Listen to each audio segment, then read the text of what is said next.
No. Honestly, probably. Like, it's not bad. All right. I mean, it feels like there. I would probably pick it up. Like, this does not turn from other IPAs, and just more, yeah, bit of like a fruity or citrusy note. Tastes a bit like grapefruit, and it's more bitter than I expected. But it goes down smoothly. I like it. Very nice. Like I said, I don't mind IPAs, but I've never found an IPA that I've had like one of where I've thought about it and been like, yeah, I'd like another one of that IPA to drink after it. Like an IPA is like, all right, I'm gonna have one IPA, you know? I can agree with that sentiment here. Like, it's good. I would buy it again. In fact, it's a good chance I will. But I do look forward to see what the other ones taste like. It's a nice contrast because generally when it comes to like drinks and cocktails and such, I prefer like sweeter drinks. But this bitterness is, suits me fine. Bit of a grapefruit taste though. Honestly, I probably. How long does beer take to get flat? An hour You or gotta, so. yeah. Well, is that glass bottle? Yeah. Glass bottle. You probably got a little bit over an hour, but I would drink it like within an hour or so. Yeah. Yeah, I'll work at it. Then when it's done, I'll pick a new one. So, right. Gonna move on from the sentimental. Growing on me the more I have it. It's good. It's better than if you had tasted it and not liked it, and then it would have just kind of been a waste of a beer. True that. And money. Hmm. You should always play that music. I'm the only one luck rolling today. Oh, you guys are fun. Luck roll. Fuck it, why not? Let's see what we got here. I'm dead. I will as soon as I'm done with this fucker. Hey, Brooke, looks like it's our turn to make new characters this week. Looks like it. Looks like it. Damn. That's okay. I don't mind making a new character. I have an idea. Yeah, Boo already knows all my backup character. Yeah. Hey, good news is that our adventuring party won't be a sausage fest if I die next. There's that. Oh shit. Well, I mean, it's already kind of not. Didn't Yoshi lose his sausage? No. Yeah, It's entirely he just up to didn't him. trade it in for anything. He just fully lost It's it. just I'm just fucking Ken completely doll. flat. Just a Ken doll. Yeah, he's just a Barbie doll. Oh yeah, forgot about that. There might be tips, there ain't much else. Yeah, it's playing. Yeah. You say there might be tits, but trust me, there ain't. That's true. That's sad. Those are man boobs. They aren't tits. I got a couple. Yeah, mine are decreasing, turning into a muscle. So that's It's always a good thing. work is paying off. And I wish I was back I at hope work. so. Oh, lucky you. It also helped that last week there were 2 days that I had headwind, Beaufort scale 8 against me while it was raining. Ooh. I had to cycle to work. Oh, That's additional muscle work. yeah, I know that pain. That's Again, my job my is work's just up a hill. maintaining my current weight. I'm not losing or gaining anything. Maintenance is always a good thing as well. But quarantine just messed everything up. I was just like, I don't care. I don't need to gain much. I need to turn it. Yeah. I need to turn it from like flabby there into is muscle. Yeah. Yeah, there is like a gym near where I work. I'll probably start going to it once I'm like all graduated and shit. Because at that point, I don't need to think about school or nothing. So I might just go there. It's like Anytime. It's called Anytime Fitness. It's basically where when I walk by, it's basically just a bunch of like, middle-aged women and unfit guys like exercising, which means it's my kind of place. Hell yeah, brother. Oh, it's kind of like Planet Fitness where I lived. Yeah, Planet Fitness is a very small thing here, but we've But got to the be honest, combat I center. would not want to work out with a bunch of like bodybuilders nearby. Yeah, anyway. I you would feel bad about inadequate. myself. Yeah, I would feel bad about myself. I mean, I used to go to a place just about 10 minutes from here called the Combat Center, and those guys were fucking jacked. I'm like sitting there like, yeah, it's called okay, and I had my I used- ass handed to me by a man that was 2 feet shorter than me, and it fucking sucked. I was like, oh god. Oh. I used to work out a lot, but once I got out of the army, I said, fuck that shit. Hmm. I was like, Yep. I'm not doing that shit no more. Now that I Yep. don't have to do it, fuck that shit. Yeah, I understand that. I imagine you don't like you probably don't like run or fight like you used to, huh? Oh, man, I fucking... See, that's the thing. I don't get angry, like super angry, very often, but I love to fight. So I'm always down for a fight. I'm always down for a fight. So much for But I don't Zen run and Master. shit very much. I can. I'm still like decently in shape. I'm just not like cut or as ripped as I was. Same. Mind you, Yeah, I just can't make that, run like, anymore. Make that a life-term goal. Just practice, get ripped, expect to get girls, but in the end, probably get guys instead. I shall give you Depends my what insights. gym you go to. Like it's something like it's like something like a phenomenon. Because a friend of mine in college, he like would like I saw like we departed for like the summer. He basically got jacked over the summer, and when he came back, it came a conversation. He said, "Yeah, I thought this was gonna be some girls. Instead, got a lot of dudes asking for my number." Mm. Goes to gym once, sees me just in the corner, like, hi. Like, how the fuck did you get here? Mystery.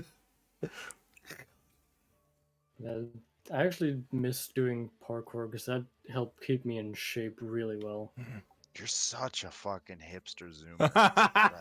Fuck Here's you! the thing, Me? here's the thing, Yoshi, you shouldn't be bulking up. That takes away from your OnlyFans.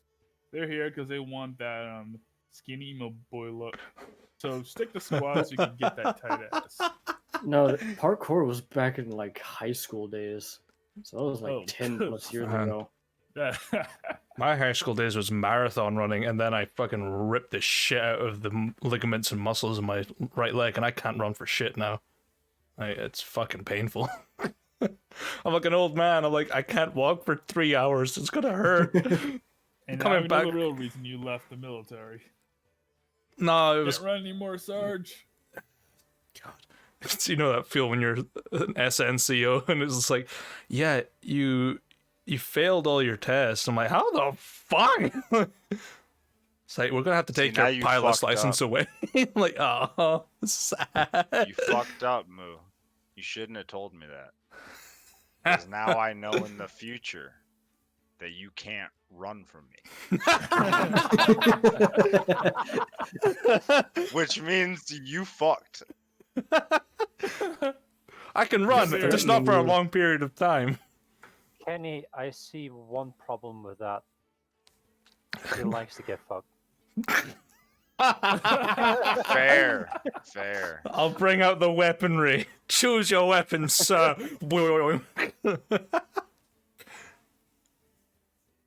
Somebody's getting.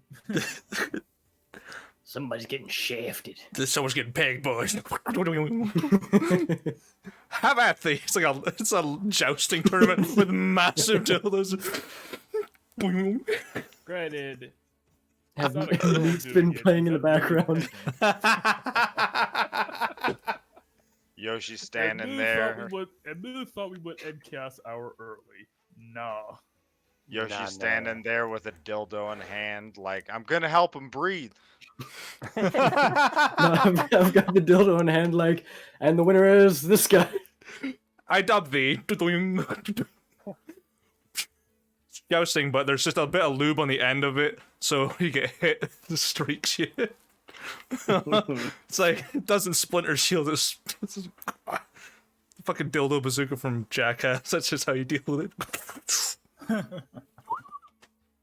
Bonjour. Right. Ah, God. We always end up on some sort of weird phallic situation. I don't know why. It's always... Real talk, I would spend a couple $100 on a dildo bazooka. I would too. It'd be the funniest shit ever. Honestly, I would too, but that's mostly to like scare people. Like, I got a dildo bazooka and I'm not afraid to use it. You want to try and come at me, motherfucker? They're just saying, nobody's gonna mess with you if that means getting a plastic dick in their faces. Or at least, if they Why hope should they- that you shoot it at their head. Oh no, I wouldn't be aiming at the head in that case. I'd be aiming crotch and ass region. Run, boy! Gonna go Show under, me though. that ass. We are animals. Target in sight. According to Charles Darwin, that's always been the case. And we will all eventually evolve into crabs. Oh yeah, carcinogenization or some shit like that. I can't remember. Joe told me about it. Yeah. In Right. a nutshell, we will return to monkey. Monkey! Hold up, can we Mon- do that in a monk crab crab. shell instead? I want to see what a human would look like as a crab. It would be very interesting. I mean, if we get to choose what we turn into, I want to turn into a space jellyfish.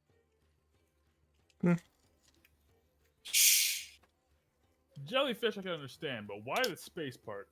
Because space is cool. I'm fascinated by Space is cool. I love space. Yeah. And I've already been...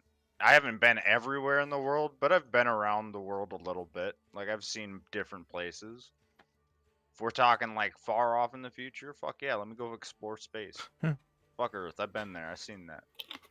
Been there, done that. Got the tax rebate. Take me to the moon.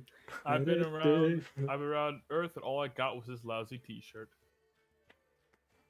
Yeah, Earth sucks. Makes a decent Wow. anime every once in a while. Burn it to the ground. It sucks.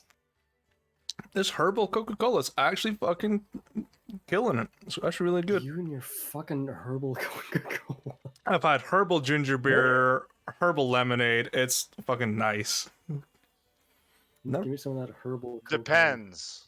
What kind of herb we talking about, brother? Tastes like rosemary. Maybe a bit of mint. Yeah, getting a bit of mint in there. Well, that fight's finally over with. Good. Took you this long, Yoshi? God damn, I thought you did damage. Okay, Yoshi, you finished Basil Goose in here. Now fight him in the game. Fuck. He wasn't that hard. He just kept fucking running away. It pissed me Seething, off. seething Basil Goose can eat a dick. I hate seething Basil Goose. Yeah, he was the one I you- was fighting. Oh, he sucks. You were fighting a reverse Lucius?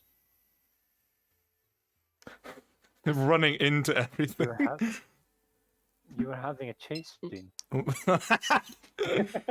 Yeah, pretty much. Monster Hunter chasing sim. That's all it is. That's all it is. Yes, I approve. I approve.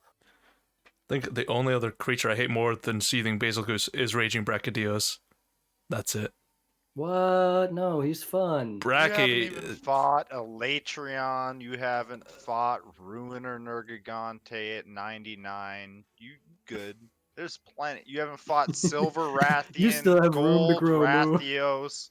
Listen, there's plenty of other dragons to Hey, learn to hate more. You alright? guys haven't fought Tempered Frostfang Barrioth yet. He sucks. But I once And you I get him don't down, plan to. once you get him down, Don't he's. plan on fighting tempered one, but I still have to fight the regular Frostfang. Why not find a tempered one? It's always better. Fuck no. You get the layered armor. It's the best. You get the tentacles? I mean, No, that's Nami. Namio. That's Nami, man. Is this guy talking makes me hesitant about getting back in the Monster Hunter? Yeah, but that's like fucking end game, like Iceborne. So that's like miles away. That's like 150 hours into the Mine game. took me, We're like at- 15 minutes to kill the I forget the name, but it's the one where it looks like a cat with like extra talons, the red one. Odogoron? Oh, Odogoron. Yeah, he's Yeah, so hard. it takes me like half an hour to kill him. Yeah, he's hard when Yeah, you're like low he's- level. Yeah, he's one of the like checkpoint monsters at that area. He makes me laugh because every time I see an Odogoron, I remember back to when we were already in high rank, had fought many Odogoron, and Moo asked me, "What do you do to get rid of bleed when you're out of gear?" And I was like, "Oh, so you just never read the tooltip? Just No. crouch." And Yeah. it blew No. his fucking mind. Yeah. I never knew that because I was just taking it like a champ, just like I don't fucking care, I'll kill him before he kills me. Yeah, the same way that Kenny who kept taking like champ was like, oh shit, I'm dead because I didn't look at my health and I didn't get rid of the bleed. That's us right now because of the Safi gear. It's like, oh well, we might kill ourselves in the process. I've Yeah, actually you- gotten a lot better at handling Sophie gear now. Mm.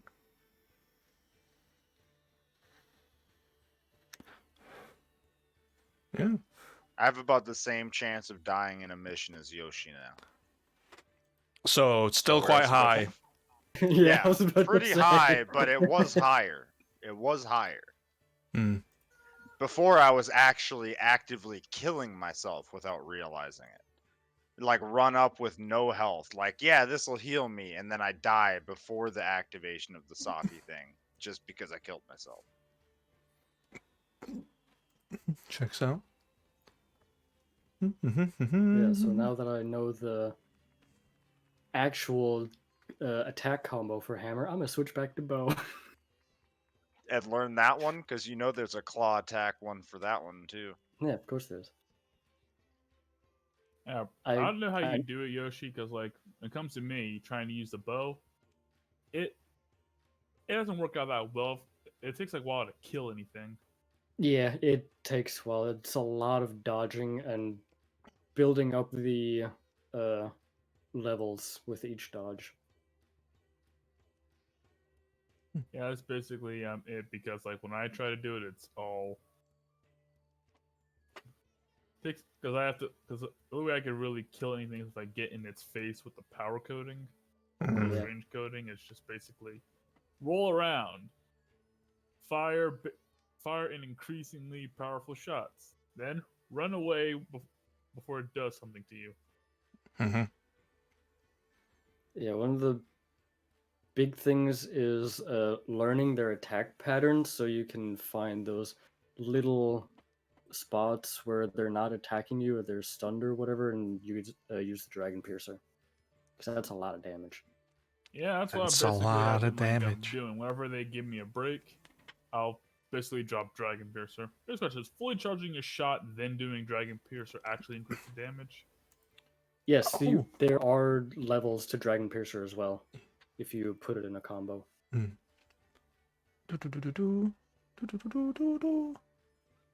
So feel would like basically it's like whenever I catch a monster like sleeping after I start messing it up, I then kind of like I wake them up with a Dragon Piercer. Yeah, that's the go-to thing. If I remember correctly, the best combo for bow is if you have time, do the 3 consecutive shots while aiming sidestep. It'll keep your charge level up or give you that extra level. Then use the scatter shot. And then if you can, sidestep again and Dragon Piercer. That's max level everything and you get all your shots off. so.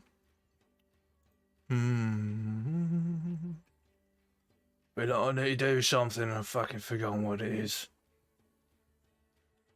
Ah! The link to the Discord. That's what it was.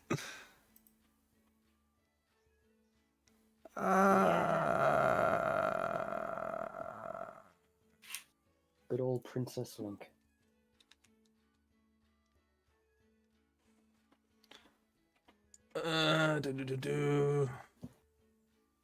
Do-do-do. Do-do-do. Do-do-do. Oh. Never.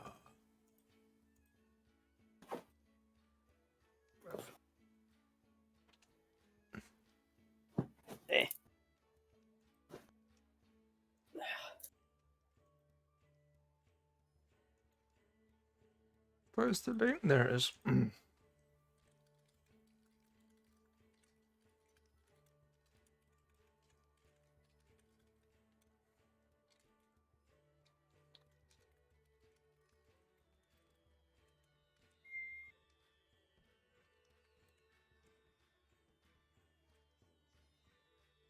Well, that works. Oh, and I can see the chat. Lovely. Right. You gentlemen ready to begin? Never. I don't As I want to finished half my IPA before the session actually started. I'll finish half my strange Coca-Cola. Yeah, at this rate, I should be on the floor unconscious before the game ends. Hip hip hooray! just as God intended. It's the gods. In other words, I'm turning into alcoholics like the rest of y'all. Welcome, brother. Don't put me in with the rest of them. No G's, you're part of the problem too. Why? Because fuck you, that's why.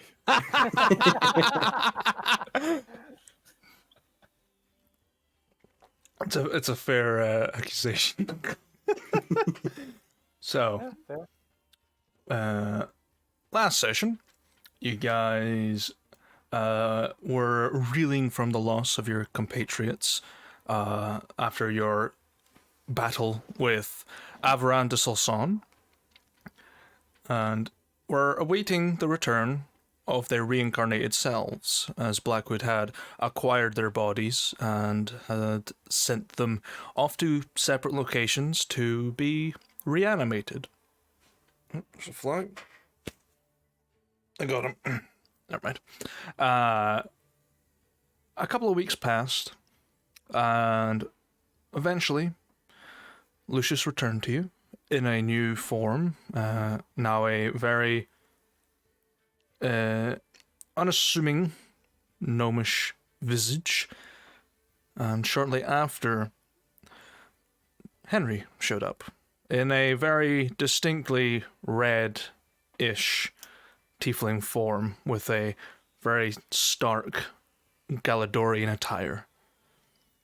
What they had experienced greatly differed from Lucius being revived in a small encampment in the Kyvan Reservation, being brought back to life by Zakar, the chief shaman of the tribe, and was informed of to take it slow and recuperate, and to take care of the adjustments that they might need to make over time. And with that information, was given I don't have the name of the creature, but you were sent on your way on a giant wolf-backed blind warden. But Henry, on the other hand, was awoken in a almost laboratory setting, with scientists checking numbers, doing small tests, and was given information from Blackwood himself, informing him that he had been brought back to life in something called the Veiled Chamber, an experimental device that is secret to the rest of the world. Any information that Henry has been given is to be kept under secret under penalty of capital punishment from the Queen. And he returned, none the wiser, and began to make analogies for what he had experienced. But now, you're all reunited, enjoying your time, having drinks, figuring out what to do next, as you reevaluate what you've experienced, and as the winter gets closer and stronger, the snowfall begins to settle in across the golden fields of Elysia, as you settle into your warm homes, and you awaken the next day to a good foot of snowfall. on the outside. What would you like to do?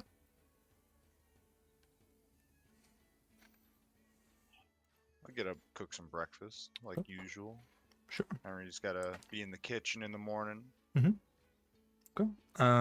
You gonna use any spice pouch stuff? Yep. Give me a little charisma check for it. I imagine unless we're like planning a long trip, I actually just have the pouch hung up in the kitchen. Yeah. For me to use whenever I'm cooking. Give me a little charisma check. See if you do anything exploratory and how well it goes. If you want to, of course. Survival with charisma, right? Yeah, survival charisma because you don't have chef's proficiency yet, which eventually you will. Ooh, some good breakfast. Yeah, you make like the sort of equivalent to a risotto, making it with like a bit of saffron, some leftover wine that you've stolen, and you just sort of whip it up and serve it out with some small braised bits of pork on top, a little bit of greenery on the side, just a nice hearty wintry dish. Alright, breakfast is ready. Whoever wants to eat. Think I did pretty well myself, if I say so. Oh, you're pretty, yeah, this is, kind of fancy for you. Alright. I thought I'd try something. I glanced at what I was, away. Well, let's get the test then. Alright, where the hell did we leave the silverware? In one of the drawers. And I'm supposed to like go fish out like a fork and I'll cut into this risotto. It's fresh, warm, not too salty, not too bland, perfect balance. Something you've never tried before, and it works. Well, shit.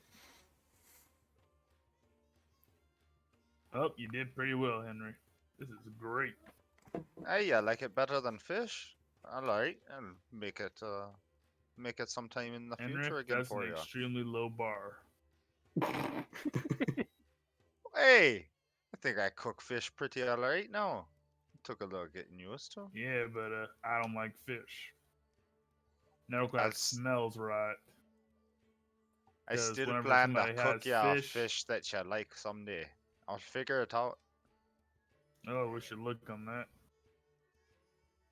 But I ain't a fish person. Never have been, never will be.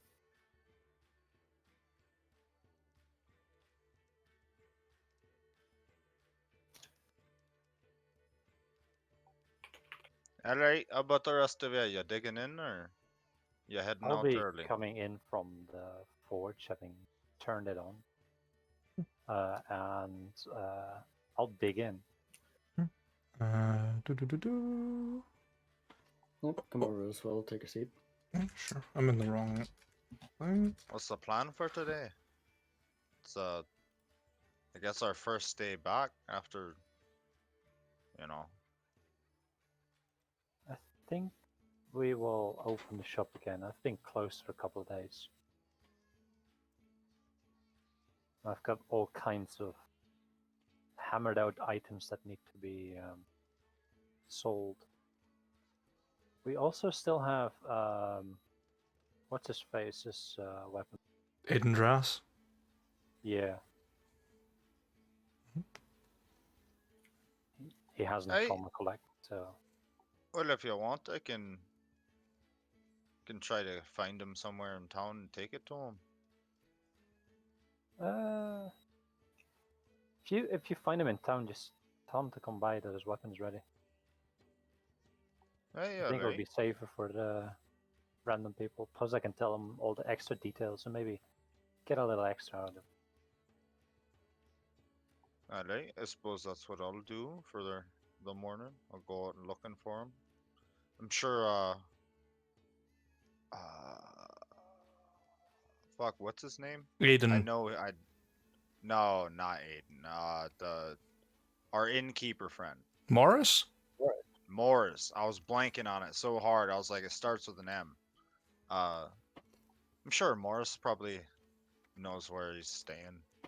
Usually keeps his ear to the ground for that sort of thing.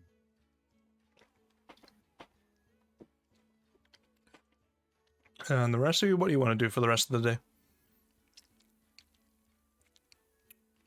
Well, if we're opening up shop again, then I'll man the counter. Okay.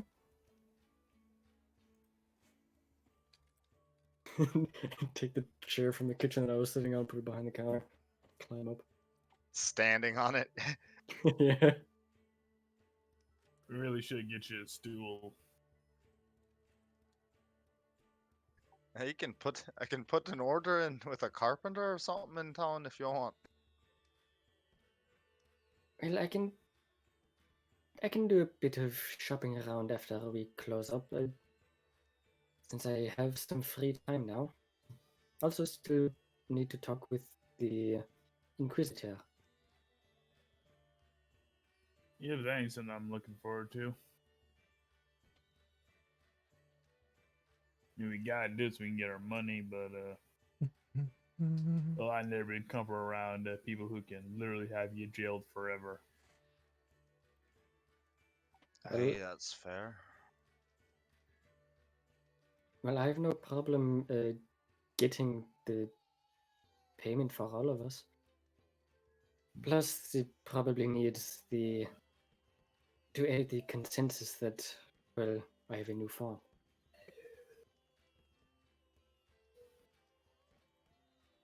Are you sure you shouldn't send somebody in your stead or something? Kind of ruin the disguise, giving it away to her like that. Well, not that it's a disguise, but I mean, you get what I'm saying. Well, she's not likely to tell anyone anything. Hey, yeah, sure, she's the law, isn't she? Well, The if law we're of worried Canada. about that, then I guess it'd be me or the boss who tells her about all this. Want to like reduce the possibility of things well breaking out. Also, Because more or we're less, because more or less, most people around here thinks, well, you two died. yes, and it's not like we're in any sort of trouble or anything. Avaran has been killed, captured, and his family is now on trial. We are. You got a point there, but you might not want to advertise you used to be who you are. But if that's your judgment, then Well, I'm or not at going least to I'll go. go down Or the at least street when you go to meet the shouting. Inquisitor, I'll go with you. And nothing else to explain who the hell you are. Yes, she's the only one I'll be telling. It's not like I'm going to be going down the street shouting, I'm Lucius. I recently deceased, come back from the dead. Yep, that'd be kind of counterproductive. But yeah, Hey. I'll go with you all the same. Besides, the boss working during the daytime, and most of the criminals around here are scared of us. I ain't gonna. Most thing I'll be doing is staring at a wall or something. So I'm gonna go check it out with you. All that and I don't want to leave you on your own for now. So are you going to do that during the day or after your shift at the forge? After the shift. After the shift. Okay. Now, because business is slower, there's a system I've found that works for your income. So, Cornar, give me a Smith's Tools check plus a D20, please. All right. Interrupted the RP for this. Yeah. Damn right. Yeah, well, see how he's going to do for the day. See how much business is. That should have rolled with an advantage, but I'll leave it be. Pretty good roll for me. Yeah. And a flat 20. And a flat 20 on top. So 25. Okay. 18. So 5, 6, 4. Yeah. Okay. All right. You can continue RP. Nope, too late, you ruined it. Nah, fuck you. He did ruin it, but I had something funny that I had lined up, and I'm still gonna do it. I won't Do let it. him ruin it. Go ahead. Do it. I need to go and do Henry's sitting calculations. there. Henry's standing there. He's stroking his goatee. His like slight beard. I don't really know what you call that combo now that I think about it outside of the game, but we'll go Fu back to the game Manchu. anyways. Yo, Oh, that's that would mean. be cool. But It's the Lucifer look. You know, pretty much, long yeah. pointy beard. It's the devil Yeah. look. But he's looking at Lucy. Hey, Lucy, how strong do you think your legs are? I'll look down. I'd say probably worse than before, considering they are now much shorter and smaller. Hey, I think you could lift some heavier weights with them, though. Like, you think I got that? Because I was thinking about it. You see, I lost a lot of height. But what if rather than a stool, we put like long pieces of wood under your shoes? So you're suggesting giving me stilts? What's a stilt? I think you want you to look like Lucy. I think you want you to look like one of them circus performers. Granted, they don't come in on here very often, but when they do, they stick out. Hey, don't ever think I've been to a circus. Is that Oh, something that's yeah. been invented before? Hey, see, it's a good idea. You think we should get some fucking logs or something for you to walk around with? Well, Henry, that's because well, only rich people can really go to the circus. Most I see is like dressed up weirdos going around doing street performances.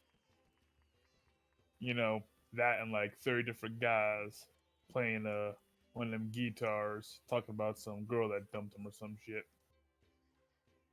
Yes, and as Spid said, those people on stilts usually end up drawing a lot of attention.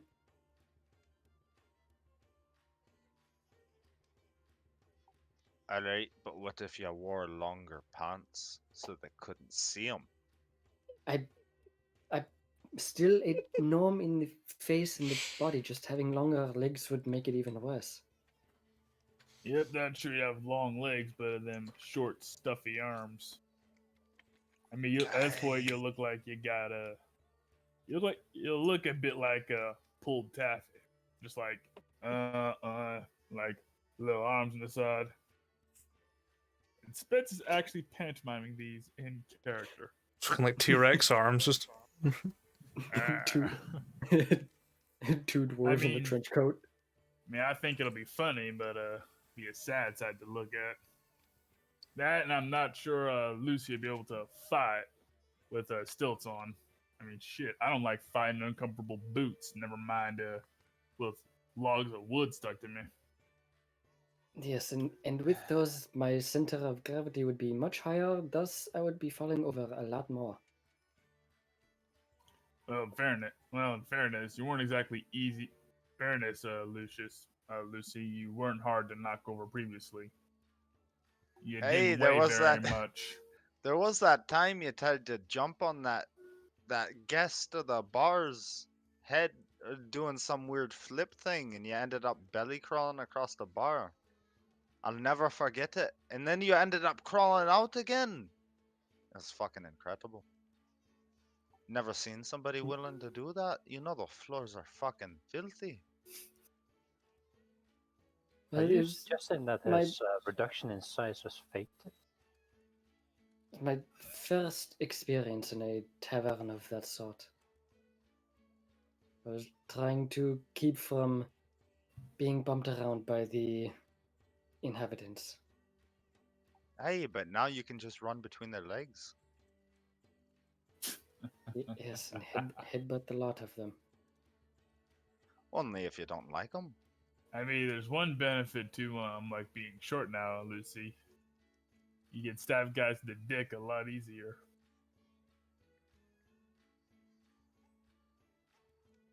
Alright. I mean, that's a sneak attack if I've ever seen one. Ah. fucking jumping down. Just...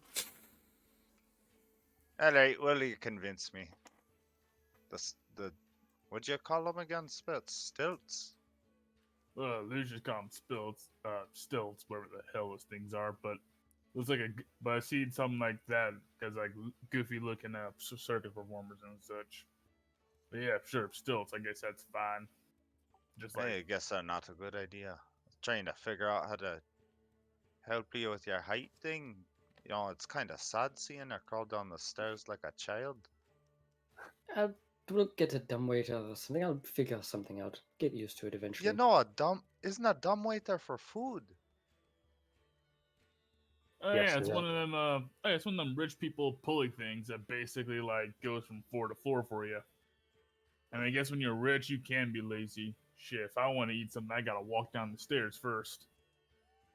Then now, you can just like put it inside of like a little thing and then roll it up to like the guest bachelor's house. I mean, shit. If I had that and enough servers to cook for me, I don't think I'd ever get anywhere or get anything done. No wonder like old rich guys also tend to be fat. They ain't gotta walk down to their kitchens or nothing. Oh, you know what? You think we should go talk to Loriander? He did turn his stairs into a fancy moving stairs. Maybe you could do it for us. Glass elevator. You remember that? Back when I met that stupid suit of armor, lost in an arm wrestling match, and then he got all mad, said I broke it. It was looking at me funny. I swear it. Y'all saw it. It was a creature. Strong no. dwarven. Well, it was strong dwarven intuition, anyways. Yep, now you got devilish insight, the devil's luck. Now he's got that devilish charm. Hey, I like the Beware sound he of doesn't that. charm you. Henry, I'd be careful. Sounds like Lucy's hitting on you. Charming. Like Henry squints at him. You know, my question still stands. Do you have a penis or what? Yeah, I avoided it last night. Oh, he we're back left. on this. We're back on this. For the sake of like reasoning, he will Lucius will retain what he had previously. You got the cat penis still. As a gnome. How the fuck did that work? They experiment on you too. That's a bad dragon if I've ever seen one. No. The worst, it's a furry kingdom. Oh no! Yeah, with Henry asking that, Lucy will just look at you like, no. Just no. I'm not going to answer that now or at any point. Well, it you is of just no did. concern You of said yours. no. I said no to your question. Oh. I- Alright, well, don't go passing out on any battlefields, because I'm gonna check. Fucking I'm curious. ringing the fucking police, just like. Henry, you should talk like that. The stealth guards will find you. The secret police. Henry just kind of like I'm just ducks down a saying. little bit and looks left and right. Are you fucking stealth guards?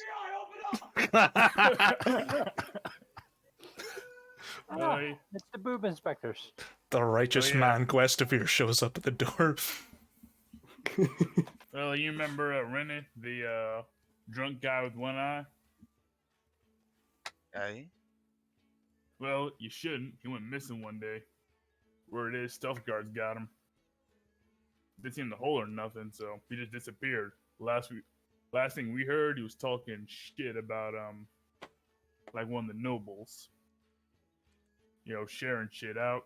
He went missing one day. Nobody knows what the hell happened to him. Not even Rudrick's people. Hey, I Stealth thought he guards. just moved away. Never said nothing. Well, word has it he left all his shit behind. So he Aye, just that moved away. doesn't He make picked that stuff up now. Stealth guards got him. And that's it. They don't care about the poverty or crime down here. If you say something the big guys don't like, they'll break your kneecaps. If Hey, you're Lucy, lucky. why'd you never tell us about the stealth guards? You could have warned us. Maybe it's like a bit of a code amongst nobles and their servants. You just don't really talk about the stealth guards. In fact, for all I know, by sharing this now, we gonna go missing too. Shit. Fuck that, we'll fight them off. You punch them and I'll hit them in the head. Well, luckily we didn't, talk mess about the queens or nothing, so we should be fine. But word has it that if you say the name of one of the Galador queens like 3 times in a row, stealth guards will come right and look at you, probably for a couple of days. I don't mess with that none. That's why Hey, we give that word is it. That's why we give them all these titles and shit. Red Queen, Iron Queen. You don't say their names because stealth guards will come and get you. Hey, that makes sense. I always thought we didn't say their names because they all had stupidly long names like Lucy used to have. And I wouldn't swear that on my worst enemy. Fucking saying that name 3 times fast. Yeah, fucking imagine. I don't even think he could. Lucy, The, can you say your the, name 3 times fast? the length the length of my name is nothing compared to the queen's. Yep, that's why you don't say their full names 3 times. Stealth guards come get you. Like Beetlejuice. Trying to say their name 3 times in a row, that will take you about a good 5 to 10 minutes. Yep, enough times for the stealth guards to knock your door open. Even I don't remember how long Kaylin's name is. I do, because I have it written down. Oh god, I'm gonna look up her file in World Anvil. Killing Galador. Yep, I mean, honestly, between you and me, Henry, Yeah. for the longest time, I thought Lucius was one of the stealth guards. Think about it, weird ass cat comes out of nowhere, says he works for these people, then says, "Hey, I'll work with you guys." Starts It all would this shit. explain why he stabbed that guy on the road for no reason and said he was trying to help him. Yep, I thought he was one of the stealth guards, but given the stuff we've done, now we know if there are stealth guards, he's running from them. I mean, that's why we gotta be twice as careful about saying that name now. Oh, stealth guards will catch up to us, and then we're all fucked. Hey, well, thankfully, I don't even know her name. Don't think I rightfully know any other queen's name. Wait, how many queens we got? I don't know. I mean, gotta be enough out there. Mitris has a king. Alicia's got a queen. Degrellan's a queen. Aelnoth is a prince. The Reach doesn't have anyone. Marlowe has no royal family. Duraheim has Dural. And Bannerfall is ruled by a mercenary group. And then the Midnight's Rest Island is Hazar Meveth. Yep, so anyway, don't say their full names out 3 times or you'll piss off the stealth guards. I imagine you could say the same stuff for like Doral or Navaris and shit, but that's because, well, they're world conquering badasses and don't give a fuck what we say about them. Hey, true. Don't ever want to tangle with Dural for sure. Yep, word has it, when he gets mad, like everything within 100-mile radius just goes kablooey, just blows shit up. He's like one of them, like fire guys. Like he's like super big, super mad, burns everything down. And if he shows up, we run the hells away. Hey, fuck that.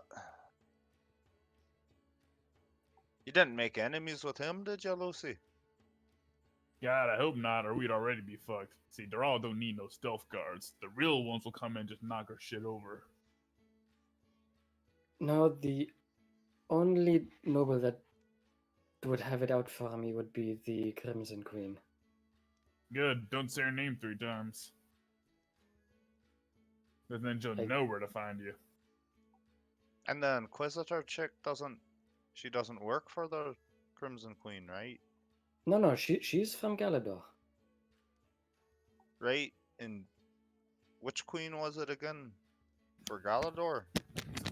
The Iron Queen. Aye, right. Iron.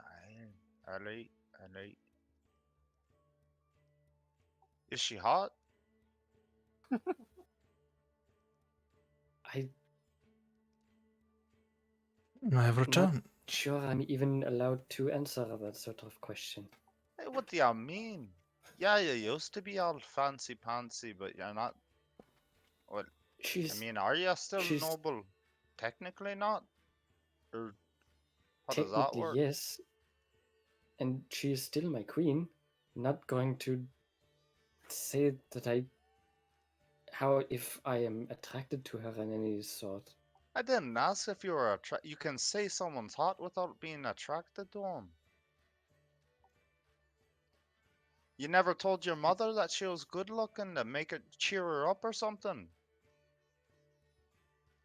I did not have much connection with my mother, so no.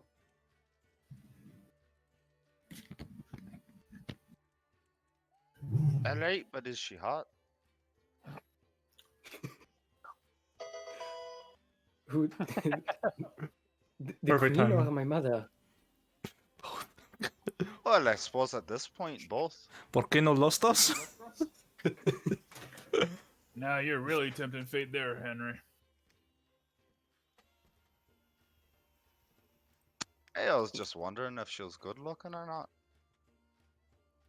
I've never Well, seen a queen, so I don't know. Well, as a rule, you tell a noble lady she's beautiful, even if she looks like a trussed up hag in a wig. Mostly because, well, she had enough money where, well, if she could have you removed, or B, she has a lot of money, and so you want to get on her good side. Hey, that's why I'm asking them now, though. Because, you know, the Iron Queen ain't around. So spill it. But she look... I know you've seen her. Well, everyone has their own depiction of what beauty is. Therefore, you can see her for yourself eventually and make your own assumption. I mean, nothing else. Considering she's like an actual queen, she should be vain enough to have like portraits of herself like somewhere out there. Because nobles love showing off. Shit, Also, even there's Bla- probably plenty of bards that have made depictions of her. Yep, I mean, if you remember, like Blackwood's got all that fancy shit in his house, and like and according to him, he ain't shit. Hey, Bard's made depictions of her. What, kind of like wanted posters? I think we've Yeah. had a couple of those. Yeah, except these ones are meant to be flattering, not like realistic. Hey, they never could draw my chin mean, just did you quite ever- right. Like, did you ever see like actual Wonder posters, like a couple of guys here and there? They look jank as hell. In fairness, I imagine if they were pretty, they wouldn't be going to jail anyway. Saying pretty boys can get away with all sorts of shit. Heck, if I were you, Henry, I'd see what kind of shit I could get away with now. Because Hey, you got your devilish charm now, as Lucy put it. It's tempting, but I don't want to, you know, tempt fate quite so soon. Still trying to, honestly, kind of get used to the body. I imagine you're going through the same thing, Lucy. Yep, for starters, Henry. How are you managing to walk without bumping into shit? Because when you were like a little, you know, get around just fine. However, now that you could actually, well, see into the cabinets now, what you gonna do? Well, that also means I can't hide my food from you anymore. Hey, you've been stashing food. Is that what all the crumbs in the top cabinet are from? You couldn't clean up after yourself. Fairness, Henry, they were very good pastries. You could have gave me one. How many times did I bring you donuts when we were still working in a gang? Who the hell brings donuts to a gang? I still did it. All right, Henry. I'm sorry. Next time It's you tell you what. I'm gonna go out there with Lucy anyway. I'll pick up some donuts or something on the way back. Aye, Hey, alright. We'll Since now have you're tall dessert. enough to reach a top cabinet, you can clean up the crumbs now.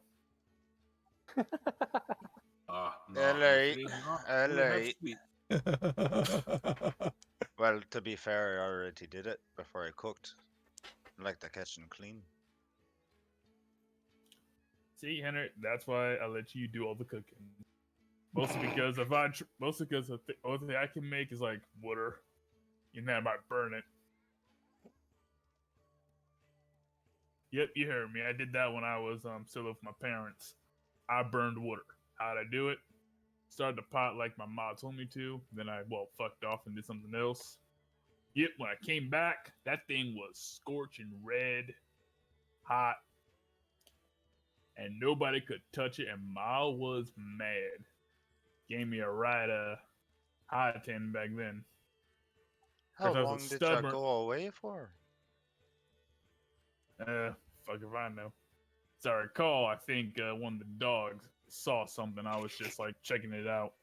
Turns out I thought it was like, something big, like an intruder or something else. Nah, that dumbass dog was chasing around a fucking squirrel. And that's some horse shit. And I was Aye. chasing this.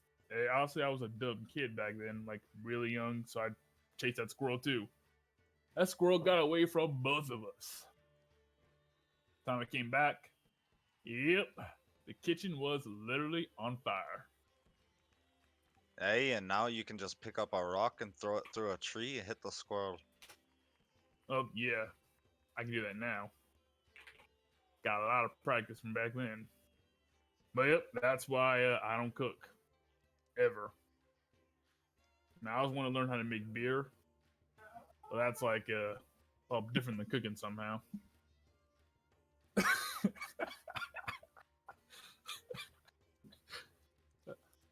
yeah, that's why I don't cook. Don't ever get back in the kitchen again. But my mom never made me do anything in the kitchen ever again. So in a way, I got out ahead, high tanning or not. Alright. Well, I tell you what, if you ever get into making some booze, let me know. I want to taste some of it. Bet you I'd be good at it. I like to think I would be, but I gotta find somebody to show me how it's done, and I gotta take the time out to actually do it. Hey, I figure it would be nice to be able to have some skills aside from beating the shit out of people. I mean, at a certain point, this has got to stop. I mean, I want to eventually sit back on my fight winnings and I don't know, have like a big ass house and like have people cook and clean for me and do other shit. Hey, but you still gotta be in shape to kick somebody's ass if they come to try to take your stuff. Oh yeah, you never drop the training. Shit, I'll be older than any. Shit, I'll be doing reps even like an hour from my deathbed. Fates be willing. Hey, I thought that I was gonna have a long life, but I don't really know how long tieflings usually live. I don't think I've seen like maybe 2 tieflings in my whole life. I mean, that's true. I've seen like about that many in my time, but I never saw any old tieflings. So either they might live for a long time or forever, or they just a habit of dying young. And to be honest, Henry, given the lifestyle we lead, that's probably where we're like heading right now. I mean, I'm fine with it. I mean, half orcs don't live that long anyway. Word has it. Hey, and technically I won the race. Not that we were racing anyways. Yep, the prize is very, very shitty. Fuck, I did not want to win that game.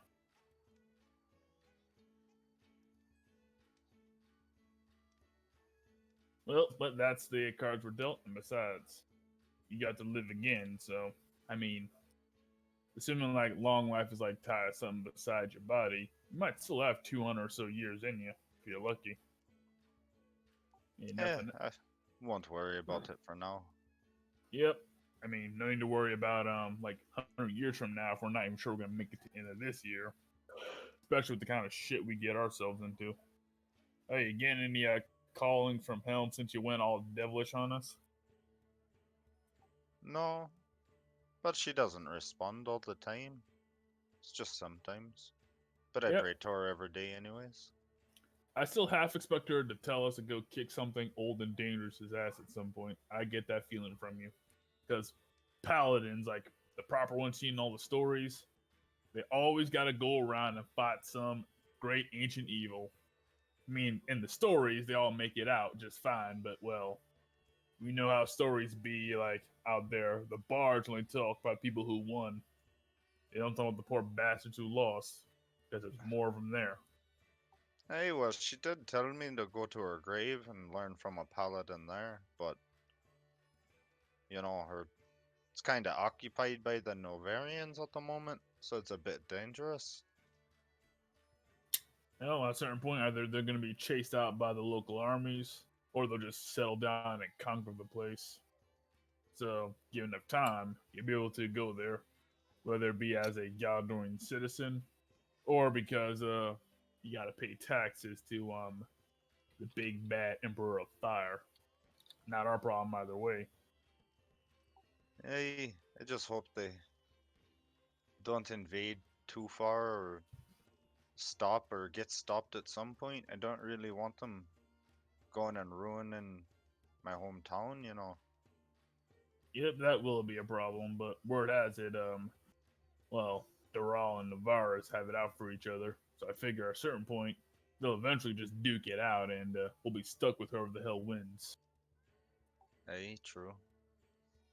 I mean, it's too big for any of us to worry about, as if all the propaganda's right, Navarres could kill any of us the same amount of effort it takes to snap his fingers. So he's not our problem anyway. His soldiers might be our problem, but the man himself, beyond any of our kin. I don't think there are Sounds any. like a pain in the ass to go kill a What's the difference between an emperor and a king, anyways? I think an emperor has like a more like a land than the king does. I think that's it. Like a king is like rules, his hometown, maybe a few towns out of the leagues, give or take. But like an emperor owns like the continent. Maybe that's what it takes to be an emperor, just own the entire continent. And if word is right, he has 2 or 3 continents he owns entirely. So yeah, like we got a bunch of kings around here, but no emperors. Unless Doral counts.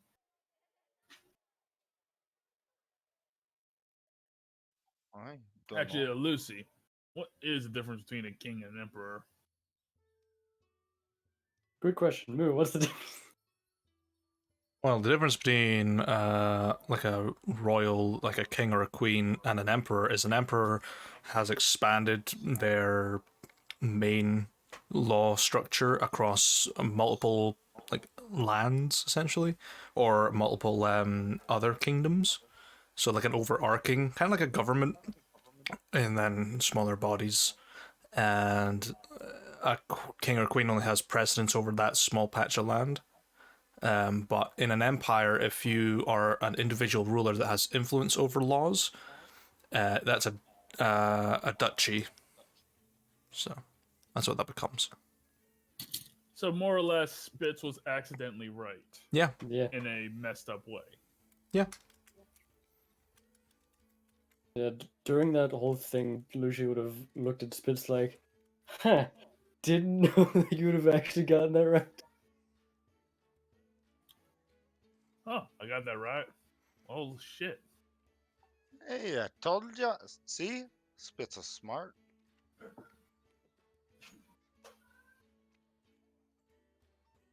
All right. I learned something new every day. Like I say, Lucy, I got them street smarts. Ain't as bright as you, but I got my moments.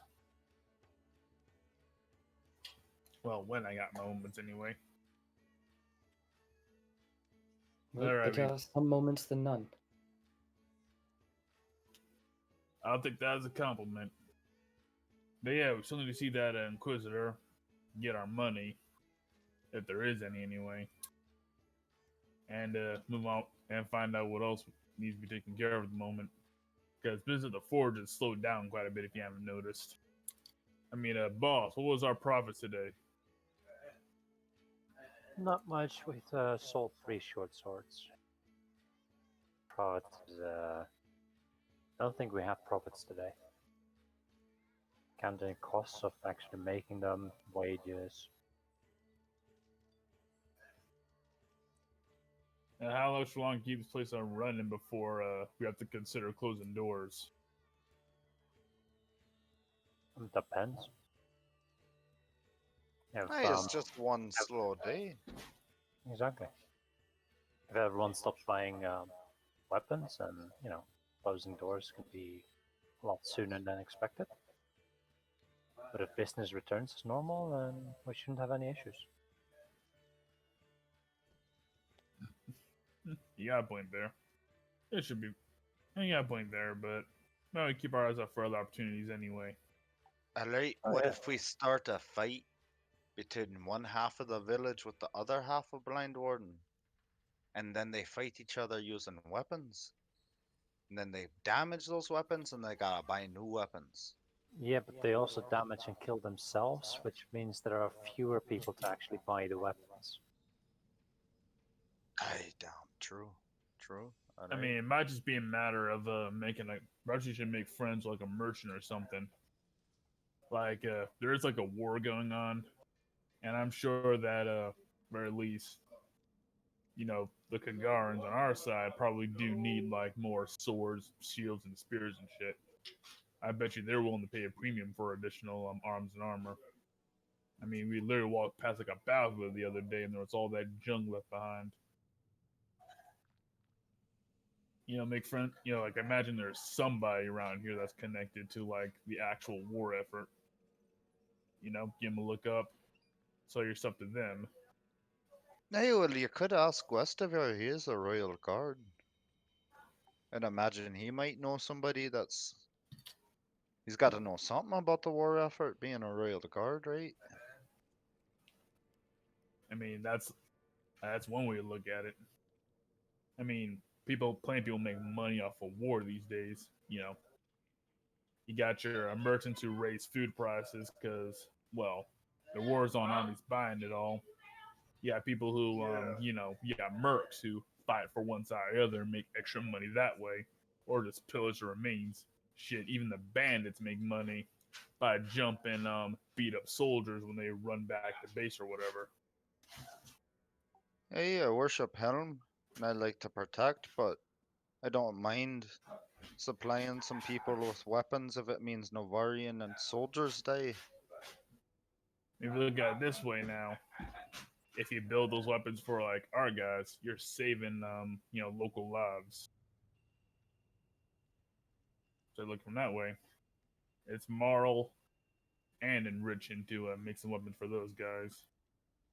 Maybe we should also have a chat with the captain if he's still in town. Maybe he knows more about this. Assuming we don't find another reason to butt heads with him. Well, we should be all good. It's something to think about if our business slows down around here too much. But I do believe we got apparently a lady in iron with abs tighter than mine to go get our money from. Oh, Lucy, we can leave when you're ready.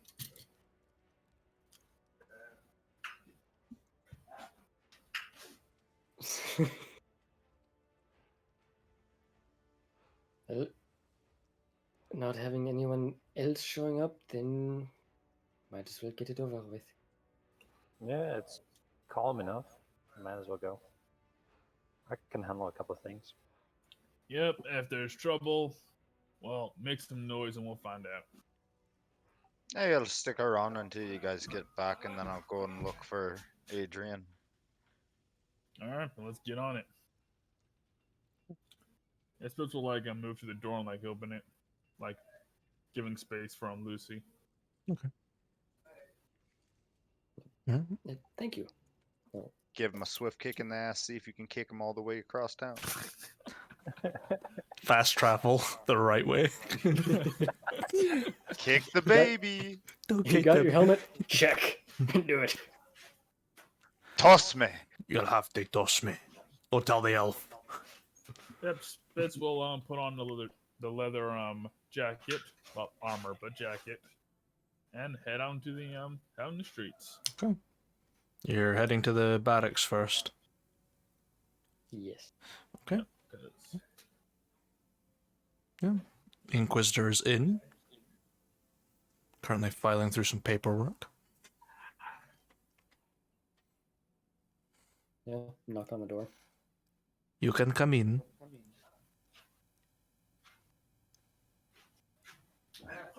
Step inside.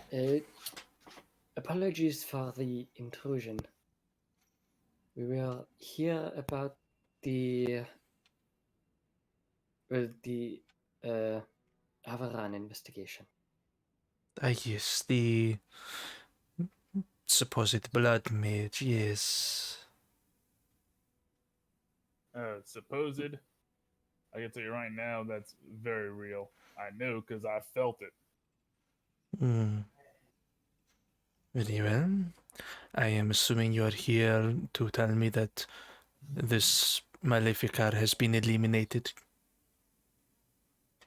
Yep, he's currently like well, he has been dead for like a week now. A bloody stain on the ground according to the boss man. Mm-hmm. Very well. I can update my records in full. Is there anything I can help you with?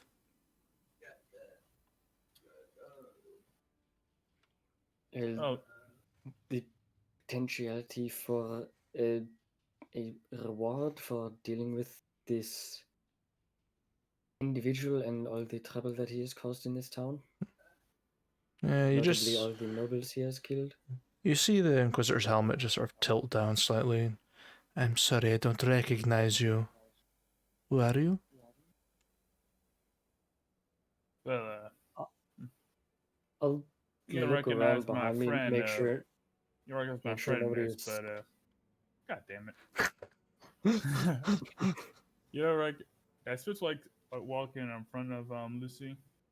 Oh, you might not recognize my friend here, but you do recognize me, yes? Of course I do, Mr. Spitfire.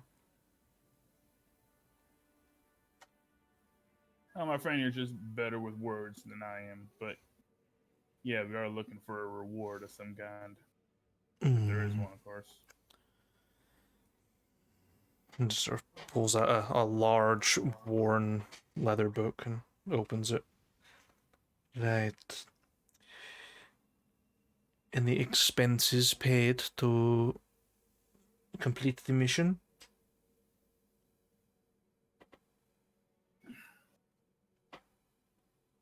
Yep.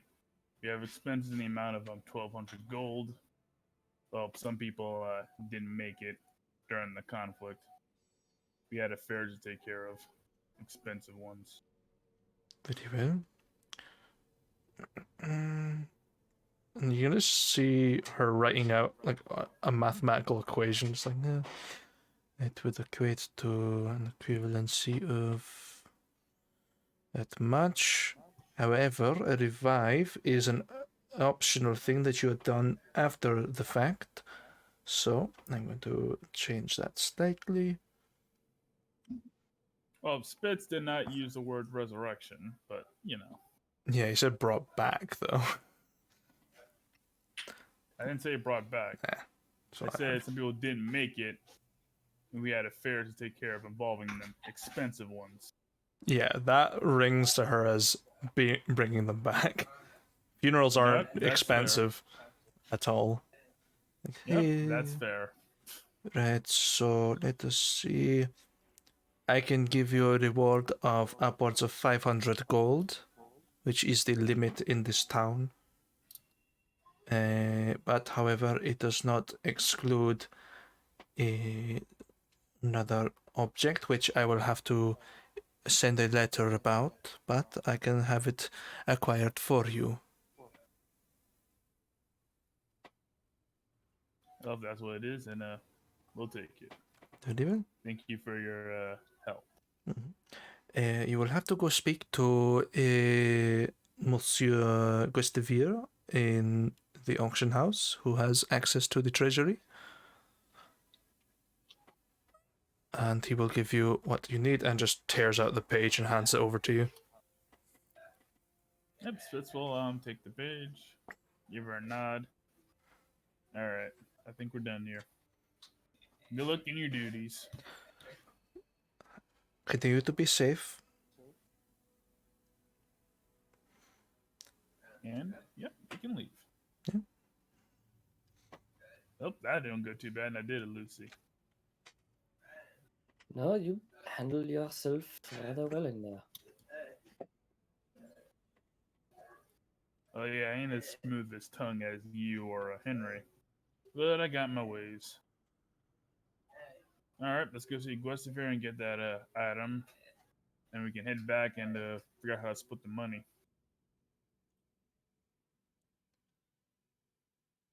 Sounds like a plan. Okay. You head to the auction house. Yeah, I'll knock on the door. Yeah. Guestevere opens it. Not in armor at all, just in quite simple attires. Good afternoon, gentlemen. I didn't expect a visit today. It's about something else. Oh, So I'm like hand him like the page. and he just his eyes had lit up and then it just sunk slightly, and he's like, "Oh, I thought you were here, but the notice I posted, but never mind." 500. We're here for your Like money. Spitz puts his hand up for a moment. You know what? You can tell us about that in a minute.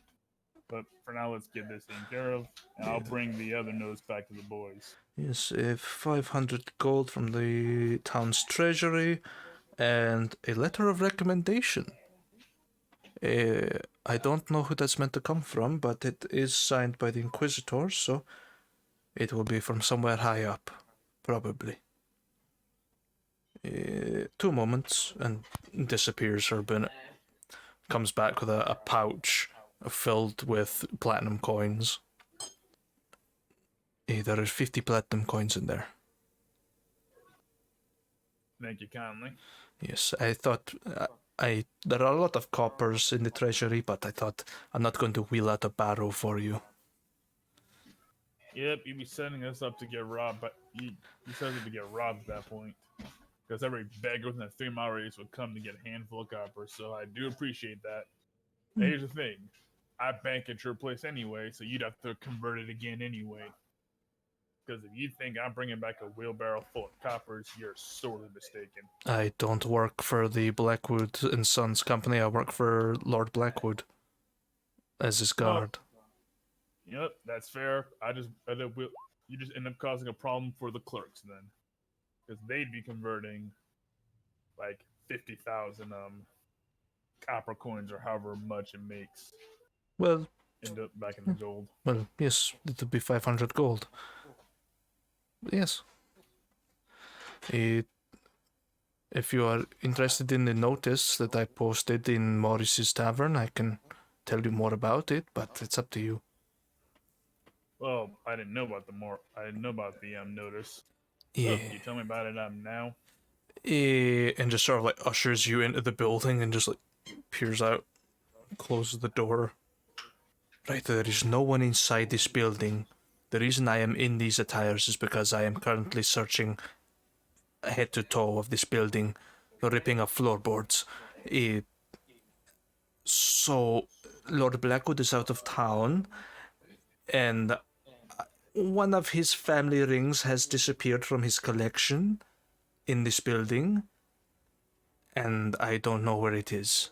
I think it could have been misplaced by a research team, but given the town's record for stealing diamonds, I thought it might be a thief, and I was looking for someone to help me find it.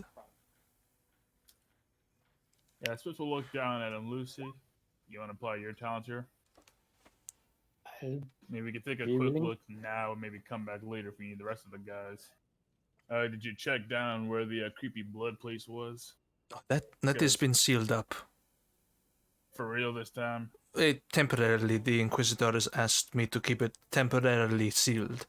So I put an iron door down there with a key. Alright, then it should be fine, because I'm just saying the last time you had that place sealed, it wasn't that sealed. Blood magic prick. Alright, so this week. Alright, so, if you don't mind, tell you what, you said it was misplaced, right? But where was it supposed to be? Like in a jewelry box, in a display case, what we got here? It is pretty much inside of a box, inside of another box that is also another box. It's very hard to explain. I'll show you, and takes you up into the office space, and you just see what appears to just be like a small chest, almost like a gun case, and just give me one moment, and it just unlocks it, and it unfolds, and it just shoots up, and creates this large wardrobe, and then another couple of boxes come out behind it. It must be this small one here. It looks kind of like one of my sister's dolls. She had like a doll inside of a doll inside of a doll inside of a doll. I am familiar with that sort of toy that exists, yes. And just hands you over the small box. There should be 5 rings inside of there. There are only 4. I know Lord Blackwood keeps one on him at all times, but that one's never inside of this box. Yep, that's problematic. Like, supposed to actually look at the lid of the box. Sure, I can make an investigation check if you want. Oh boy, you're asking me for an investigation check. I mean, you're looking at it probably for a Is clue. Lucy helping? Lucy, are you helping? Is Spitz asking for help? Because I was planning on looking at something else. Yeah, the Spitz is idly look at the top of the box due to, well, Spitz logic, so yeah, why not? I'll just roll investigation, see how it shakes out. Sure. It's just the top of a box. Yeah, it's a very nice looking box. Aggressive, did you like lift up the cushion and check under there? Because, well, I used to own a couch, and like half the shit I lost would end up between the cushions. That was the first place I looked. That thing swallows everything. I've seen researchers disappear into those cushions. Pretty sure it is a mimic, but I'm not 100%. I don't want to test it. Did you find them in time at least? Eventually, they were very much terrified. They said that they saw everything. They were never the same. We institutionalized them for their own safety. Side couches are evil. Yes, definitely. Don't get me started on futons either. Nope. You know, Yo, Nope, futons exist in this world? Yeah. Like, I was gonna let couches go because, I'm sure there was some kind of medieval couches. They just weren't, I mean, overstuffed news lazy boys. technology is obviously like mid to late Renaissance period. Yeah, it's sort of like a mix of like Western technology downwards. So you'll get like spatterings of it. So, That's why I was surprised that you said futons exist. That's like that's mechanical engineering to a small degree. yeah, the artificers and arcanomechanics exist. True That's fact. why. Yo, That's why who's the Blackwood is making the artificer? Gustav cannon. All right, now I need to know who's the artificer that's working on making couches into beds. Because that's a man that's truly doing God's work. He's doing the real science that we need. I have no we idea.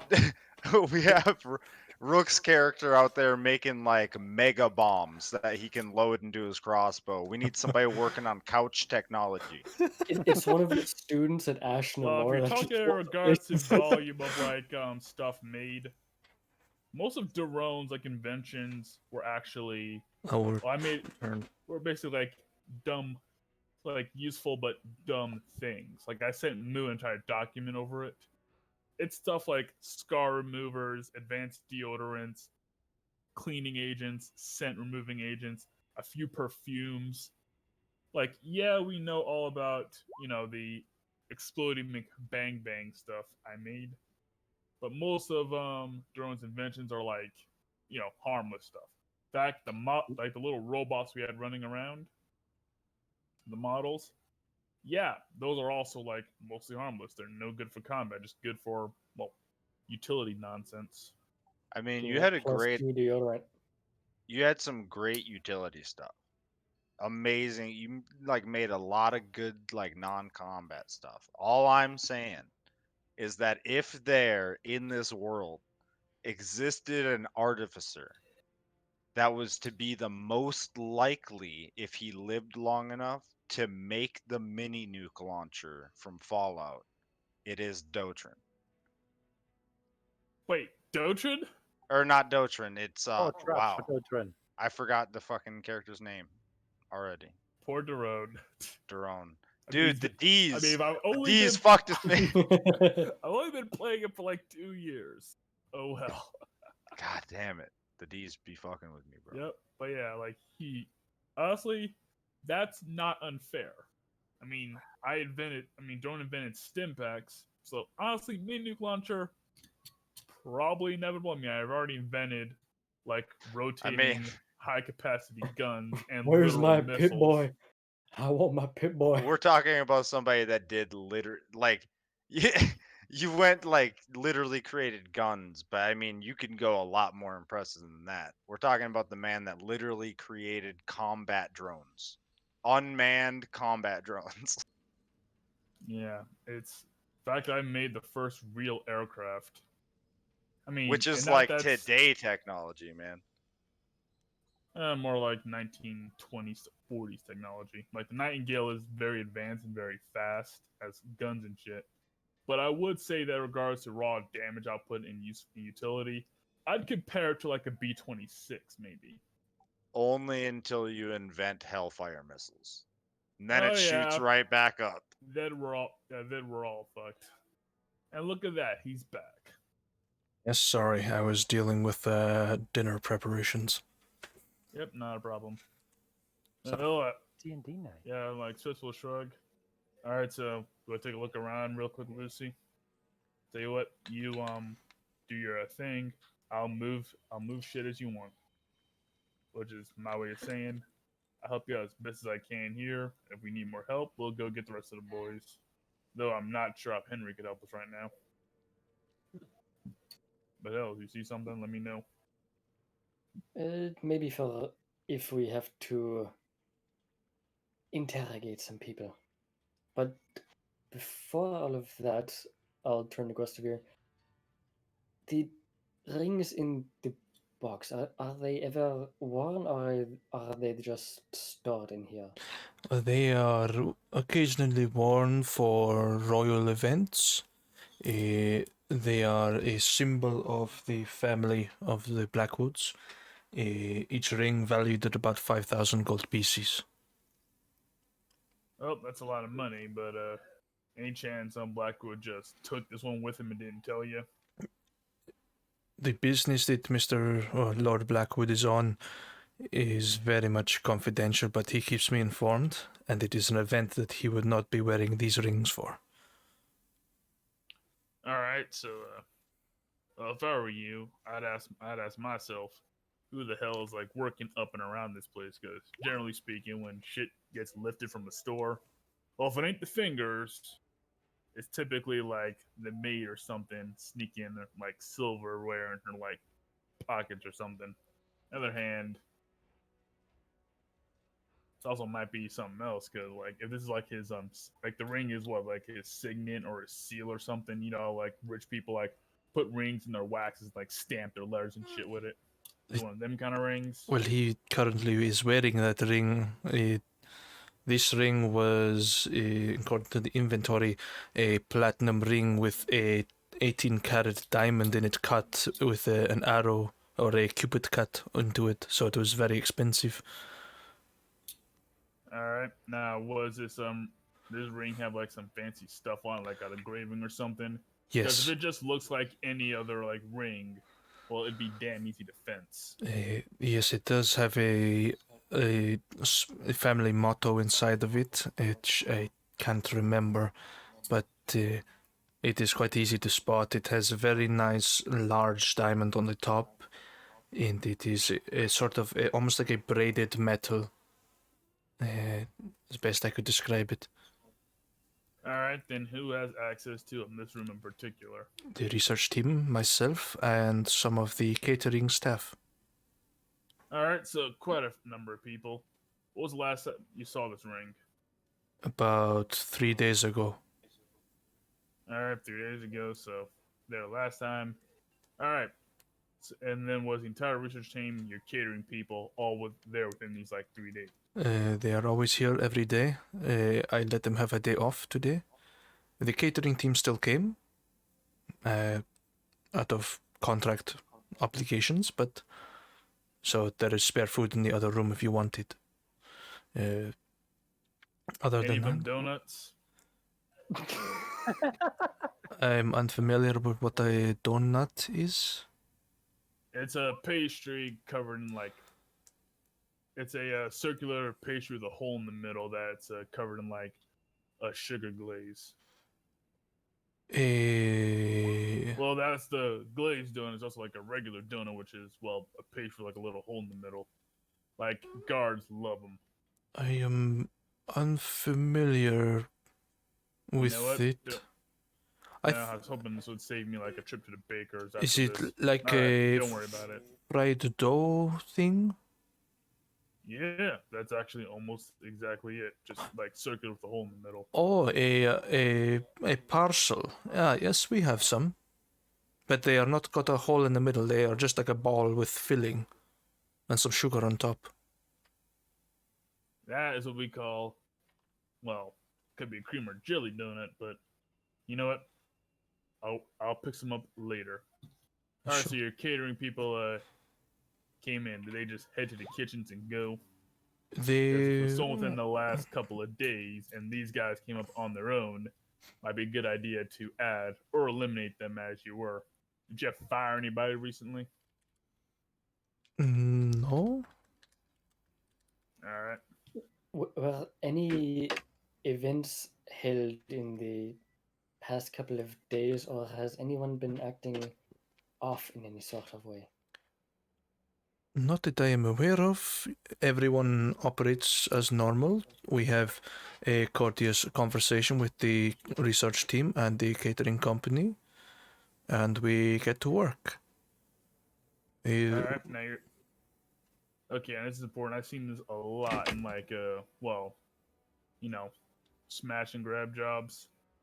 Was like the box like broken open or was it like open like clean like? Well, as you can see from the box, it is in perfect condition. So my assumption was it was taken out for cleaning originally, but the cleaner that does the rings is not here and has not been for several months. But only led me to assume someone with, say, Fasali's abilities there. Yep. Or they had the key, or they picked it open. Well, I guess they could. Yeah, Lucy. You know if there's any like magic that could open like boxes for you? I mean, there was like one guy I remember who said he could open like locks and shit with magic. I didn't believe him though. Yes, there are magics that can open doors and undo locks. And we know who all is here, but who all has access to this box or this wardrobe in general? Myself, Lord Blackwood, and the cleaner. All right. And And, cleaner hasn't been there here has been for. there's been no replacement for the cleaner. No, there has not been a replacement for the cleaner, but the spare key is kept in my quarters, and it is still there. And Well, you're sure that the key hasn't moved Glyphosate at all. here It doesn't be mean you're taken and keep. placed back. It is a possibility. Never thought about it like that. Yep, classic frame job. You take the key, open the door, then drop it in some other poor bastard's room. I know because like that's the thing like the fingers like to do. Got quite a number of our boys like arrested by guards because they walk in their houses and find like, hey, that's that asshole's ring over there, and then they get dragged off to they get dragged off to prison, and we don't see them again. So you Yes. might want to. So for starters, Lucy, take a look at that. I'm walk over there, see if you can find like because if it's like picked open, well, there tends to be, you know what, Spitz wouldn't know that.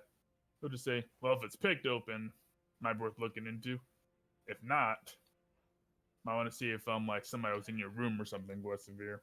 Well, besides you. No one that I am I aware know of. you're innocent because you wouldn't put us.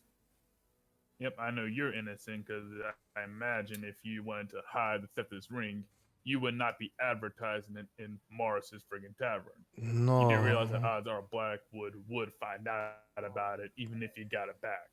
Yes, Right. he would inevitably Just making learn. sure. But I have utmost respect for Lord Blackwood. Why would I ever decide? You know what? This is hypothetical. Ignore me. You can It's try that's to you know, access the box. You can try your lock picking, Lucy, and see if you can open it. And Mr. Spitfire, you can take a look in places that someone of your previous profession might know. well, you gotta understand something, Persevere. I never was a thief. I mean, I lifted a few things, but I never was like the guy with the finesse and the little bits. I mean, I know how to get one working, but that's not my talent set. I was more of a, I'll be real with you, I was more of a thug. My job was supposed to stand there and look tough so people would give up whatever Rudrick wanted without a fight. If it was a fight, I dealt with it then. This is more of a finger thing. All right, so here's what I want to do then. Lucy, do you mind check out the box, see if you can tell whether there was like a key or picked or whatever. You're smarter than me. I'm gonna go look around. I'm gonna go like around to your place, Guesevere, and I'll see if like something sticks out to me. An open window, knocked open door, or some shit. Very All well. right, sound like a plan. It sounds good enough for me. All right, in fact, you know, Guesevere, you know your room better than I do. Come with me. Very well. Sort of like gives Lucy like a really sharp glance, like, do not steal anything from that box. I will find you. I'll just hold my hands up. But we could split the profit. You take 2 rings, we take 2 rings. It's beautiful. I would love to see you fight Guestivere. No, we would die. No, you might actually win. No, we we shove him down the stairs in that little dungeon, seal the door, and just leave. We reopen Yeah, the quote as a unquote rule- sealed dungeon. You know what I'm saying? Yeah, but as a rule, I don't want to steal from the guy who literally has like my money. I'm just saying. Nah. I'm just saying, if Guestevere's I our stole homie. from Blackwood, he Where's would your confiscate sense of all my money out my adventure, vault. man? I mean, screw you guys. I have like 2,000 gold in there. You know how So, much money that is for Spitz? He thinks he's rich now. Guestivere He and is rich now. Spitz head to Guestivere's room, which is only just down the corridor, and it's a very small, almost similar to a prison cell, but like maybe double the width. It's got a bed at the far back that spans wall to wall, a couple of bookshelves, and a small desk, and a large weapon stand for which is Flamberg is being stored on, with his armor stand on the other side of the room. All right, I like to sweep the room and get like a bit of trivia or info from Guestivere, aka can I tweak Guestivere's help for an advantage on this roll? Sure. Thank you. Perception says 21. Very nice. This is a very clean room. The desk is well polished and dusted. Everything is immaculate. You do see just above the bed there are 3 key hooks with 2 keys on them. One is missing out of the 3, but that is, you can see it on Guesevir's side.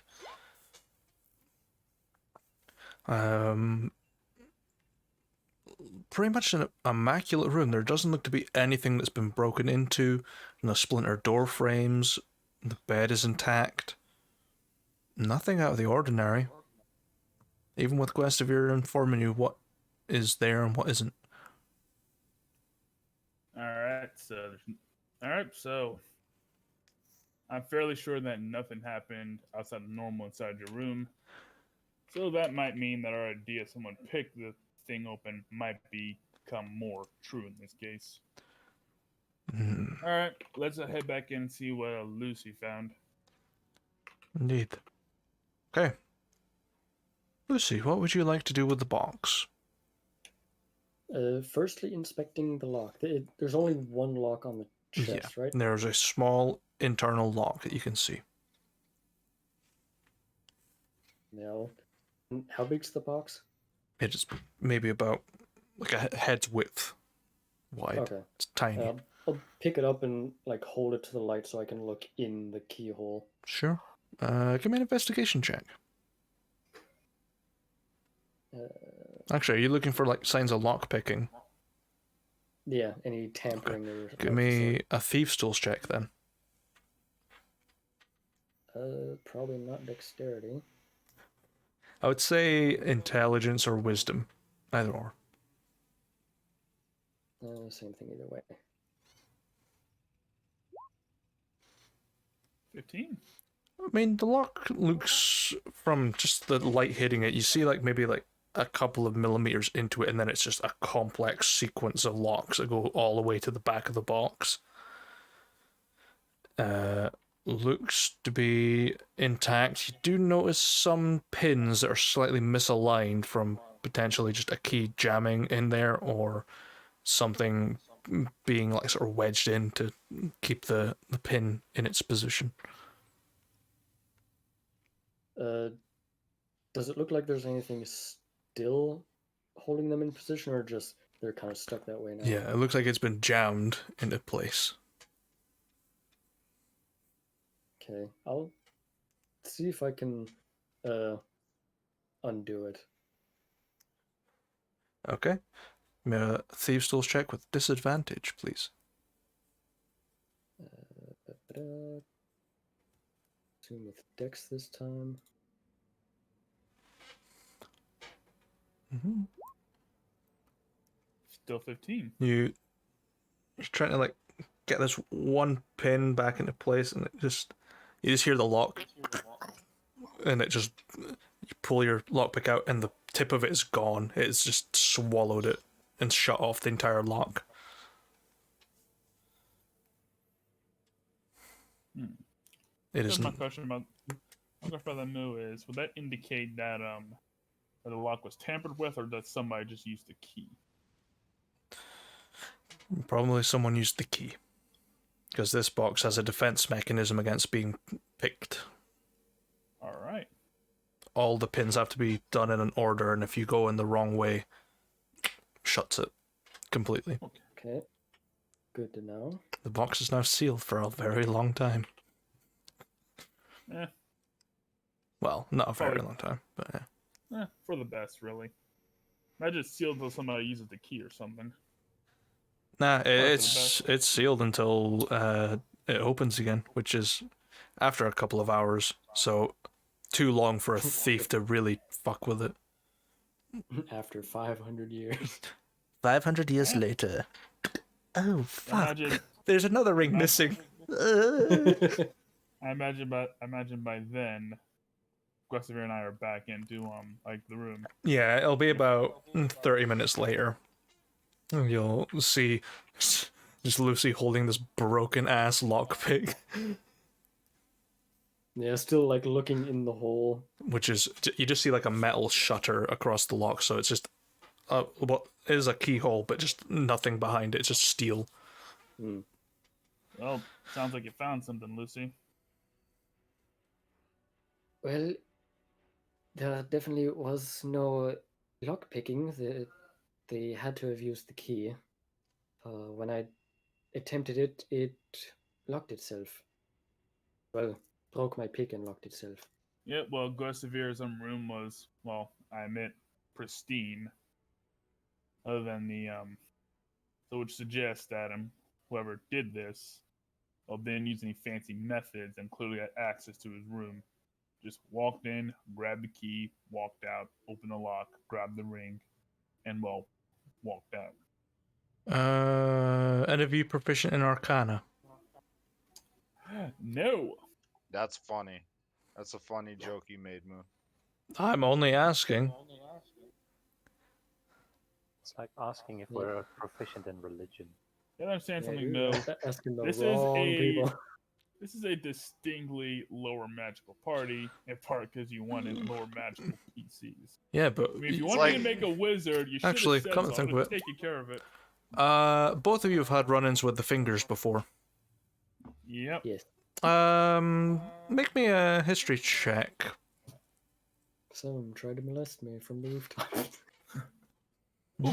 Do I have advantage since well, I've run to the fingers more than Lucy Yeah. said. I would say you have it. You probably get both of advantage, so because you're probably bouncing off each other.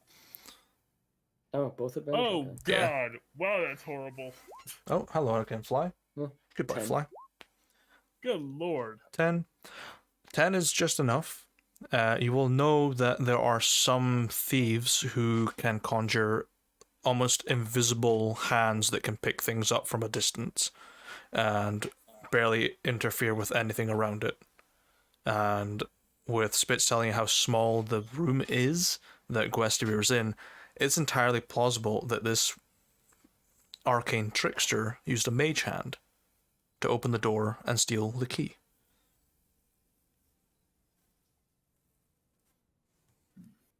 Yes, well, possibility might be that someone did use magic to open this box, but not on the box itself. More to sneak the key away from, well, Guestevere of his room. Is there only the one key, or do Blackwood, you, and the cleaner all have a key for the box? All three of us have a key, but I keep the cleaner's key in a safe downstairs, which it is still there, and behind certain locks that can only be opened with Lord Blackwood's key. I have two keys in my room currently, one for the box and the other one for opening the vault downstairs. And this one on my side here is for the building itself. Well, if I was a finger, then I'd probably just take the key that I have the easiest access to, which in this case is yours. I don't know how they would know Alright, where so, it is, though. I keep it on my person at all times. Yep, but you gotta go to sleep eventually, and you got hooks for the keys. That is a very good idea. Actually, we should check. We should also check. Spitz like will sub himself on the forehead. We should have looked at your door for tampering too. Sure. Fasali, Well- you are more than welcome to use your light fingers to inspect. Spitz like pause for a moment. Actually, it probably ain't important. We do know that odds are it was your key that was used to open the thing. Whether you picked your door open or not is academic at this point. What we do know is whoever did it knew enough about your op that they knew where to look for your key. Now you have it on you at all times. Well, won't stop them from picking it off you. But odds are they took it from the hook where it's easiest. That bears the question. The defense mechanism on the box only happens if the box has been tampered with too many times. Was there something wrong with the box before you tried to open it? How many attempts must be made for it to lock up like that? 2. I've made one attempt. It looked like there were 2 pins that were wedged a little out of place.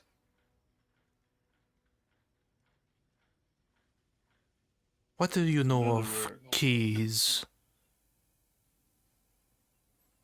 In what regard? As in how they operate against the pins inside of the device. What kind of key does Gustavir have? Is it like the ones with all the little ridges, or is it one of those old ones? The one that Gwestvir has on his side is one of the old-timey ones. It's the long with like the square edge. It's got like the small little ridges inside. The ones on the wall are one of the toothed ones, or the serrated keys, and then the other one is a very similar serrated key, but it's just ever so slightly different. It's got like a squared notch in it, and then its teeth. Yeah. Well, I know there's some that all they do is lift pins to a certain height, lets them turn the cylinder.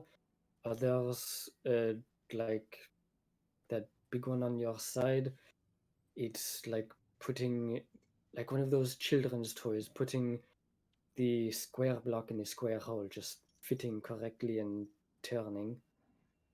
And One way to demoralize a locksmith, but yes.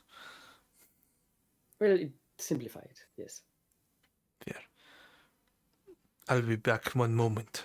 Disappears and comes back with the 2 keys. Could you use your keen eyes to see if there's anything wrong with the keys?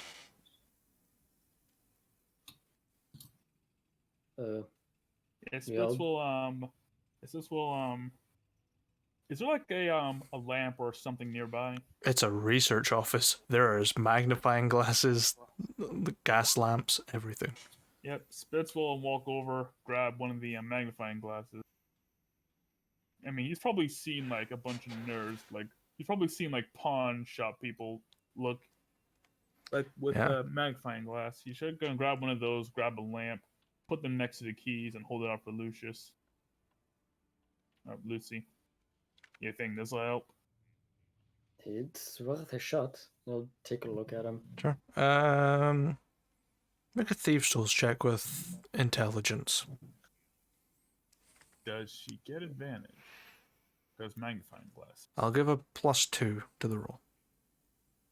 Plus Hey. 22. 22. Look over the normal key that's for the box. It looks fine. The other key has a notch in it, similar to the damage dealt to your lockpick. Yeah, I'll hold the one with the notch up. This one seems to have been tampered with. There's a notch that fits the location of the damaged pins. It is... So someone tried to pick the wrong key and tried to open the box, and then figured out that the other key was the correct key. It seems to be likely, yes. Hmm. But strikes me as odd, though. There are 5 rings total in box. Why only take 1? Gesundheit. Sorry about I'm probably taking the one that's the most valuable, the one that matters the most. But yeah, if you're just a thief planning to get some quick cash, you take all the rings. Heck, the fingers have been known to steal the floorboards from places that are rich enough. Yes. What is the significance of that one ring in regards to the others?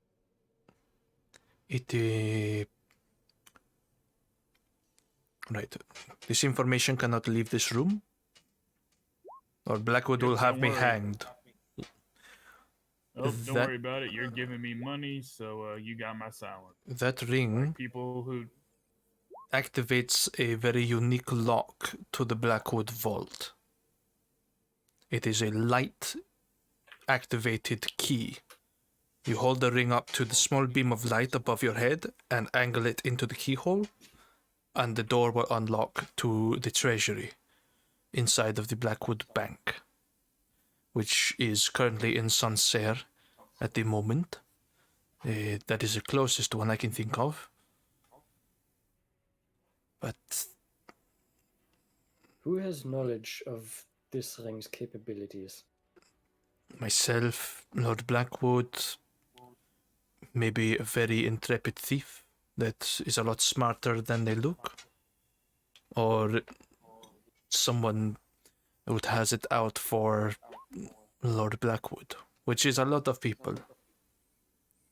So in other words, looks like this little stunt wasn't cash grab, but it might have been the first part of a well, it might have been the setup part of a real job.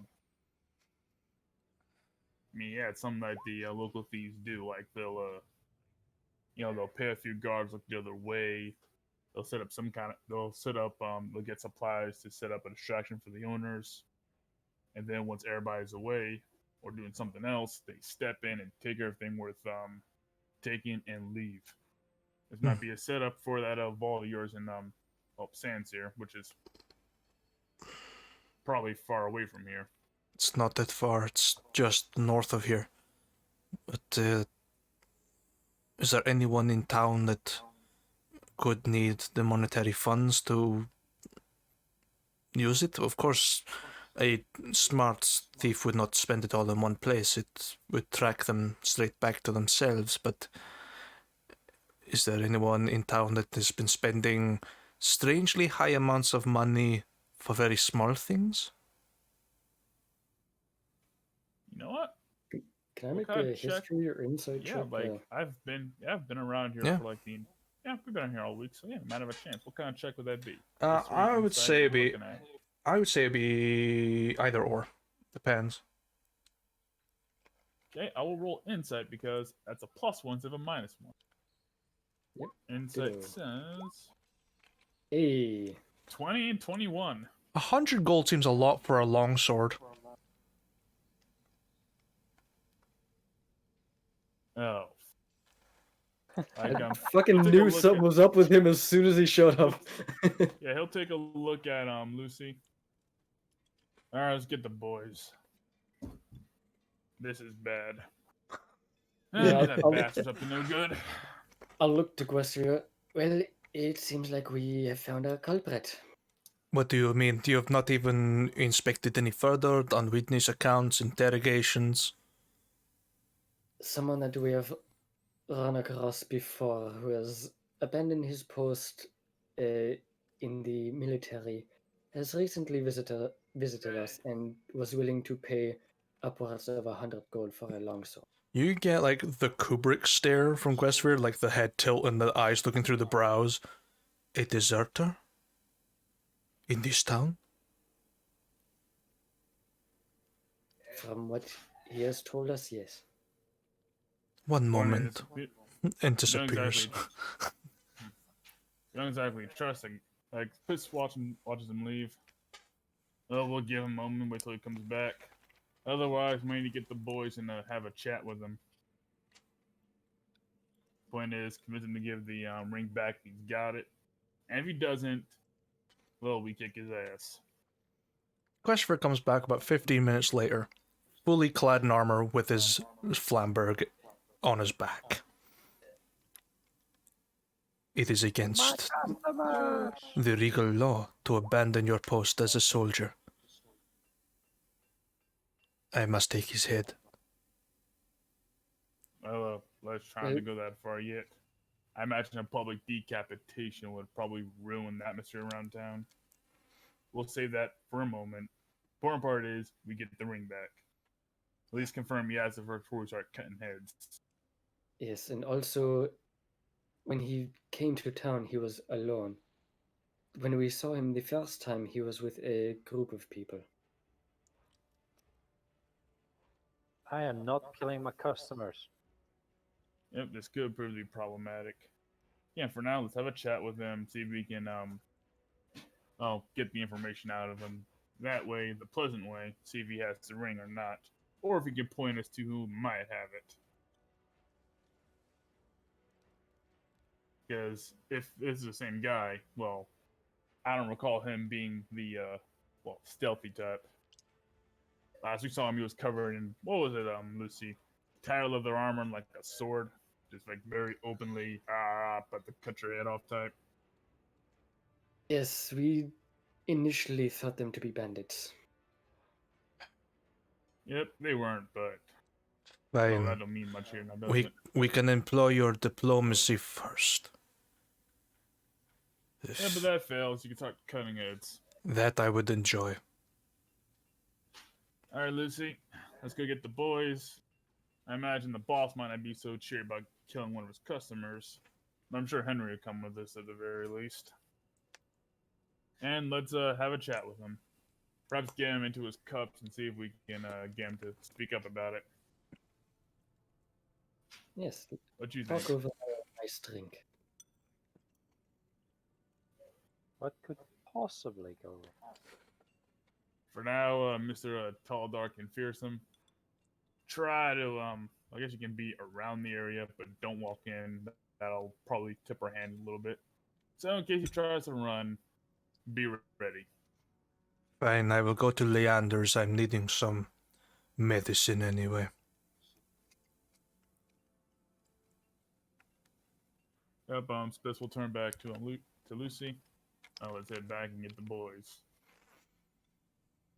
And then before he goes, Yeah. says, "Oh yeah, I mean, we probably jumped the gun a little bit aggressive here, but how much were you offering for this job?" 100 gold and a royal star cut, a citrine, a gem. Oh, that sounds valuable. So, all right, that should be easy to convince him. It's worth All right, 2 Luke, gold. all right. Worth two. Hey, 2 gold is like what, like a day's worth of expenses for a comfortable lifestyle. Really, 2 days if you're modest, like me. So yeah, worth it. So, yeah, let's check it out. Back to the forward. See how much it's actually worth. It's worth 200 gold. Here we go. Worth the effort. Yeah. So yeah, let's head back to the the forge. Mhm. Spitz will open the door. All right, boys, we got a bit of news. Well, first off, we got 500 gold for for all of our troubles, so we can split that now or later. We also got another job. Well, job offer anyway. Well, long story short, important ring went missing, so we need to go and find that. And looks like we'll be having a chat with our favorite bandit captain. Well, it might turn messy, so just be on guard. But we're gonna try the diplomatic route first. Do tell him his sword is ready and waiting for him. Actually, we could use it as an excuse to approach him. Got the sword? Yeah, I do. And I'll pull it from under the counter. All right, wrap it up and let's go see our customer. Actually, you Wait. probably shouldn't be doing weapon deliveries in a tavern. Never mind. It's a very That's common stupid. practice. Oh, it is? Yeah. It may be a common practice, but considering the conversation you're gonna have, it might be healthier to invite him back here. For the bartender and his patrons. And that's why you're the boss. Hey, well, It's I was actually already better. planning to go out and find him and let him know. I can probably just let him know to come back. We don't really need to go as a group. Might scare him off. That is true. And in All that right. way, you can get Questivere inside the building. Yep, have Guesevere. That's actually a good idea. We have Guesevere somewhere in the back where he's not being seen. Then we invite him in to get his sword. Then we chat for him a bit. If he acts cagey or weird, well, we deal with it then. I mean, he's tough, but 5-1 ain't gonna end well for him. Even Well, with a no, fancy hold new on sword. there. Hold on, Spitz. You're forgetting a Good. step Talk to him there. first. I know, What's the but you're step? forgetting us. First we got to get the payment for the sword. Then we talk to him. We're still running a business here. We were just talking this morning about what was happening when the business is going slow. We got to get paid for the job first. Then we can ask him for the ring. He ain't gonna run nowhere. You got a point there. All right. True. Um, The That sounds like where he alright. gets his payment on our business.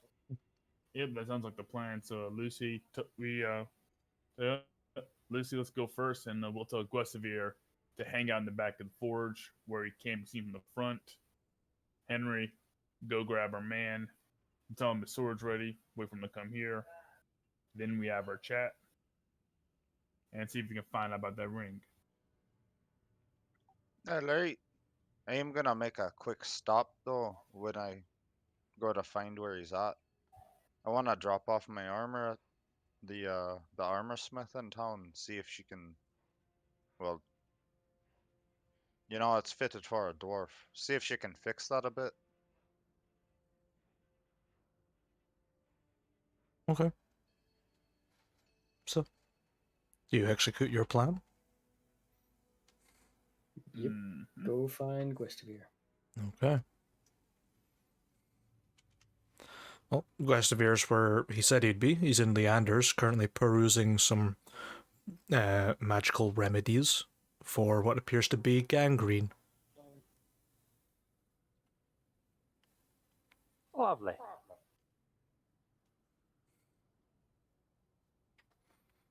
Well, Guestivere, we've come up with a plan. And that plan is... You Uh, get 2 rings, we get 2 rings. We fucking blow town.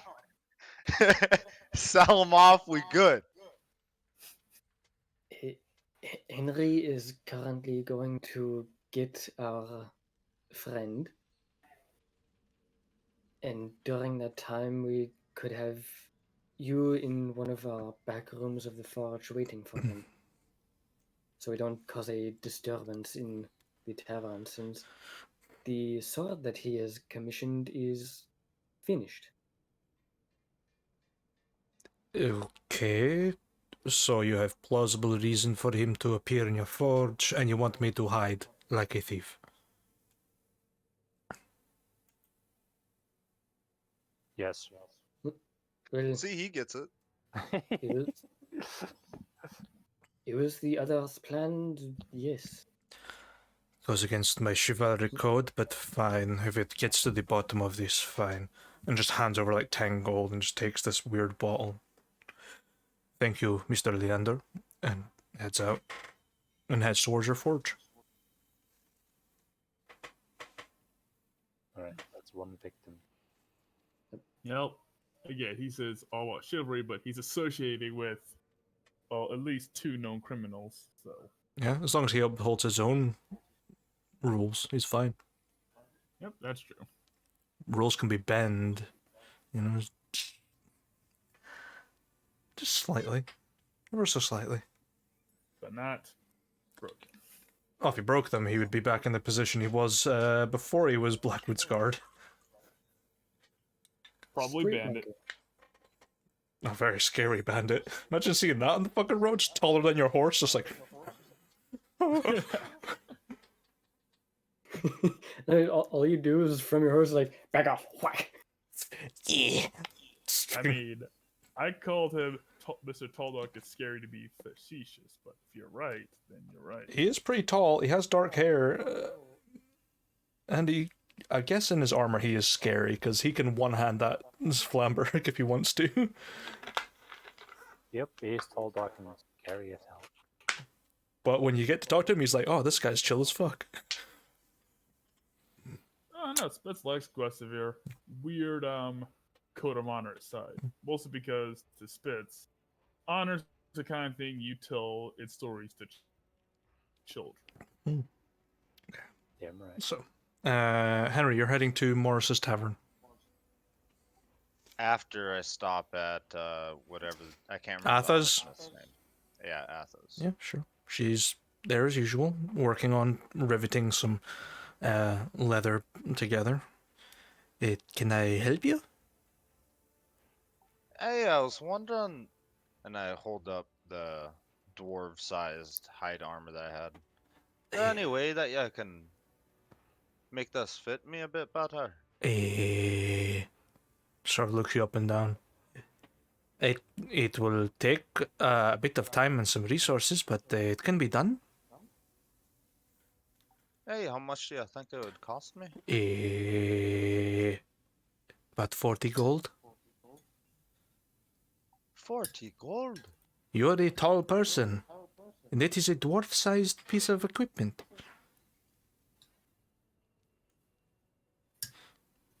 I mean, alright, so outside the game, Moo, Henry only grew 5 inches. It's still a lot of material. Plus, your build changed. You're no Yeah. longer as wide. Yeah, has to cut back, has to build. She prices based on the volume of material, not just the length of it. How far are we? What was the town name that we met Winnie in?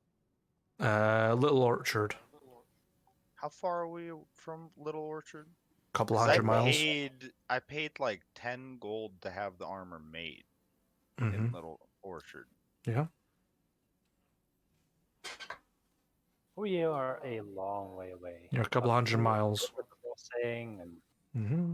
what, a week's worth of travel. So about 2 or 3 months if you don't have a river crossing, but things that go for the bridge.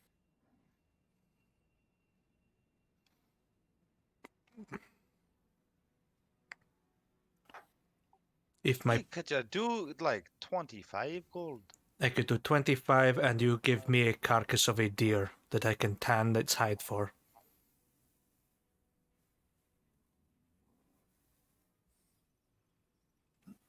Alright, I'm pretty sure I can convince Spitz to punch a deer for me. Oh, very well. I can do that.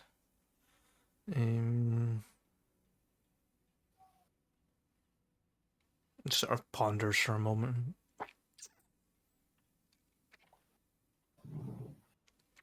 Ignore the deer, and just like she's processing the image of someone punching a deer to death, and she's like, you know what? 30 and it's yours. All to spare that deer. Alright, fine. 30 and no deer. Maybe come back in a couple of days and it will be ready for you. Alright, and I'll hand over a purse of 30 gold. Very well. Puts it away and And the armor. takes the armor from you and stores it to be done after her current job. Alright, I'll come back at what day is it, Moo? Actually. I don't remember the date exactly. The last day I have written down is the 28th, and that's the day where we fought the 28th. shit. Let me have a look at the So a week calendar. after the 20th. Or Or no, we're several weeks past the day that we fought, right? The Ithalian calendar. And you're currently in Furg. The 28th, it is now. Which is midweek. 1, 2, 3. Following day. It's now the 50th. Which is a Friday, essentially. It's a Skuya, which is the Friday name. Alright, Same month, right? Same month, it's Furg. Yep. Yeah. what's Wednesday? Wednesday's Thramos is Wednesday. Thramos, like with an M. Yeah. I'll type it out for or copy and paste because I'm in the calendar right now. That's the Wednesday. You're currently on Friday, which is spelled like Skuya. Alright, well I imagine you close down the forge for a day off once in a while, so I'll just stop by on next Thramos. See if it's done then. Very Does well. that work for you?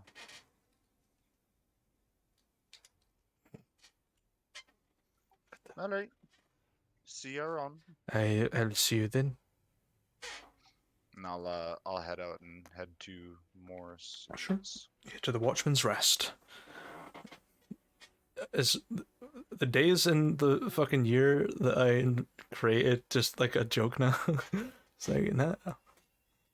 No, I'll use it. I just need to learn it. Yeah, like I keep forgetting it because I don't use it very often. They are very hard to pronounce names because they are based on an Elvish, like they're based on the Eldarian Elvish language. But if you do the Novarian calendar, it is so much easier to pronounce. Yeah, they use Monday, Tuesday, No, Wednesday. they use something similar to the Ithiledian calendar, but I find it. Splash of color, the Aresin calendar. Yeah, so Wednesday for them is Durum, and Friday is Geros. Yeah, a lot easier. Yeah. But they have more months, I believe. No, they have the Well, same they have month. to. No, they've actually got the same amount. They just have 64 days every month. Oh yeah, no, that's right. You Yeah. went with the like even days spread across there. Yeah, and you'd be... Yeah, never mind. But yeah, you head to the Watchman's Rest, and you see Morris just sort of spy you. Never never seen you before in your forms. Welcome to Blind Warden, my tall, strange friend. How can I help you? Hey, I was wondering, have you ever seen a man named Aiden He just sort running of around town? leans back and goes, "You sound awfully familiar to another dwarf I know. You're related by any chance?" Yes. Hey, you talking about Henry? Aye. Hey, you still talking to him? What the fuck happened there? That's a makeover that I need to have a look at. Who the fuck did you up? The fucking blind butcher or something? What happened? Alright, well, I know that you know all the things that happen in town. You heard a few weeks back there was some blood mage had a rampant fight in the middle of the town, right? Aye, it was more like a hearsay, but aye, I heard about it. Hey, it was us who was fighting. Oh, I'm assuming Killed you... two of us. Aye, alright. Aye. That's a hell of a stint and a jump, though, isn't it? You used to have a long beard, now you've got to... It looks like you're about to make me a shady contract and sign my soul over for a couple of gold.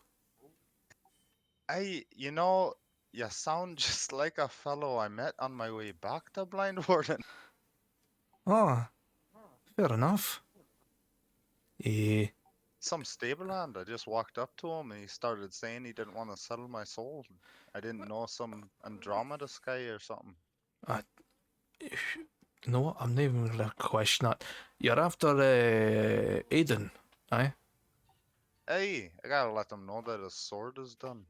Oh, he's away for a bit. He's went to Leander's place. He's needing some sort of oil thing. But he's over there. He's literally just left about 10 minutes ago.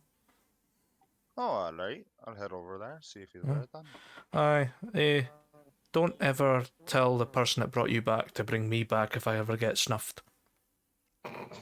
Hey, yes, fair. It's, well, to be honest, it's still a bit shocking for me, too. Aye, good thing though is if you want to work here, we could hang some bottles from your horns so you could walk about and serve out shots. Hey? It's not a bad idea. Aye, it's magic, and even then, I think you don't get hurt by fire. You could stick marshmallows on the end of your horns and dunk your head in the flare. Be magical. Well, I haven't tested that quite yet, so I'm gonna keep my head out of the fight. Maybe I'll try touching a fire at some point, but It's fair. Morris really trying to find a gimmick for his tavern. He really is. Like the Flaming Moe episode in The Simpsons. Come see the flaming tiefling. It's always good to have another job opportunity, though. You never know. If the forge business goes under, the tavern business will be roaring. Hey, people always need a place to stay. Well, stay because they're too drunk to go home. Hey. Alright, well, oh, that reminds me. Aye. Gustavir and me were talking. You had to have more barbecue nights. I can ask Throg to start hunting a wee bit more, but can only do it a couple of times because it eats me out of house and home. Aye, fair. Alright, when's your next one? You can let me know, so I can let them know ahead of time. End of the month, I believe. So another 68 days. Alright, we'll be ready. I'll tell Throg to buy and capture more things. Because that tall man that you keep bringing in here on that barbecue night, that man can pack away some meat. And not in the weird sexual way. Well, that's Damn good it. food. If anything, you know, chef should take it as a compliment. Somewhat. I take it as a kick in the balls. Because that's a lot of money. Aye, fair. You know that you make up for it, though. Aye, because you drink more if you eat more. Aye. So, I'll let you go and catch up with Mr. Drass, and hopefully you don't go killing him or something. Or he'd kill you, I don't know. One way or the other. I hope not. Just telling a man that a sword they order's ready. Aye. But I suppose you never know. And the source of the echo. Whomst. Yeah, it's our friend Spitfire. Ah, is it Rook? Source of the... I don't know what could be causing it. We're getting feedback through him. What could be doing it, though? That's a Set his curiosity. headset down. His headset's just picking up the audio through the ear. Nah, it was even picking it up when he was not, when the headset was in use. So Yeah, but that's probably what it's picking it up from. It's probably just his microphone super sensitive. Could be. Or it could Which be is his other generally- microphone that's picking it up from just Oh, reverb. also possible. If he, I don't know. Yeah, it Yeah. might be a camera mic if it's got one. Oh, it could be camera mic actually. Yeah, that is always a big fucking problem. Yeah, actually, it could be that. Come to think of it, we'll ask him. probably. But We'll ask him when Henry he's was back. a, Yeah. Alright, well, I'll stop by sometime before, 68 days pass or whatever. And have a drink, we can catch up. Aye, I'd like that. Aye. And Henry will give him a nod and then head out and head over to Coriander's across the way. Corianders. Or Loriander's, whatever. Dude, I'm so bad with names. Fuck this. Why are there so many in D&D? Why? I'm going to visit Soap Boy. Kind of, yeah, fucking soap God flavored damn it. man. You look at me like, Look, I mean, He's got a- Loriander, he's got a- Coriander, it's like similar. He's got Leander, a it's sign all on his like, door. Please don't lick me. it's all the same. naughty children fucking not allowed to name. lick me. Please stop. Okay, you head to Leander's and you see Aidendras in his still kind of like patchwork leather armor and his kind of scruffy, paling beard, purchasing what appears to be like this large, tall bottle of oil. And here's the little bell go as you enter. And, well, fuck me sideways, a fucking tiefling and blind warden. Look at that. Hey, a pretty rare sight, right? Oh fuck me, it's fucking you, Henry. What the fuck? Hey, surprise! Seem to Eh. be getting everybody with that one recently. Hey, fuck me, it's a hell of a transition there. You should have been me when I woke up and seen the mirror. I don't look in the mirror often, if I'm brutally honest with you. I'm not much of a looker.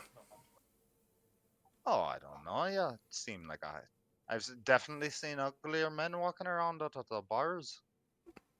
No, if I swung both ways, that compliment would make me want to bed you, you know that, right? Too bad. Alright, well, that aside, the sword that you ordered, Aye. it's done. I You're good saw. to pick it up. All right, fucking, let's go then. And undoes the oil. I can reuse that bottle, Mr. Magic Man. Let's go. Hey, you buying liquor here? Sorry, I didn't know you sold liquor. You Nah, got anything good back there? it's fucking oil, isn't it? Oh, you're drinking oil. Yeah. Good for the joints. I'm getting old. Oh, yeah, makes sense. Alright. Well, Mm, lead the way, Henry will Mr. start. Horny Man. Hey, I mean, I'm still going by Henry. You can still call me Henry. All right, Horny. Alright, I guess that works too. And I'll open the door and start heading over. Sure. So how ya been? Been fucking pretty good, if I'm honest with you. I've come out a little bit of money. It's not been too bad. Hey, that's good. You don't look like you're a bandit anymore. Still remember the first time we met? Could have sworn that you were the ones taking the stuff. The old chumper, he always, what is his name? Charlie. He's been a little shit. Found out a little bit about him. Turns out he's joined the fucking army. So, Hey, join the army. yeah, apparently so. I heard it on the grapevine, of course, but, you know, end of the day, you know, who cares?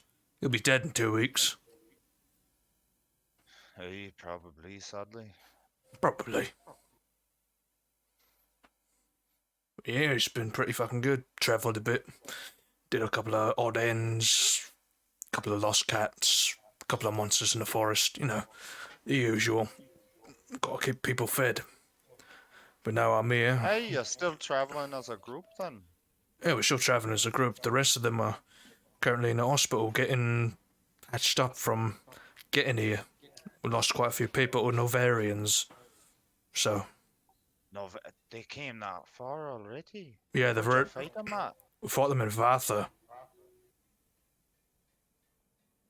Well, shit. I didn't think they'd push that far. Yeah, apparently they're going a bit further south. They're going towards Annie and completing a what my assumption is like a pincer tactic on Elysia. So they're going to go down towards Annie and curl round through De Gralin and come up to the point where Galador is and just crush the town or the city, whatever. And we're a fucking bloodbath in the process. Henry just kind of like fucking looks shocked. He's still walking, but he's kind of zones out for a second. You're right there. Hey, just if they do that, it means they'll be going through my hometown, worried about my family. Is fucking Lindenwood, right? Hey, Apparently they've gone through that area already, but it's still intact, so it might be alright.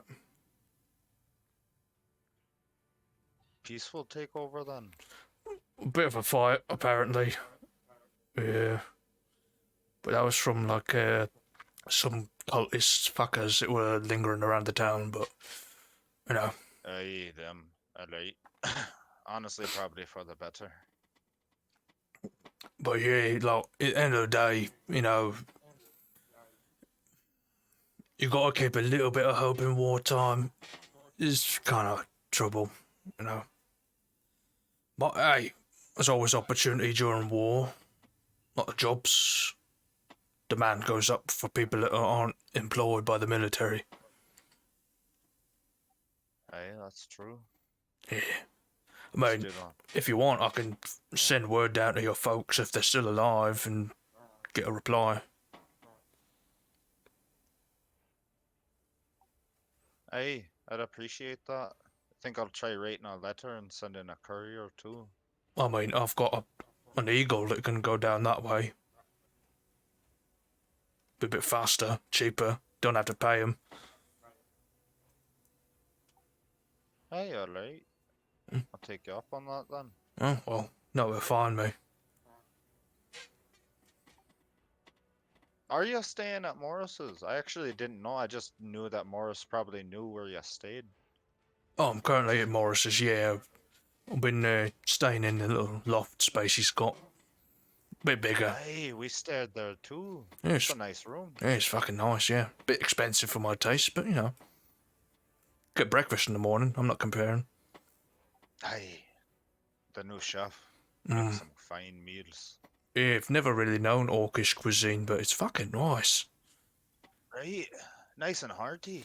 Always feel nice and full when I leave there. Yeah, it's a bit spicy though, but you know, you get over that if you're piss drunk like I usually am. Well, fair. Good liquor there too. Mm. Horse keeps a good stock. Yeah, I've been buying them at a house and home recently, stocking up for when the gang gets back on their feet. It's pretty nice. Have a nice party. Hey, you know that they're doing barbecue? Oh, you were At at the barbecue end of night the as well? It was fucking nice. It was- Oh, I didn't make. Listen, I didn't make the last one. That's because I was still some stuff happened. I still had to travel back, but there's gonna be one at the end of the month. Well, fucking count me in then. I'm gonna stick my goal down and do that. Alright, hopefully the boys are healed up by then. If I don't come out 100 pounds heavier, I failed. And you get to the door of the forge, and whatever you want to do now. I mean, I'll just open the door and hold it open, hold it open, say, and call inside. Hey, boss. Aiden came over to get the sword. Ah, wonderful. Aiden walks in and just sort of like gives you like a curtsy, like, "Thank you, madam," and just walks in. I'll walk in behind him, just close the door, and then I'll head over to the where Coronar is. I'm assuming Yeah. Lucy is behind the counter as well.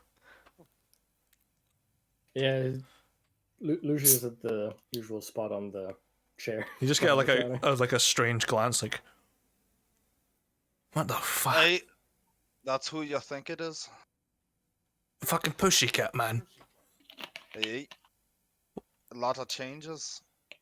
A lot of changes. He's less hairy and he's shorter. What the fuck happened? Well, Hey. apparently this is what happens when you shave a cat. Or did he like cough up a fur ball so powerful his arsehole folded in on itself and he just became this? No, this is what happens. The same thing that happened to Henry over there when one dies and gets resurrected. Well, fuck me. Call me out for that. I ain't fucking doing it. If that's like an option, I'm a lot fucking completely out of it. Yep. Let's just say he drew the short end of the stick. Hey, that's a good one. It's You fucking know, funny. I didn't mean to laugh at you, Lucy, but it is actually a pretty good one. Yeah, it's fucking funny, isn't it? Right. I said the same thing when we first saw each other. But yes. So, Coronar, you got a sword for me, I believe. Yeah, I do indeed. I'll walk over to the counter and pick it up from underneath it. And then display it on the counter. Just quickly takes a look over it. It's fucking very nice. Yeah, I've made it out of steel, and this is an ironwood handle, so it'll last a bit longer and it's, a lot more durable. Nice. Right. It was a bit costly to make the steel. Right. Well, the remaining 75 gold, as agreed. All right, I'll take the 75 gold and put it away. Takes a look at the sword. Mighty fine. Mm-hmm. Right. Well, maybe I'll come back with a commission another day. Hey, I'd appreciate that. Yeah, Good that's- business. Be wonderful, yeah. Well, sold it here tonight. oh, before we go, can we ask you about something? Yeah, sure, far away. Well, you've been in Morris's Tavern. You seen that little notice over there? Yeah, what about it? Any chance you know anything about that? Heard some while you were out there in your cups? I mean, I've been working around the town, helping out stalls and shops and stuff like that. A couple of hunts. Not really. I'm going to insight the fuck out of that guy. Sure. Well, I say that, but I'm like a +1. I'm not proficient, so. I Yep. You know what? I am not going to accept that. Drop the inspiration and re-roll. 'Cause that's atrocious. Sure. 8. He's holding himself pretty confidently. You're not really getting a read off of him. can I give reading him a shot? You can give it a try, yeah. All right. Everybody roll insight. Oh, the only reason I'm asking is because I'm proficient in it. It's one of the things. Not that it matters. But... You're still a little shaken from the news that Aiden's given you, and you're just like not paying attention as much. Makes sense. And you're just like, yeah, he could, like, just completely blanking him at this point. Just processing, is your family okay? That's all you're having in your head. How long has it been since we last saw him in the woods? It's been a good couple of months. Okay. So, just some small side jobs for stalls and such, you said? Yeah, pretty much. They must have been paying you rather well to get the money to splurge on a longsword like that.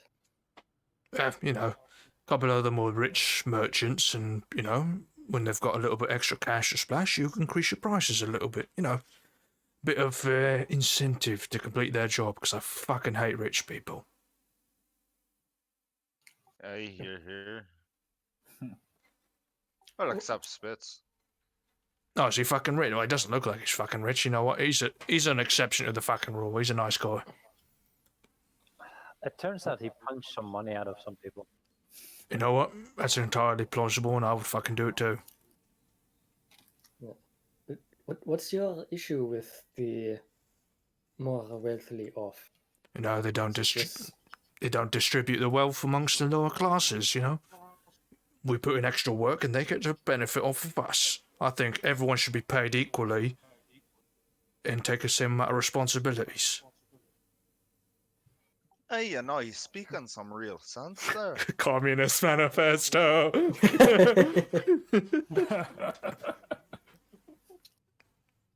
Turns out, mercenary, also secret communist. Perhaps the first real communist. Not really. There's quite a few people that believe it. So I take it you're not a big fan of Lord Blackwood and his business here in town. Fucking hate Blackwoods. Why do they have to monopolise the banking market? Why can't it be done by the government? Why do they get to fill their boots with our money that they get invested in stocks, give us a return of about 5% per year, whilst they racket in the next 95? That's still 5% more you would have gotten otherwise. Yeah, but what about the other months? It's our money. Why do we have to give them most of it? Because they put in the work. Still, you think they take a small percentage, maybe reverse it, you get 95% back and they get 5% instead. With the amount of accounts they have across fucking all of Kagara and the Novarian Empire, you'd think they would be making just as much money. Well, Why don't you could sell it back also yourself? yes, you could You'd run also out of business invest. You could also invest money and have more interest accumulate over time and have more money in the long run. Yeah, but I'm not a businessman. I'm not educated like you are. Well, Spitzer's invested money. Fuck me, I didn't take you as a businessman, Spitfire. Well, it seems everybody's underestimating me these days, but yeah. Took some of my fiat money and I invested it. Should give me a decent return over the years. I'm not doing bad for myself. But you still gotta stay low to the grind and stay hungry to get ahead in this world. Fair. So, what are you taking a stab at? You're clearly implying that I've got someone out for Blackwood. Okay, was- while that's happening, Moo. Mhm. Is there any chance I can see like the ring or some golden on his purse and like a ring-shaped bulge on his like pockets or something? Make a perception check. All right, here we go. That one. All you see is a bulge in his pants. Is it? Giggity. Might You're be the a ring. worst. You might need to check. It's Give him a little pat down. it's grey sweatpants season in Alicia. Don't tempt me. You will see the law. There are Grab. ring-shaped things in his pocket that you can see. Ring-shaped things in his pocket. Yeah. Oh.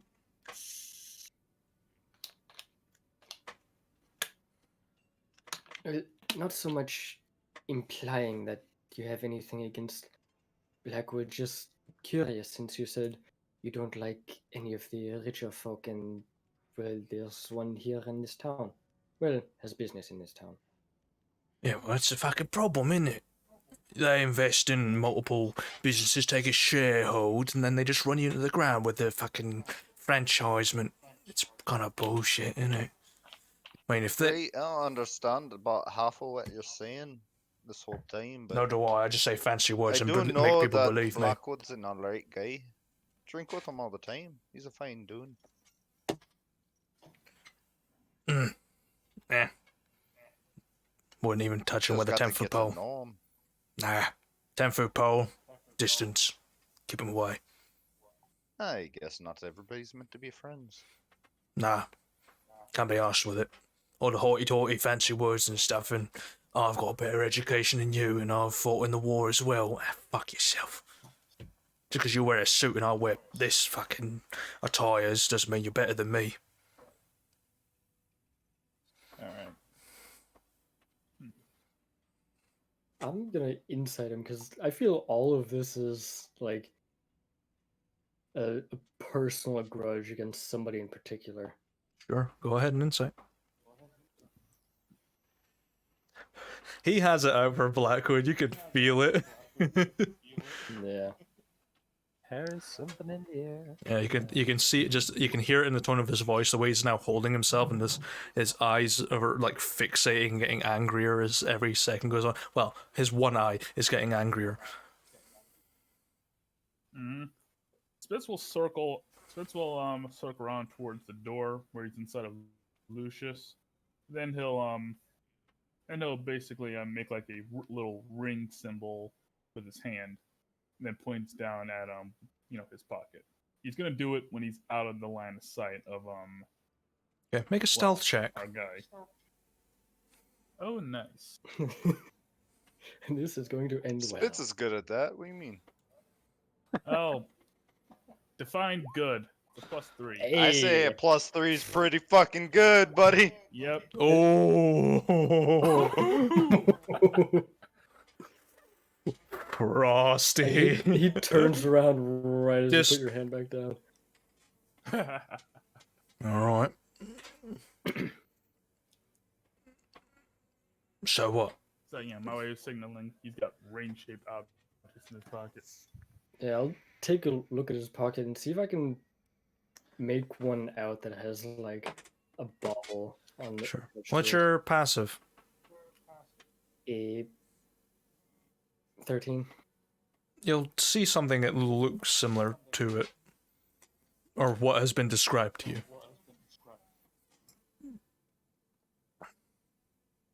Well, the thing that, well, for lack of a better term, sucks now is there has been a theft from him, a ring, and couldn't help but notice that you have a few in your pocket. Oh, these. Oh, right. And he just empties his pocket and puts them out on the counter. Yeah, that's my fucking wedding ring there, and he moves it aside, and it's the one that has the bauble on the end of it. And then there's a couple of just basic looking rings and a couple of copper coins. Mm-hmm. Here's a Oh, it's question: Does Face have any reaction when Lucius mentioned that Just Well, like some got stolen from there. slight eye twitch. Slight Oh, eye, that's it. Oh, yeah. slight eye twitch then. Yeah.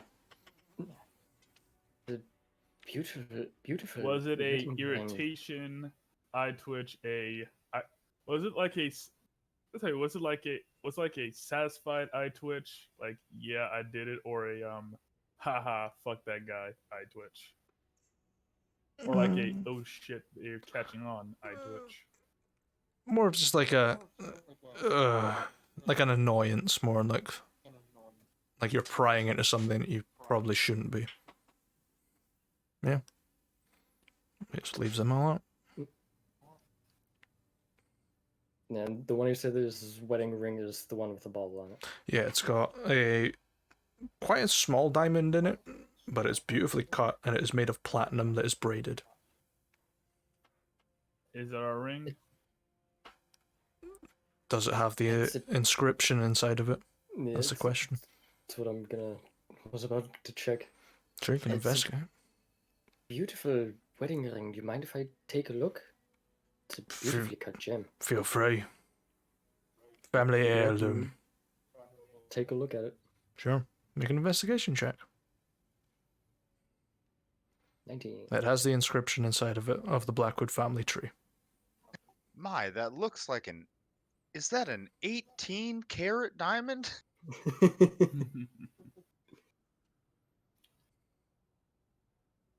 It's a.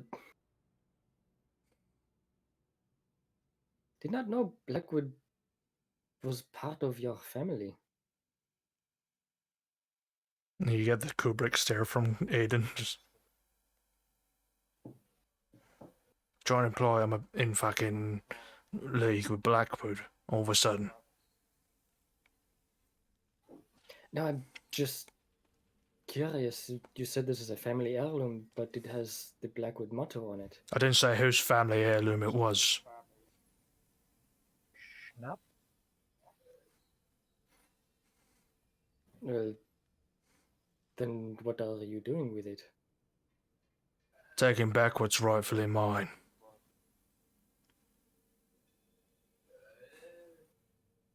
And that would be Enough money Blackwood's if wealth? Did Blackwood steal your girl? Blackwood stole my fucking money.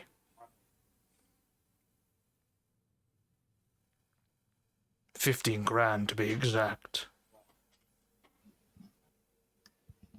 And how did he do that? We took a mortgage out from him. Build up a new property for me and the gang, you know. Build up, make sure we're safe, keep us warm, keep us fed. We did it. I handed over the deposit. $15,000. We started paying it off, and eventually he just suddenly foreclosed on us for no fucking reason. And I was like, okay, maybe we missed a couple of payments, I don't know. I didn't keep in charge of the books.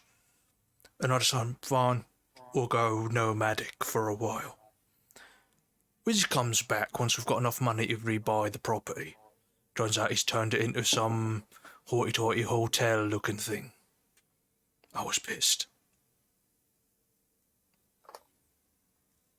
So? Sounds like Blackwood right thoroughly fucked you over, man. He did.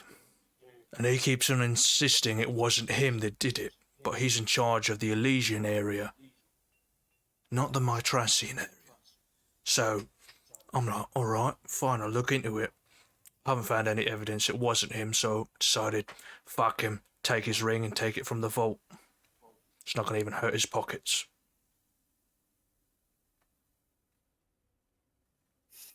Alright, but you know Blackwood. I know you don't like him, but he's a pretty decent. I don't know the rest of his family, but he's a pretty decent guy. And if you didn't find any evidence that he did it, why did you not just keep looking?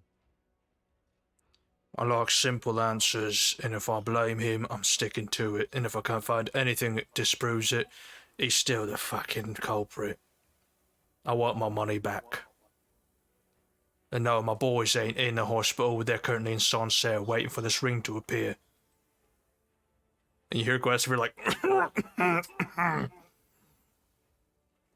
You hear like the sword grinding against the stone floor. Yeah. Like, this will say, well, Spitz will just shake his head. Well, we all make mistakes. He's in on something. And as soon as we hear Guinevere coming in now. Yeah, he's approaching and is dragging his sword behind him. Spitz will.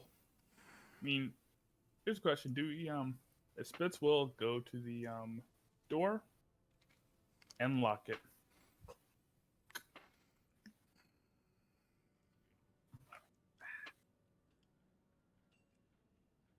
Just looks I'm gonna across go him. head back to the forge. Yeah. Spitz will look him in the eye and shake his head.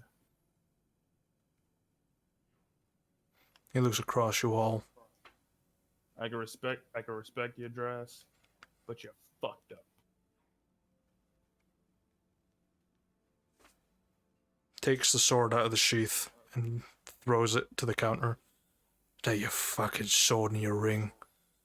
Snooping little pricks. Takes his other rings and leaves the other one. Stay out of my fucking business next time, boys. And he heads out. He just fucking walks towards the door.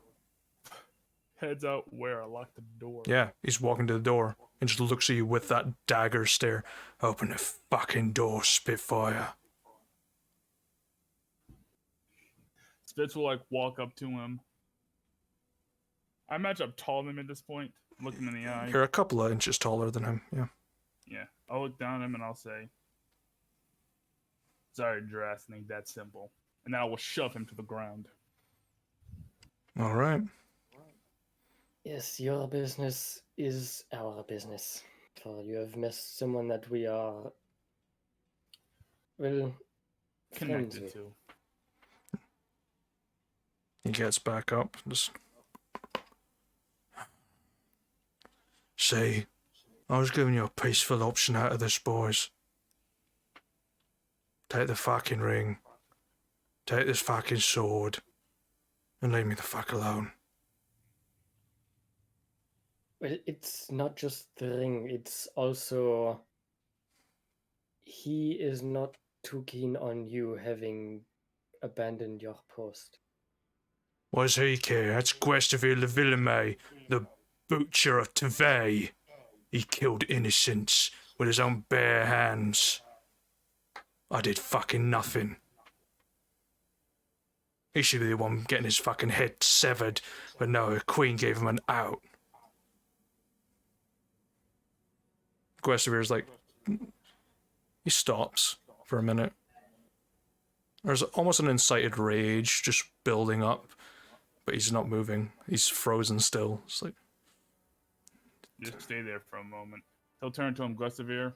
Oh, we got the ring. That's the important part. Question is, what do you want next? and he just sort of stares down this kind of old drow and just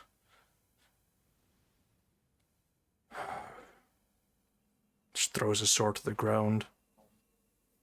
Let him go. He's right. I have no right killing him for what I've done. Oh, this matter is settled. And he just looks at Spitz, Aiden and goes, "It's just for my own sake, Mr. Drass. I will speak to Lord Blackwood and get you your money. See what happened to it. Don't take it out on these gentlemen. I roped them into this. They are good people, and you had your heart in the right place. I apologize." And Aiden just sort of looks at you all and goes, "Fucking just say that next time, you fucking assholes," and just picks up his sword and just walks out. Yep, Spitz opens the door and lets him go. "Thank you kindly." Now, fucking bolts to the tavern. Oh, go ahead, Yoshi. Yeah, as he walks out, I'll be like, well, all's well that ends well. I feel like, well, gentlemen, I believe I have just caused you some a discourse inside of a relationship that could have been flourishing. I do apologize. Henry just walks over to the door and calls out, "Hey, I still expect to catch up with drinks at the end of the month. You sure? You better show up at Morris's." You sure? Fuck off. Chucks the longsword at your head. Well, that's the nature of things in our world. Not everyone's gonna walk away happy. The fact that Drass is still alive, I think, is a win in of itself. But I'll be honest with you, Guinevere, I did not want to hurt the old man. After he mentioned the way, it brought back bad memories. And he's right. I should have been killed a long time ago under execution. What right do I have to take his life? Because you don't do it anymore. The past is the past. The past is the past, and many lives were lost because of me. Hey, Innocent so we're lives. towards making a difference now. Yes, that is why I threw down the sword. Yep, Exactly. So you're doing it. I have We to. all have our demons. We all have our impact in the world. Well, there's going to be a few problems coming up due to that. But the matter settled. We got our matter settled. The ring is fine. We're gonna eventually get paid for this. And the Yes. consequences we'll have to live with. Besides, Drass is still alive. So well, that's the best possible ending if you ask me. Suppose you're But right. none of us feel like winners, now do we? No, I do not. I feel like I went 10 rounds with a bull. look over to Lucius in the Well, corner like, Guinevere. "Ring." Well, Guinevere, welcome to the dark side. Nobody's happy. Well, I should say welcome back. Speaking of nobody being happy, I got a favor to ask of you, Gustavir. Yes, Mr. Dalvis. On the way over here, I was chatting with Aiden. He told me that the ward, and I glance over to Spitz. It went through with Lindenwood already. Novarus already took control of it. Well, I was hoping to send word or try to find out if my family's alright. What? You might want to sit down for what I'm going to tell you. I get the feeling you're gonna tell me something that's gonna make me wanna, do something ill-advised. It might. Should we be sober for this or not? Let's go to the tavern. And he walks towards. He's going to go to Morris's, even though Aiden's going there. Yep. All right, let's go see Morris And and get some of the good stuff. I will temporarily be back as nature calls. But Yeah, no problem. I've had to go to the bathroom twice because I've been renting my ale. On the way over, Henry's gonna just look worried. It's not really what you want to hear when you're asked to send a message somewhere. Yeah, What's Spitz Just will, take a seat. It'll be fine. yeah, Spitz will, move closer to you. Let's stay calm now, brother. You might not want to hear this, but it might not be that bad. All right, just no matter what happens, I'll be there for you. All right. Alright. No. Clasp you on the back. I'll hear him out. Yeah, but I'm not quite as Better than fond all. of my family as you are of yours, so I can't really relate. But I can understand what you might be worried about right now. Remember, I'm with you, no matter what. If you want to run in with your dick hanging out, fighting Navarians, I'll be right there with you. Although I'll have a pair of pants on.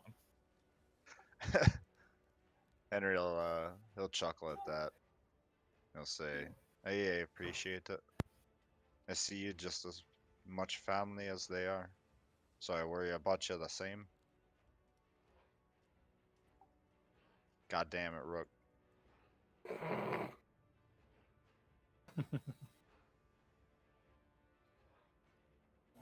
What's wrong with all these people throwing swords around? Don't they know they're sharp? I know, right? Throwing a sword actually breaks it a little. Well, you gotta test the durability. All right. I mean, I don't mind, right? Because then they come back to the shop for repair. It appears hoping From the Moon is still available. It's good shit, but also will knock you the fuck out. Henry will look to you and he'll say, hey, I appreciate it. I see you just as much family as they are. I'm just hoping that they're alright. And you're more my brother than my actual brothers. Most of them were assholes, but I like you. Regardless, Also, I I'm don't with plan you. on going fighting anyone with my dick swinging. Hopefully, I got armor on. Speaking of armor, need you to remind me next week. I gotta go pick it up. I had to pay 30 gold for it. You believe that? I got it made for 10. well, that's right, I fucked up. That point might be Right. cheaper just to get some new gear or something.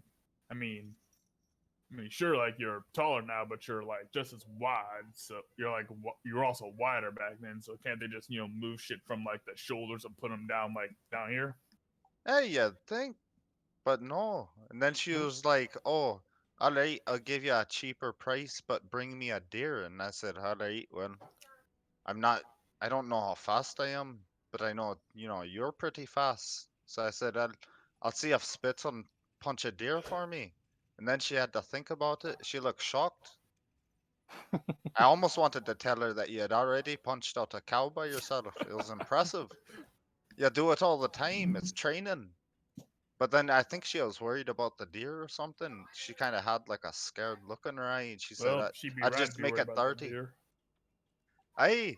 Well, I look should at have this. told her that you could have thrown a rock, it would have died in one hit. Yep. Boys, Yep. Rocker a javelin. Which, hey boss, you know how to make javelins? yeah, I just need to get some wood poles from pole turners. All Unless right. you want a I'm metal gonna. javelin, but they'll be heavy as fuck.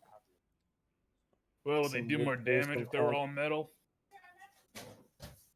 Oh, Heavy as Really, I fuck think? don't scare me. just go to a lancer who's just sitting there like, fucking please kill me. That's not a lance, that's a javelin. Give me that shit. Yeah, yeet. No. Hey, if you'll let me move, I will totally throw javelins the size of like people's heads at enemies. Just Yeah, chuck just them get you some- javelins. Just But, get you So- some ballista. I mean, at a certain point, I have to grow past rocks, right? Yeah, I know. bottles. Except no, rocks will always grow with my pugilist die. I will never outgrow little pretty stones. But what? Perhaps Primitive but effective. No, you at this stage you go Oh, from you know what I rock. should do? At like level 20, you use gems. You know what I should do? Get a bunch of rocks, paint them different colors, and then throw rocks. Use the 1, 2, and throw 2 more rocks, and then just yell, "Taste the rainbow!" Spitfire, Going from the sticks to Skittle. Skittles. Skittle. Spit. What if I make Spitz a couple of caltrops to throw, or just larger metal balls? Like a Hey, I'd be bolus? down for. Just like golf ball sized. Hey, Listen, Rook, I only have one thing that I need you to accomplish with Spitz by the end of the campaign. All right? Just one, it's one task because you're the only person that can do this level of ultimate BM to somebody. I want you to get at least one kill in this campaign against a person like a humanoid with, like, by throwing or killing him some way with a 300 gold diamond. Just to truly fucking BM the Just- shit out of him. Just spit on the diamond. Revivify this, bitch. Ow. I hit the mic. Oh, Ow. I gotta do that. Ah, hit the I need mic rich- real I fucking need- hard. I need to be rich before I can start casually throwing diamonds. But yeah, I will do that at some point during this Excellent. campaign. Like, let it be I like a need that to finishing, happen. like a finishing move for like an annoying boss or some shit. Just And then it just bam. they have contingency for a revivify, and you give them the material. Like, oops. Congrats. They come back to life with one hit point. Immediately they come back. With one hit point. So then Resurrect your ass so I can kill you again, bitch. Round 2. Yep. So another, Just keep doing it over and over. They keep having the contingency. or just Ray, I just throw like a couple, or just throw like a copper piece at him. Keep the change. Just like a handkerchief, just clean yourself off. All right. So you head to the Watchman's Rest with Guestavir. Are all of you going, or Yeah, we're all going. What time of day is it? Yeah. it's like Really? evening at this point? Yeah, I'll close shop and join. Okay. Yeah. You all head in. Aiden's nowhere to be seen. But yeah, Guestavir just orders like a shitload of beers for everyone. Sits down at a table. And yep, Spitz will have a at least like a serving of From the Moon ready, just in case. Okay. Henry will take a deep breath and Well, sit From the down. Moon is also canonically Spitz's favorite drink Mhm. because it absorbs the tears. Henry will take a deep breath, sit down, and just like immediately drink some of whatever's in Guestavir ordered in front of him. And just It's wait. kind of like a weird mix between a mead and a beer. It's kind of like hoppy but sweet. Quite nice. Well, I should try some mead. Thanks for reminding me. Not much of a sweet drinks guy, but yeah. Yeah, he's just sort of looks at you, Henry, and he like undoes his mustache, which is usually perfectly curled at the edges, and just like flattens it out.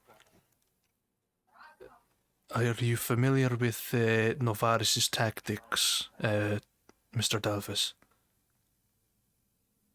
No, I tried to stay away from the war as much as possible.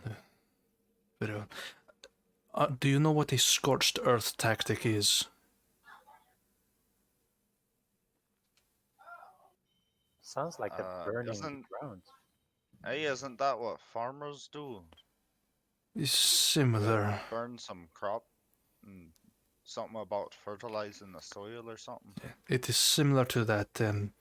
When I was being educated in the war, we learned about something that happened in Novaria called the Bloody Weekend, and that is a very bad example of a scorched earth tactic. Villages disappeared overnight. As far as my intel has told me, which comes from the courts itself, most of Mitras does not exist anymore.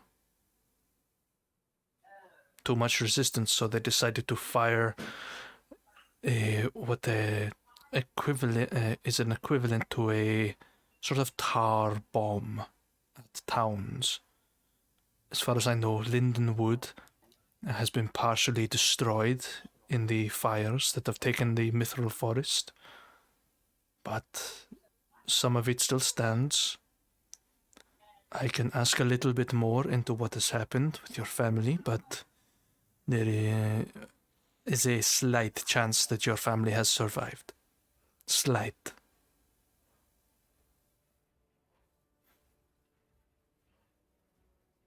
Full of faith, brother. So we know for Henry sure. just Full of downs faith. downs the rest of the drink and just kind of he leaves. He doesn't like get up and leave, but he's like staring off into space, and I don't even think he hears anybody right now. Hmm. Like He can probably hear spits Yeah. faintly, but anybody else talking to him at this point, he's like, Mhm. he's in shock at this point. Sure. Yeah, Guestivere just sort of like signals Morris, who just comes over with like big bottles of spirit. Drink as you may. But as far as I know, Noveria has begun its advance into the Gralen, where they have met with no resistance. The campaign through the Reach has been mildly successful, but they are struggling to get closer to the Elysian border. Their advances into Duraheim have been stopped at Kingsvale because Dural has awoken. And they are losing millions every month, but more keep coming. As of the Fossal Archipelago, the Queen still holds her prominence over the region, but there is Novarian occupation there as well. It is in our assumption that the Novarians are trying to do a dragon horn tactic and pierce into the capital of Elysia.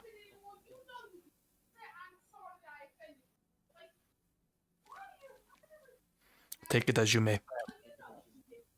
I have no Well, idea. Yeah, well, dragon horn tactic I don't is know. like the horns of the Zulu tactic, where they've got like a breach in the center and then two curling forces. It's kind of what that is. Ah, that one, yeah. well, that sounds really bad. But There have how far are been they? How far are we? How far are they from Blind Warden? as far as the intel has served me, they are in Raiso right now. They have taken the capital of Mitras, which is, of course, Vatha. They are maybe a couple of 100 miles away, but their aquatic vehicles have been slowed by the downward speed of the river, and I've been coming across a creature in the water called Sawtooth, apparently. Don't know what that is, but has been causing them some trouble. They are failing to get across. Oh fuck! Well, what's the current plan for our part of the region? They Is plan to fall in line, fight back. What we got? What exactly are we dealing with here? just looks around. There's quite a few people in the tavern, even the Inquisitors nearby, like just sitting at the bar, tilting their head just ever so slightly, just listening in, and just sort of leans in over a couple of bottles of vodka. And, as far as I know, I shouldn't be telling you this, but I've told you some secrets already. Lord Blackwood was not here just for auction houses. He was here to assess the ability of this town to defend itself. High walls, the well-trained guards, it is acceptable, but there is not a functioning military in this area. The closest one is in Dire Minster, which is a couple of hundred miles away. But best thing I could say is the Queen is holding out until such times as Novarians appear on our doorstep, and at such times she will deploy her first wave of forces. And until the last forces are drained, something that Lord Blackwood and some expert team has been working on will utilize this weapon to hopefully deter the Novarian forces.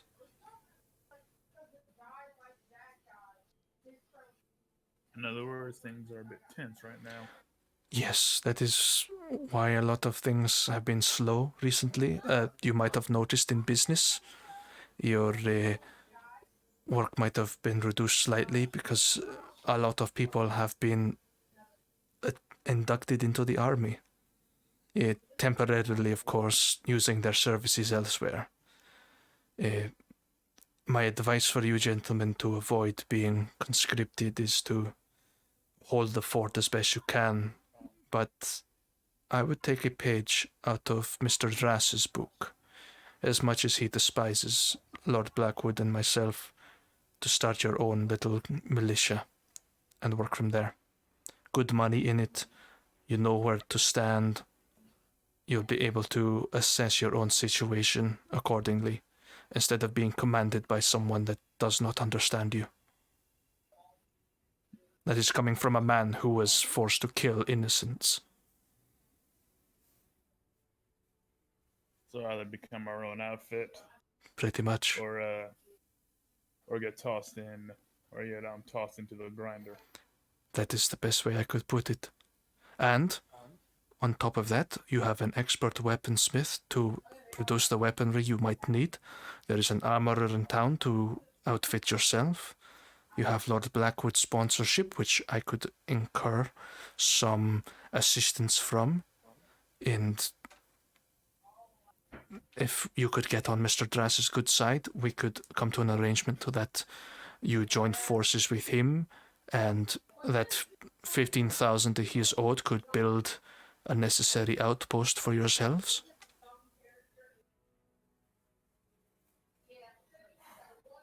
It is only an option, obviously, but they're not at our doorstep yet. I would take the time Right. to enjoy life as it is now, just in case. But given the way things are going, it's not a matter of if they're at our doorstep, but when. As Navarus does not seem like the type to be happy with just a nice new chunk of turf. No, He either gets it all, or it's either all or nothing with him. there have been lots of historical precedents that have suggested that he would rather take everything than one place. Even though Dural is his main target, he would rather take everything from the immortal king and then crush him. But every time he has tried, he has failed. But now, he is succeeding. Yep, there's got to be a reason why he's sure that he can do it this time. I have no I don't- idea.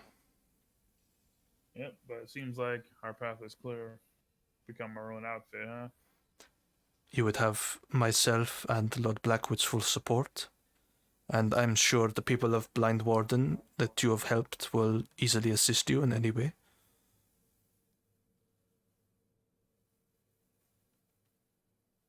And according to the couple of I was sort of spying on you in your business when I was there.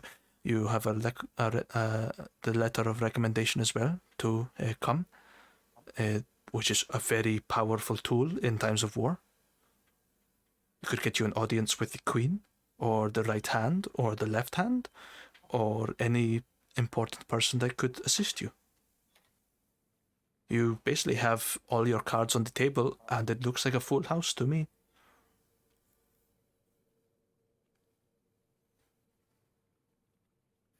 The odds are long, but that's because we ain't done rigging them yet. Indeed. Like, suppose we'll look to, like, Coronar. What do you think, boss? It would explain why business is slow. It is troubling news.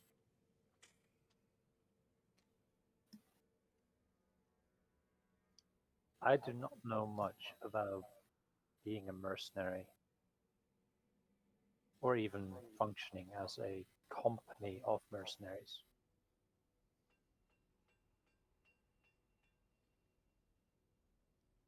So I don't know. Yep, but we need to have a chat with Drat at the very least. He's pissed with us now. Let's approach him perhaps tomorrow when things have cooled down a bit. Indeed. And perhaps let's suggest to him that by helping us, might get him closer to getting his money back. There is that. If all else fails and Mr. Drass does not want to speak with you, Lord Blackwood was once a part of an adventuring guild called Fury for a very long time. I'm sure he could give you some pointers. Obviously through letters, of course. He is too busy to deal with anything. And hopefully what fate will become of Blind Warden will be hopefully better than what happened to Lindenwood and just sort of looks at Henry, almost solemnly.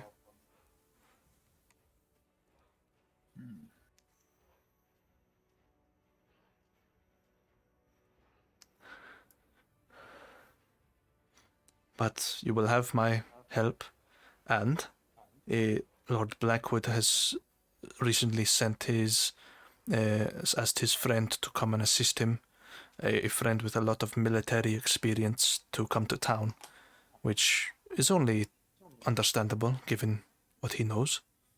And they should be here tomorrow, I believe. They're coming. A lot of people. They're A lot of coming. people to chat to tomorrow. Yes, as far as I know, they are coming up from a place called Little Orchard, I believe, or no, further south than that, Tiberton, I believe it's called.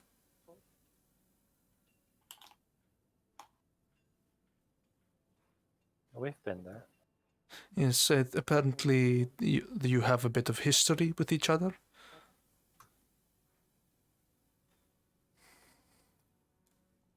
Sorry, who's this person again, Mo? I missed the name. Never mentioned the name. Yeah, I was about to say, can I make a history check to see who I remember? Sure, you can make a history check if you want. There's a couple of people that have military experience that you've met in Tiberton. There's a couple of people, but you might not be able to pinpoint who it could be. I'll make that history check. I forget. Sure. Yeah. What do you mean I know people? I'm assuming. I don't remember having spoken to anyone with military history. Yeah. And I'm assuming Henry's just blacked out all the noise around him, so. Tiberton is the place with the druid, right? The weather druid? Yeah. Yeah, okay. Yeah, No, true. I don't remember having spoken to anyone with military experience. Henry's The not only gonna one with- roll on it at all because he didn't even like really hear it. It's Yeah. fair. But me as the player, I'm gonna go ahead and throw the guess out. Pretty sure that's the same town where the barkeep in that town was the Black Panther guy who had like a super weird reputation. He might be who he's talking about. No idea.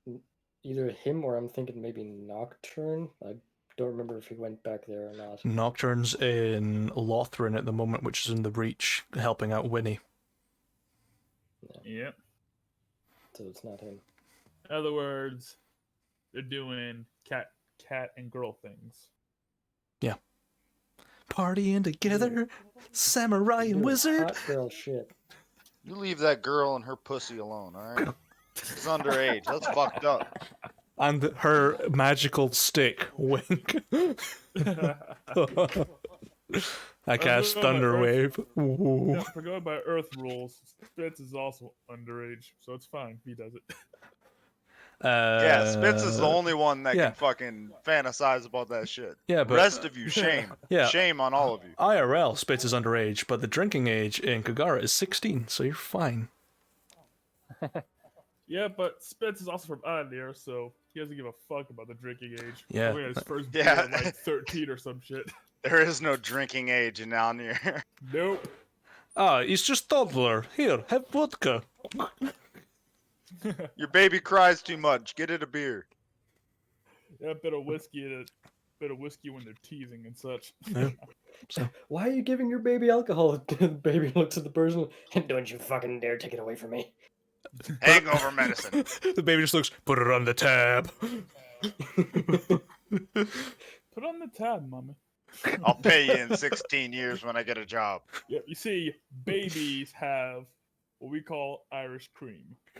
put it on the binky. Yep, just like that. So, you have a couple of drinks, talk a bit, unless you have anything you want to say to Guestivere specifically. Just have a night of drinks.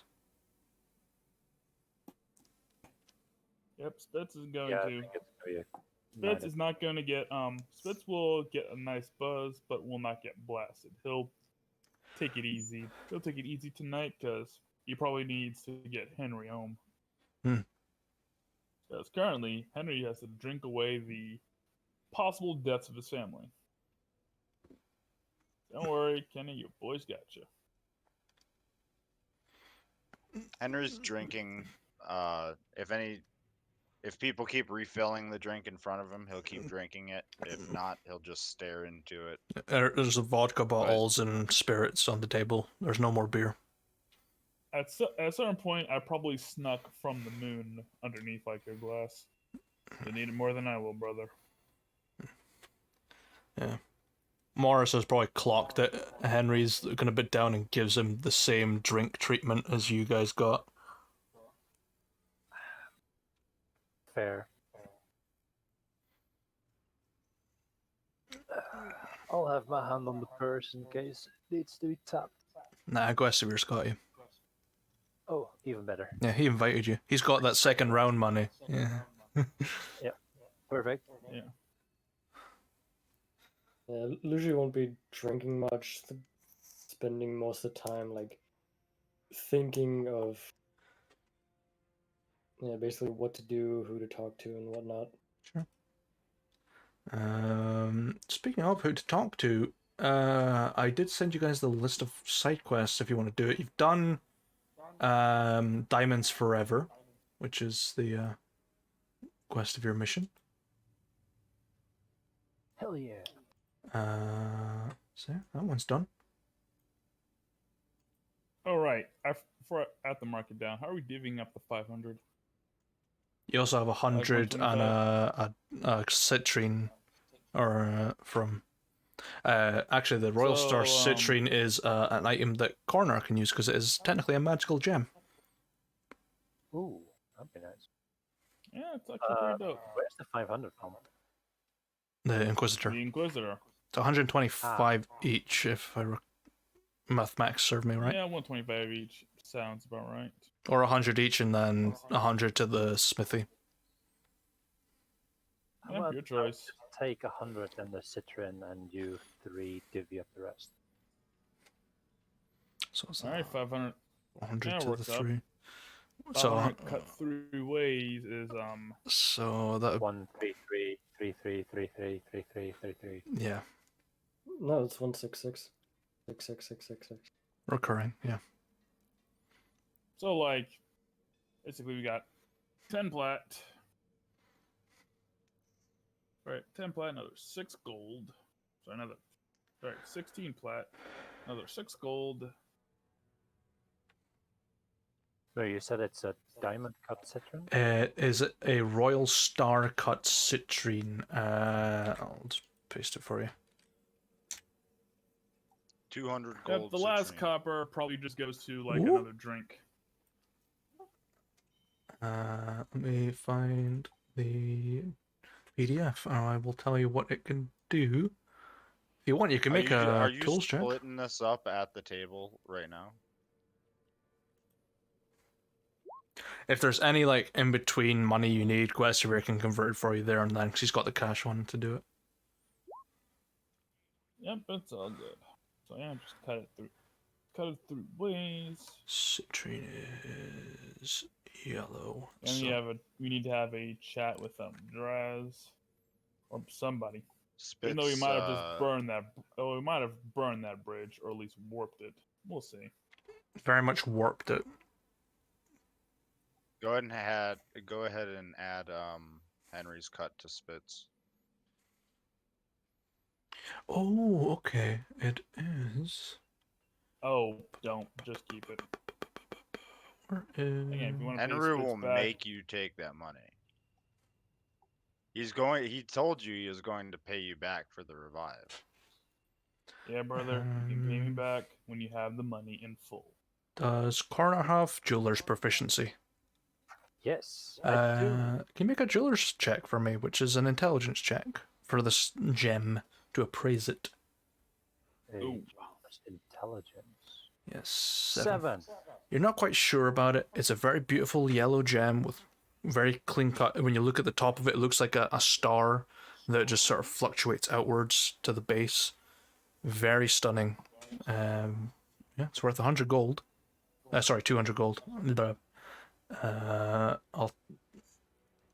I'll tell you what it does in your private chat.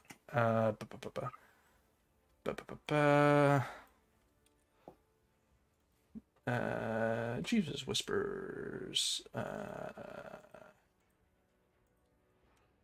Ah.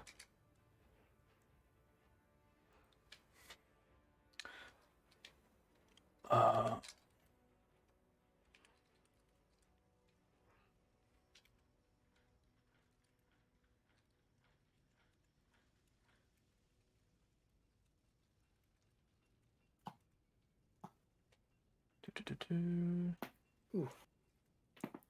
There you go. There's your little whisper there. That's what you'll eventually learn, and that's essentially what it is.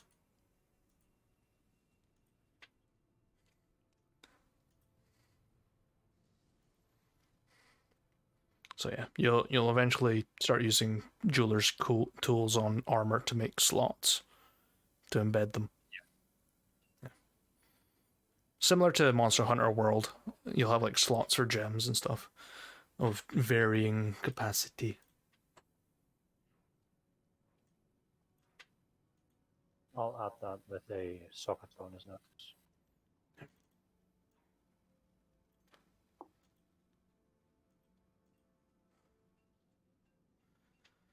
Okay. Mm-hmm.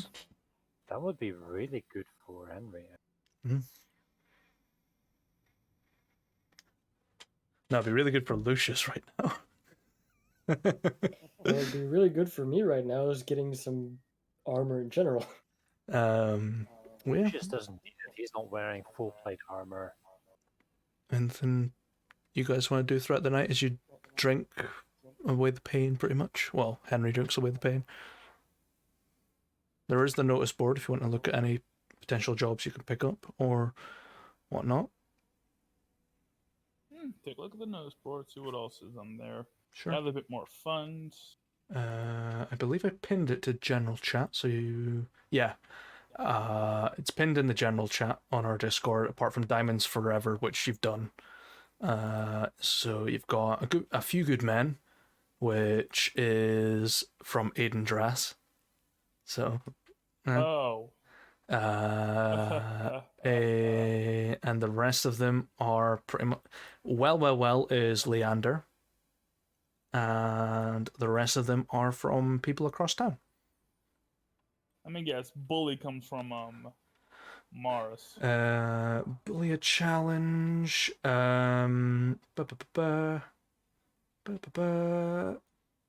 Yes, it does come from Morris.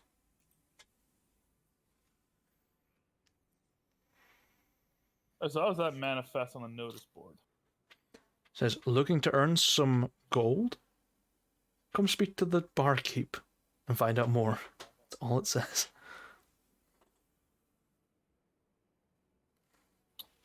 Yep, stuff it. I'll ask Morris about it then. Since we're going to be here all night anyway. Sure. You approach the bar. Morris is there. The Inquisitor is also still sitting at the bar. But, yeah. Morris just looks. Spitfire, how you doing? I'm doing alright. Well, as alright as I can be anyway. Uh, Henry's hurt real bad, but not much I can do about it at the moment. Aye. Gotta keep an eye out for stuff. Maybe a nice distraction or two. Aye. Anyway. Yeah, he leans in. Care about that notice, by the way. Oh, so you're up to take the challenge. Aye, some guy came into town recently. Massive bastard. Big, chunky guy. Looking for a bit of a brawl. If you're up to it, there's some money in it for you. He's already dethroned the current champion. Oh shit, he has?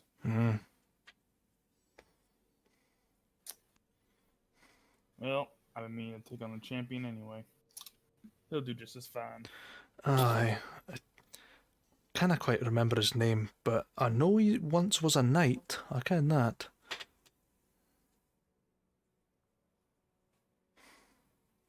He's from he's not from Tiberton. He said he's coming up from Tiberton, but he says he comes from a place called Bannerfall originally. Is that who I think it is, Moo? Giant burly man, once a knight, comes from Bannerfall. the guy that gave us a fake real coin. Oh, Who You know is what? after Lucius? no, that's fine. I'll get It's his Sir Leon Garland. Yeah, you got a nail on the head there. It's Sir Yep. Leon Garland. name. No doubt. I like that man. He's a good guy. I mean, we'll do this next session, obviously. Yeah, we next Yeah, session. he But- gave me chocolate money. But yeah. So you know what? Fuck it. Let's see how this shakes out. Yeah, there's a couple on there. They're on the board. There's someone looking for help to gather ingredients in the Zenorian woods, which you guys are slightly familiar with. There is a message from the Inquisitor asking for someone to go find someone to help dismantle the laboratory under the auction house. There's a woman asking people to figure out if her house is haunted. And there is someone asking for able-bodied people to recover parts of equipment to help reinstate their business. And Leander is asking for people, what is making noises at the bottom of the well?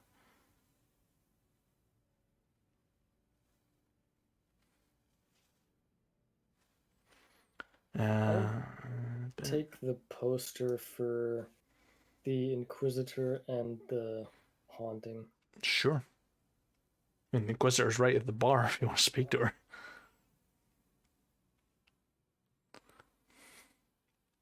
Yeah, we'll go up to her with the poster in hand. Hit on her.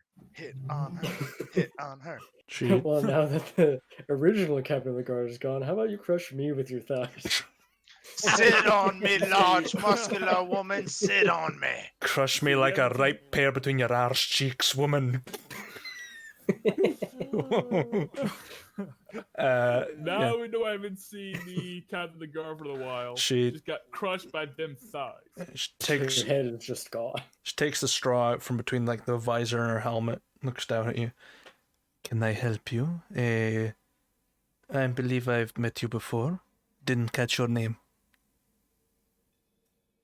Lucia Rivos. The accent is familiar for Sally.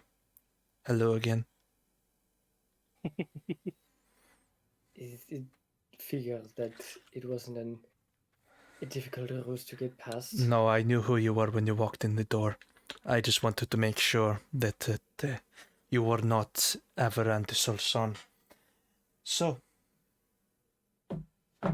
what can I do for you? Well, I noticed you have notice on the board for the laboratory. Yes. I assume you are interested in it? Well, not the laboratory in general, but the job surrounding it. The dismantling and covering up of it. No, we are not covering it up. We want to inspect what was happening. We need someone to acquire a person proficient in identifying what was happening and to dismantle it safely. We do not want it leaching into the environment. Blood magic has a way of corrupting nearby flora and fauna. It's not good. As for people proficient in identifying, are there people that have studied the blood magic, or We have heard rumors of people on the Eastern Front, i.e. nearby in as I look at the map, fuck, where is it? Files, Bears, Kagara. Eastern Front is over here. Nastal's Hollow. Okay. Yeah, literally 10 miles away. Nice.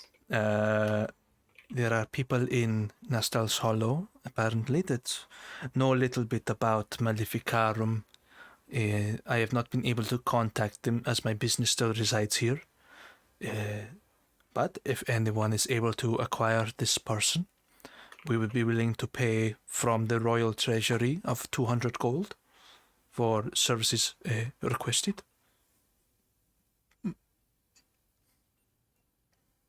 It's just retrieve this person, have them investigate, and finish. Pretty much, yes. Then I'll gladly take that offer and see what I can do. Takes out her little journal. I need you to sign your name. Yeah. Sure. Put my signature. Which one? She knows who I am, so I'll just use my Yeah. normal one. And she just sort of looks at you.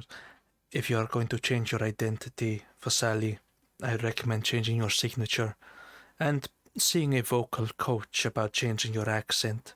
It is a very identifiable feature to someone who has met you before. Yes. We're still getting used to this. It's very recent. Yes, I do say it does not suit you entirely, but I'm sure it will grow on me if we ever meet again. I will be soon leaving town and leaving someone in my stead to take the place of Captain of the Guard. There is someone that apparently has been proven really well in the physical examinations, able to sprint endlessly apparently. So, they will be taking my place. Oh my god, T1000! No! No! T1000 coming to bite you My in the arch ass. nemesis! The T1000! Like, hey, Captain T1000. My name is Jeffrey. T1000. Yep, Whatever you say, basically, T1000. Henry's ass is grass. Real name Timothy. Just, no, you're T1000 now. That's it. No more. What do you mean? I was never a dwarf. So, you don't have really a time limit on this, even if I am gone from this town. By the time you finish, the captain of the guard will inform me and pay you respectively from the remains of money that I will leave you. Any complications, however, we will have a stipend of at least 200 additional gold. Well, that is good to hear. Always good to have some contingency. There is always a contingency in times like these. Yes, especially having just heard what is on our doorstep. I would rather you not spread the word about that. We are trying to keep the peace as long as possible. It's understood. Perhaps if you ever show up in Galador again, I may see you. Your letter of recommendation will be arriving shortly.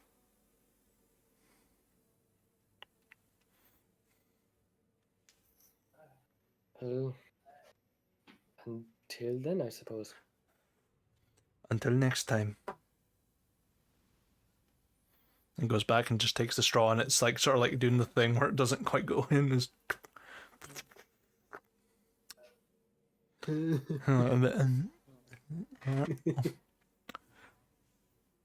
You sure like the ding ding ding ding ding ding ding ding ding.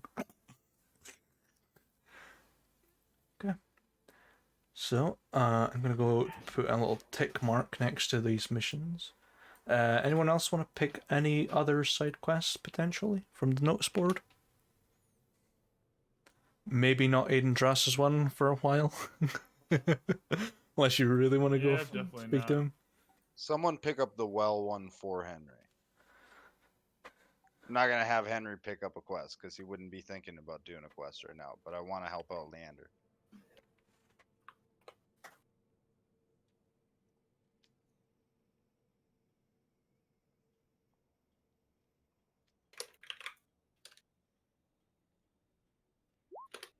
How do you spell it?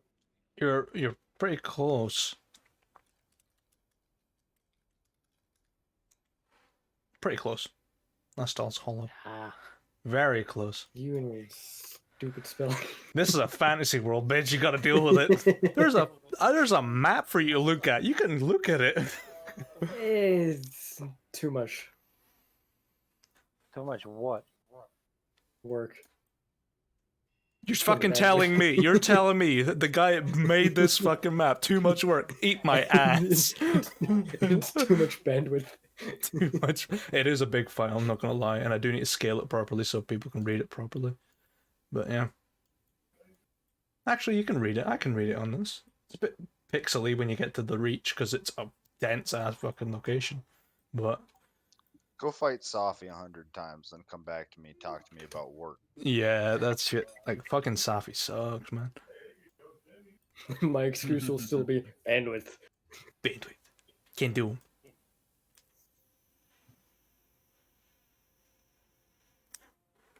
Okay, so, and you're picking up the Leander quest as well. Okay. All right. Anything else you guys want to do? There's plenty I want to do, but I have no idea. Well, just say what you want to do, and I'll see what needs to be done. I'd like to start research on how to mobilize a forge. Sure. I'd like to pick up those martial exploits. Oh, you had a look at them? Mm-hmm. Okay. You just need to tell me which ones are actually available here. Give me 2 seconds. I will pull up the martial exploits page. And you have access to rank 1.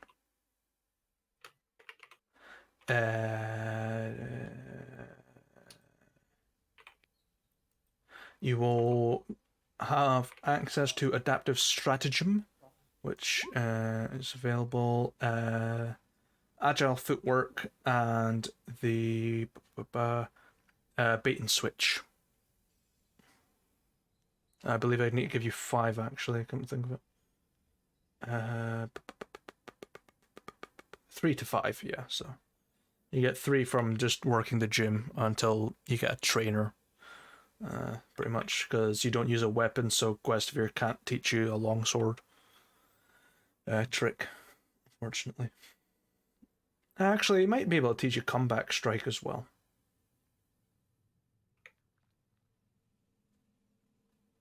Yeah, he'll... actually, no, he won't, because it's a long weapon. I don't think of it. Alright, so I have access to adaptive stratagem. Mm-hmm. Agile footwork. And bait and switch. And you can pick one that'll last until your next training day that you go into the gym. Essentially, and you can swap them out. As needs be. Mm-hmm.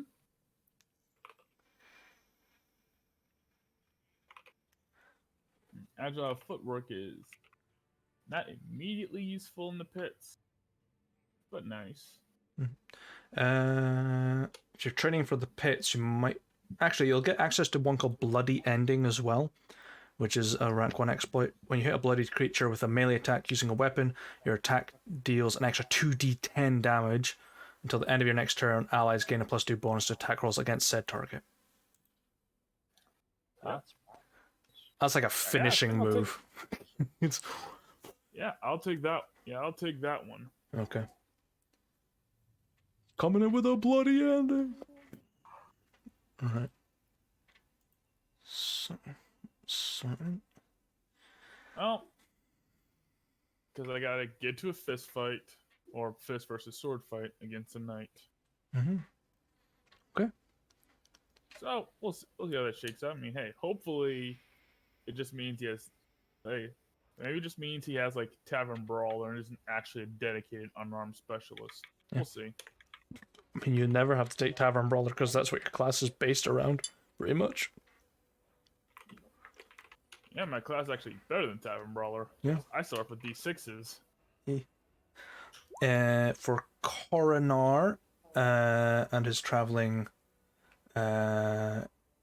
forge, Guestivere can give you some documents surrounding some traveling smiths. One of them is for Azure Cadrain, who had a traveling forge for a while, a master smith, of course, that you are familiar with as players. I have a question about the traveling smithy thing too. Mhm. As he progresses, like in the game, obviously he's going to build the smith better and better things. Mhm. Is it possible in the world to have a smith that's like adamantine class and Yeah. mobile? Yeah, it's kind of like a Mordekainen's private sanctum. So you've got the door and it enters like a large interdimensional space. You basically have that. It's like an interdimensional cart. So you have like a massive forge in an interdimensional space. You produce weaponry and just flood them out of this tiny little door on the back of a horse-drawn carriage. Let's paint it blue and call it the TARDIS. If you want to. It says police box on the top. Yes. And, emergency phone, and you're like, what the fuck is a telephone? It's just a sending stone. Just Anyone that comes in just immediately says it's bigger on the inside. There's I a was going with a small, different phone booth. I was going there's a with small the, section on the back of Bad Wolf. no, nice reference. Season 9. Nice. No, it's actually not. awesome, It's actually not season 9. That's the Ninth Doctor. It's not season 9 in particular. Season 1. It's David Tennant. No, it's not. It's David Christopher Tennant, yeah. Eccleston. Is it? Yeah, he's the Ninth Doctor. That's when Bad Wolf was a thing. True, it did show up with him first near the end. Yeah. I think. Yeah, Didn't David Tennant also have a yeah, Bad he Wolf? did because it Rose was Tyler Rose. was still there. Yeah. But the reason it was Bad Wolf is at the spoiler alert, by the way, anyone who hasn't watched, at the end of the Ninth Doctor's thing, Rose absorbs the power of the TARDIS and disintegrates all the Daleks and gives Jack Harkness immortality, who is the face of Bo. Yeah. Fun fact, because I'm a fucking nerd. Which is a fun tie-in to his show. Torchwood, I yeah. can't remember what it was. Yeah, Torchwood. Which is a great show. And they do the tie-in on that. Yeah, it's amazing. Which got canceled like what, 2-3 seasons or something like that? It had Two seasons? Damn, I felt think longer. It was just 2 seasons. So sad. That was sad. It was good, man. Man, I should go Anyways, watch it. listen to us nerds. We have a D&D to play. Yeah, like hell. Eventually, we'll go into the podcast talking about this shit, like all the shit we love, like anime and Doctor Who and stuff. It's gonna be great. We missed yesterday's podcast because we didn't know who's gonna show up. We were too busy with raging Rocky Notes and stuff. We were very Fairness, busy. I would not have been able to show up during like this week because like my job scheduled me Yeah. for like a Saturday afternoon. That's fine. It's the sacrifice I have to make. Yeah. Consistently on Sundays. That's fair. I mean, yeah, we'll probably talk about. Might just resume our magical one next week and talk about that. Unless you guys want to talk about diversity in fantasy. That sounds. Let's do the latter topic. Gotta give the viewers a break. Yeah. When I say viewers, I mean Moo when he gets bored. Hey, A break on our discussion. hey, I like watching back on our stuff, man. Oh, I do it sometimes too. Yeah, it's like watching back, getting those screen caps. man, if I watched back the first campaign, like right now, I'd be like, man, this is cringy shit. I was not a good DM at all. But now I'm like, I'm comfortable as shit. Let's just have shitloads of RP and then a terrifyingly dangerous battle. Like, Yep, Moo. The initial campaign was rough in spaces. oh yeah, definitely. But you hit your stride around campaign 2. Yeah, like I'd say halfway into campaign 2, I definitely hit my stride. Definitely. Yeah, still had a little bit of weirdness here and there, like the whole Gratz thing, which The grass thing, fun in joke now, but yeah. yeah, it was a bit cringy at the time. but Yeah. honestly, don't really blame me for that, because honestly, we all thought it was hilarious at the time. Poor Nick. It poor is. I Nick. was and still am like perfectly fine with it. Oh I yeah, thought it was fit naturally in the world. I was like, yeah, all right, let's fucking go. yeah. Honestly, I'm not upset about it either. Even now, it's just that I remember that it really upset poor Nick. Poor Nick. And Nick, if you ever watch this, we do apologize and hope you're doing well. I don't think we'll ever stop apologizing for that. I think I will No, never that- stop because I felt so bad after the fact. Yeah, we'll never stop apologizing, just like how we'll never stop roasting me. Very Daylight much in the have not Underdark. seen Hydra Heaven for years. Theolock. Oh yeah. We'll remember that character for all the wrong reasons. Oh yes, and the player for all the right reasons. Like, so There be lights. yes. So, Good old Blood Eagle. anything you guys want to do for Daylight in the Underdark. anything you want to do before I wrap up the session? We'll have like an extra couple of minutes of chaos time. Honestly, I'm good. Well, Hey, you know what? I think It we're at goes a to good show- Yeah, I think we're at a good spot to stop. Okay. Yep. So, Good you stuff. guys have your night of drinking and enjoy the time you have picking up some new jobs that you can do maybe the following day or the following couple of days as Henry drinks himself into a stupor, trying to deal with the fact that his family may be gone from Novarian invaders, with a proposition from Guestivere ringing through your minds of becoming mercenaries. You settle back down in your beds for the night as the snow begins to pile up outside and the nice cold winter air bristles against your windows, and you settle down for slumber. And that's where we'll wrap up the session and have 20 minutes of Chaos Hour. So, nice, simple, well, let's say simple session. One with some backlash, but yeah. Oh yeah. Yeah, it was bound to happen.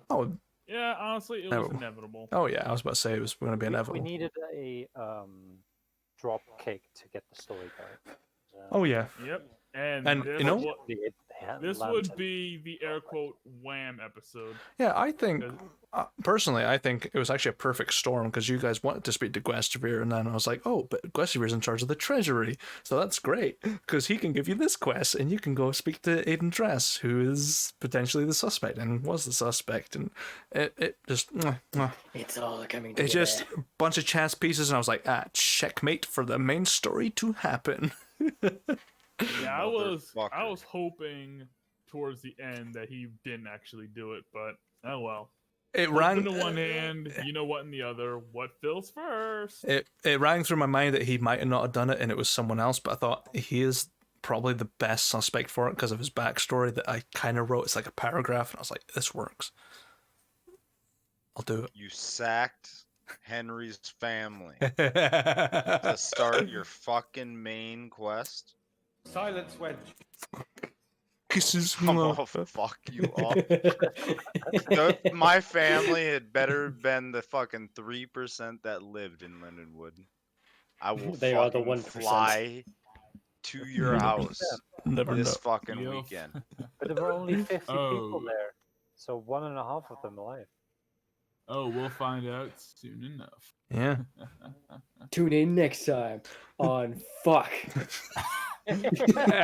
episode 27. Just fuck. It's called the Realm War, but Yeah. you know what? That's appropriate too. We've had two wham. We've had like 2 wham episodes at like the end Yeah. of the season. Yeah, I think you've had like 2 the. of us died. Yeah, I think it's like kind of like you've had the prologue with the final wham, which is like the to be continued situation. Then it's like another wham to like kickstart the second season, pretty much, which isn't bad. Because we're gonna be developing that, Yeah. and I'm gonna have to get into a fist fight. I'm not sure I can win. Oh boy. Yeah, you might. You can do it. Have some faith in yourself. Oh yeah. So, do we mean- level up? No, No. God damn it, Moo. no, you're not gonna. You leveled up last session, son of a bitch. 2 sessions Yes, ago, but actually. What about this session? No. You want a long campaign? I'm gonna give you a fucking long campaign. Good. We won long campaign. Yeah, I mean we're 26 in. This is like a quarter of what last campaign was. It's gonna go a lot longer than 90 sessions. It's gonna be like 110 maybe at most. What? 200. No. 200. No. Minimum. 200 minimum. Oh, no. 5 years later, hey, we're level Make no 15. mistake, Moo. You will be describing the flavors of weird beer on your deathbed as we wait for the session. It's like, okay, Camera. now we move into the evil campaign, but my arthritis can't type fast enough. But here's the thing: your arthritis is getting a relaxing time out because we're doing the story. Pretty What much, do yeah. you mean? Yeah, right. How could you possibly have arthritis? Just drink oil. So, We just saw it this episode. So to new DMs that could watch this, if you're homebrewing, just write like 10 pages most of what the outline of the story is, and then just fucking let everything go on be after that. That's it. That's the fucking best tip I could give you. Best tip. Joke's on you. My stories are friggin' bullet points because they never go the way I want them to. So I'm like, fuck it. Just Yeah, my notes are bullet points, but yeah, my only note from this session is I need to write lore for secret police now. That's it. Yes, they have a Spanish. They speak Spanish with an English accent, British accent. There's something about an Inquisition going on.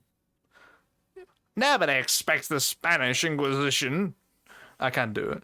Yeah. I'll do it Blackwood's voice. ¿Por qué no los dos?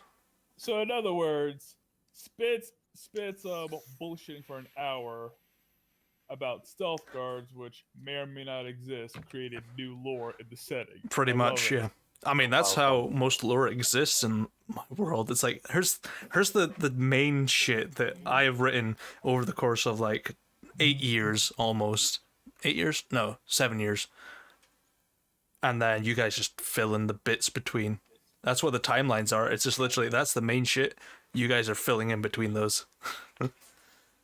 Yeah, because I like introduced that entire thing as like, you know, a running joke. Because Spitz is, you know, uneducated, ignorant, and believes stuff people say on the streets. Yeah. Odds are that guy went missing, probably just fell down a hole. Probably did, but then it's just like, oh, like, the nah, secret it's police not actually fucking exist. Oh god. Who do they work for? What are they? The bourgeoisie. The bourgeoisie. It's the secret birds. Police, Fucking Russians. It's the guy being carried up by secret pigeons. police Just, do probably The secret exist. police are kangaroos. it's Fletch and Catch.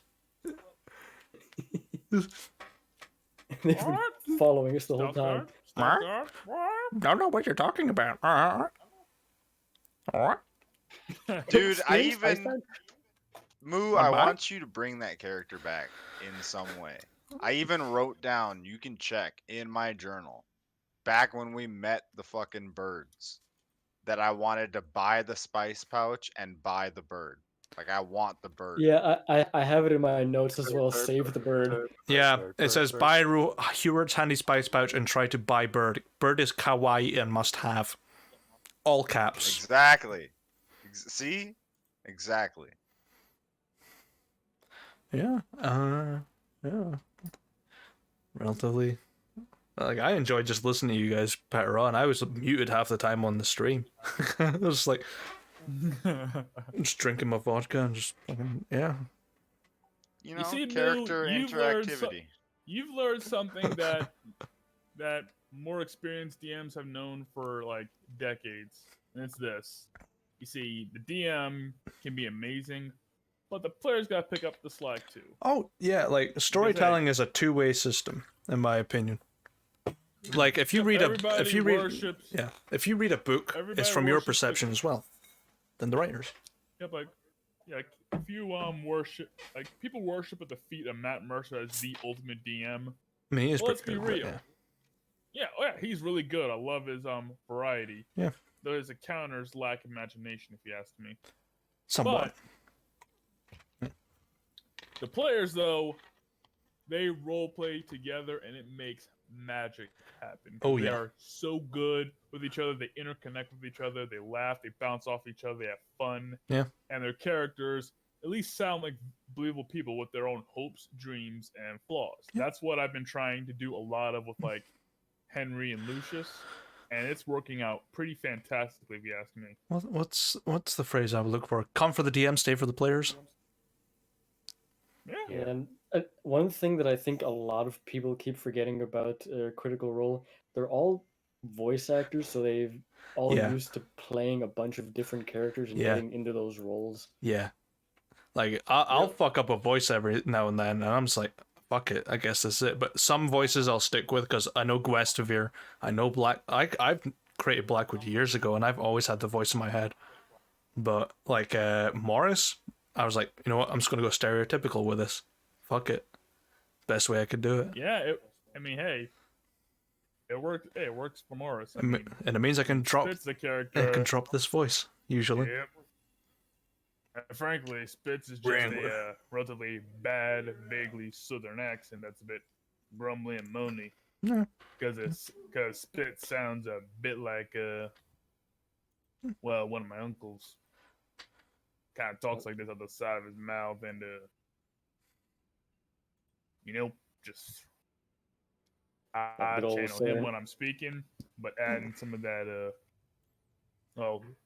lower class and violence to my casual speech, and also good the old southern casual. drawl. No, not much of a drawl, but you. Yeah, it's fun to work with, but I am no actor. Indeed, I've never seen the inside of a theater. Well, that's a lie. I have actually acted in like plays before, Yeah, same. but that's like middle school shit. Mhm. Nothing even remotely close to good. Yeah, I definitely did plays in high school. I was like maybe one of them, but that was it. My passion lied in art and just trying to do voices. And my art I has was definitely cast as dropped. The tree. I was cast as James Bond once. I was like, okay, cool, I guess. Okay. I'm Sean Connery. I did Sean Connery's wonder. voice. Sorry for dropping in. Rest in In other peace. words- Sorry for dropping into drop pants. In other words, you were James Bond. In other words, instead of getting in other words, was your love interest penis galore? Boosie galore. I appear to be in Femboy Hooters all of a sudden. What is the... Fatboy Hooters. That was a meme on Twitter for like 3 months. It was awesome. It was great. And It was Goth it IHOP. was really good Goth art IHOP was and another good one. hilarious. Dude, I fucking want to go to Goth Eye. Support all these creations. Would you rather go to Goth IHOP or Femboy Hooters? Yes, man is hungry. There was also like Yeah, it's Go Where's to a this? mall that Goth- has both. Goth IHOP for breakfast, Femboy Hooters for dinner. Yeah, checks out. I think there was also like Femboy Applebee's or something. It was something like that. No, I think someone else. Isn't it? Or, It was probably Femboy Hooters. It was Femboy Hooters and Goth IHOP. not What's the Femboy, other one? like Twink. I don't know. There was I a can't bunch of remember. other There's different ones. dumb ones. Yeah, they're dumb, but they were hilarious. I want to see a Republic Burger King. It's such an oxymoronic statement. My brain is hurting. Republican Burger King, Democratic McDonald's. Wrong. Wrong.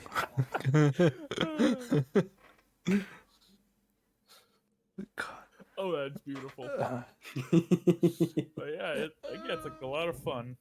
I hope that, or at least was entertaining for you, Moo, as you are to me. Oh yeah, I try dope. and entertain. Mind you, Yep. if you get found by Hooters, do you get 5 gold, 5 guys? That sounds like a discount right there. Yeah, it's a discount for me. Holy shit, it's expensive. Oh my god. I like 5 guys, but fuck me, that's like a treat. I'm like, oh god, 5. 5 gold for 5 guys with burgers and fries. You know what I'm saying? I'll take that shit. You know what? That's the value menu right there. Just, That's the happy ending meal, as you call it. you just lean back. Just lean back as a twink in a tank top. Just feeds you a fries one at a time. Oh, that's It's heaven the for me. American dream right there, baby. That's Hollywood. Oh, baby. Hey, son of a bitch, Timothy Chalamet.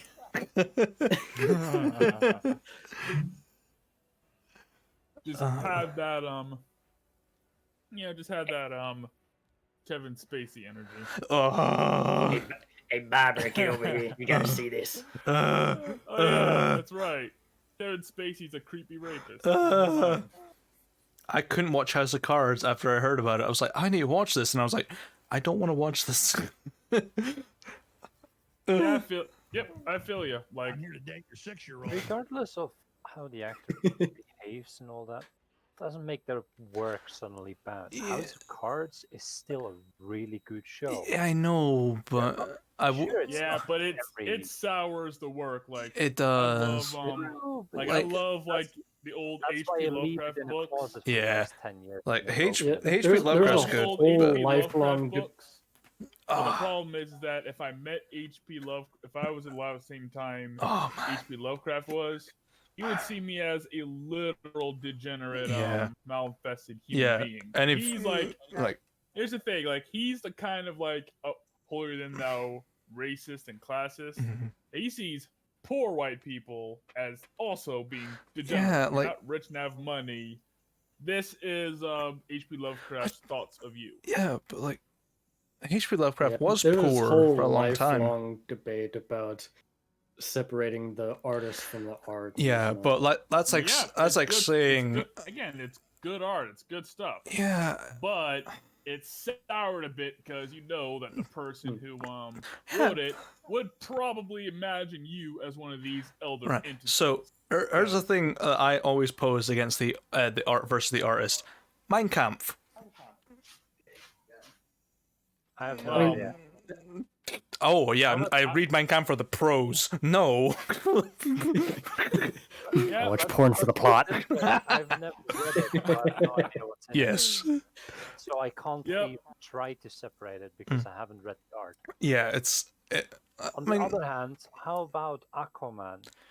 okay. Even though it's got Amber Heart in it. Yeah, who I believe has been removed from the next one. Yes. Yes, good. Which is she has good. finally been convicted. Finally, poor Johnny. What'd she do? Johnny Depp. She was the abuser in an abusive Oh, yeah. relationships, and Yeah. then she blamed Like- Johnny Depp. on it. Yeah, and it's kind of fucked. That's ruined his career. Oh, it's kind of sad, but I like Johnny Depp, which is kind of like, oh man. Johnny Depp is a great actor. Yeah, he's definitely like the He's a character great guy. person. Oh, yeah, very He's a nice good person. character I mean, I will always know him in my heart as Captain Jack Sparrow. Yeah. But Damn the right. dude's got impressive range when it comes to like actual roles. Like, Yeah. I loved him in Dark Shadows. Dark Shadows was a great movie that is very like it was very flacked on. Like in my opinion, like when I first watched it, I watched everything with a critical eye. Yeah, it's a vampire one. Yeah, I watched yeah. it with such a critical eye, and I was picking it apart because I usually do that because I'm an asshole to watch movies with. But I enjoyed it. How should I put this? I can't blame you because I'm the kind of guy who enjoys the movies most when I've seen the movie like twice and everybody around me has seen it. So Yeah. now I can make jokes and talk shit throughout the entire movie. Yeah, like In other words, let's just say that if I go out on a movie date, I just shut the fuck up and sit down. yeah, I do. If I'm in a cinema or like a theater, I'll shut up. But if I'm at home, this is one of the things Joe hates about me. I pull everything apart. I rip the fucking life out of everything in front of me. It's like horror movie. Why didn't you just do that?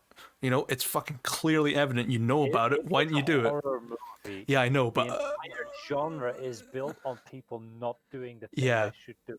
Yep. Yeah, but they're being that's- Yeah. stupid, horny and stupid, or stupid then horny. yeah, like Basically, that's what. Which reminds me of the new fucking Just add FNAF stupid. rip, Oh yeah, In a the new nutshell, FNAF horror rip-off movie movie that logic- came out yeah, with, the two people that just in the main room with the possessed animatronics that are killing people. Hey, you just have sex over here. The fuck? Like- here's the thing: porn movie actors are a bit like It's one and the same. bisexual. It's like I would compare it. I would say it's like something written for bisexual teenage boys. Mhm. Everything is like amped up to ridiculous degrees because there's like blood and boobs. B&B. That is actually hormones.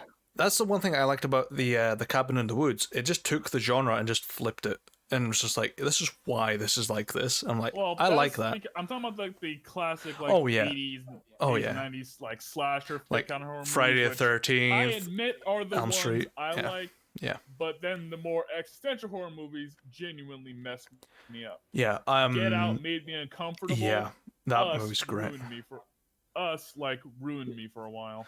Yeah, like My favorite horror movie, it's more psychological horror, is Apocalypse, I think it's called. oh no, Apocalypto. or- Is it? Is it Apocalypto? No, Armageddon, I think. Hold on. Wait, no, not the fucking Bruce Willis movie, please. No. Hey, that's a good movie. It's Fuck you. terrible movie. While I enjoy, I love that fucking movie. I hate it. while Aerosmith I- went downhill. While I enjoy talking about shit, my alarm clock is going to go off in like 5.5 hours. No worries, I'm man. going to go head to bed. No worries, man. Nightmare. Yeah, I feel you. Catch ya. Get some rest. So, have fun. Cheers. Ciao for now. Bye-bye. Ciao. So, man, we're just gonna be talking about horror movies and shit. I'd fucking be happy to. Even if we're still on stream, I'll fucking talk about horror movies. I'm definitely gonna do a full podcast about sure, our why favorite not? movies. I'm fucking down. I'll be here for hours because I've got shitloads of horror movies. But yeah, when it comes to like horror movies, for me it's cheesier. Like the closer you get to the 80s slasher fix, the happier I am, because really good existential like horror movies, like ones with deep meaning, symbolism, and plots, Mhm. will mess me up for like a couple of days after I'm done seeing it. Slasher fiction, on the other hand, get me laughing. Yeah, like Annihilation is the name of the movie. I know what one you're talking about now. Yeah, I need to go rewatch it. Actually, I think I've got it on Amazon Prime. I might go watch it. There's a movie that comes to mind when I think about Annihilation, and is it what's it called? The Cube. It comes to mind for some reason. I think I've heard of that one. Yeah, it's like they're in this like large maze. It's just a bunch of cubes, and they've got death traps and stuff, and they have to get to the next room. Oh, yo, that's Hypercube, and I know that because I fucking love that whole Yeah, franchise, and it it's- was underrated. Yeah, It's fucking So cheesy good. as shit. It's When you go so- back and watch it, I still watch it every yeah, year. I good. do a fucking Hypercube marathon. Let's Right. go. 1 through 3. Uh, What? Another thing about fucking cubes, Hellraiser went downhill after the second movie. Don't at me. True.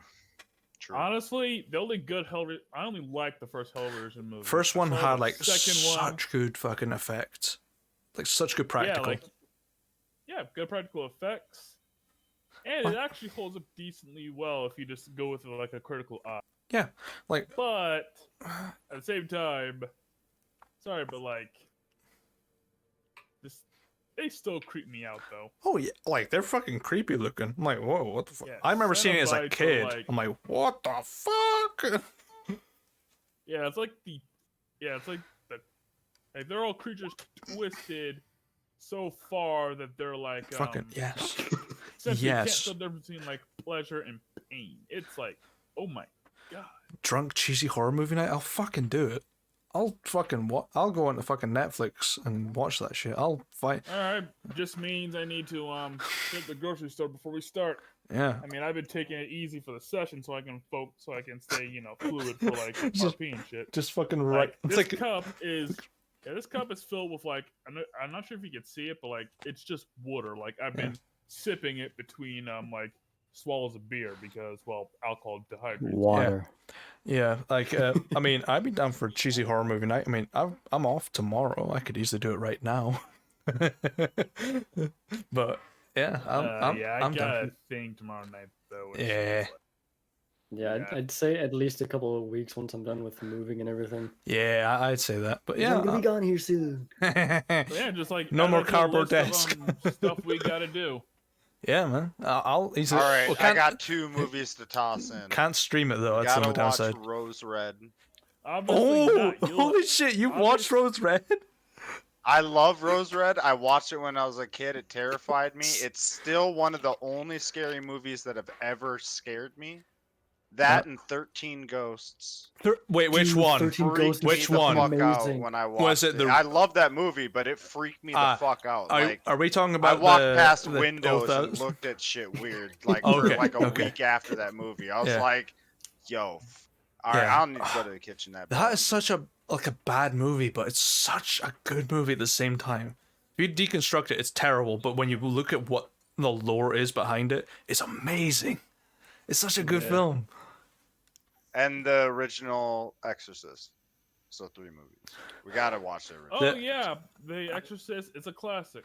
I think the only movie that's ever terrified me like the most, it would be Dead Silence, the one with the puppets. I just have a thing for puppets. It fucking scares the shit out of me. I don't know why. Going back to the Annihilation movie, that one scene with the bear screaming in that woman's voice, Oh. that freaked the fuck out of me. I think I was a kid when my uncles were watching Alien vs Predator, and they had convinced me it was a Disney movie. I was a gullible kid.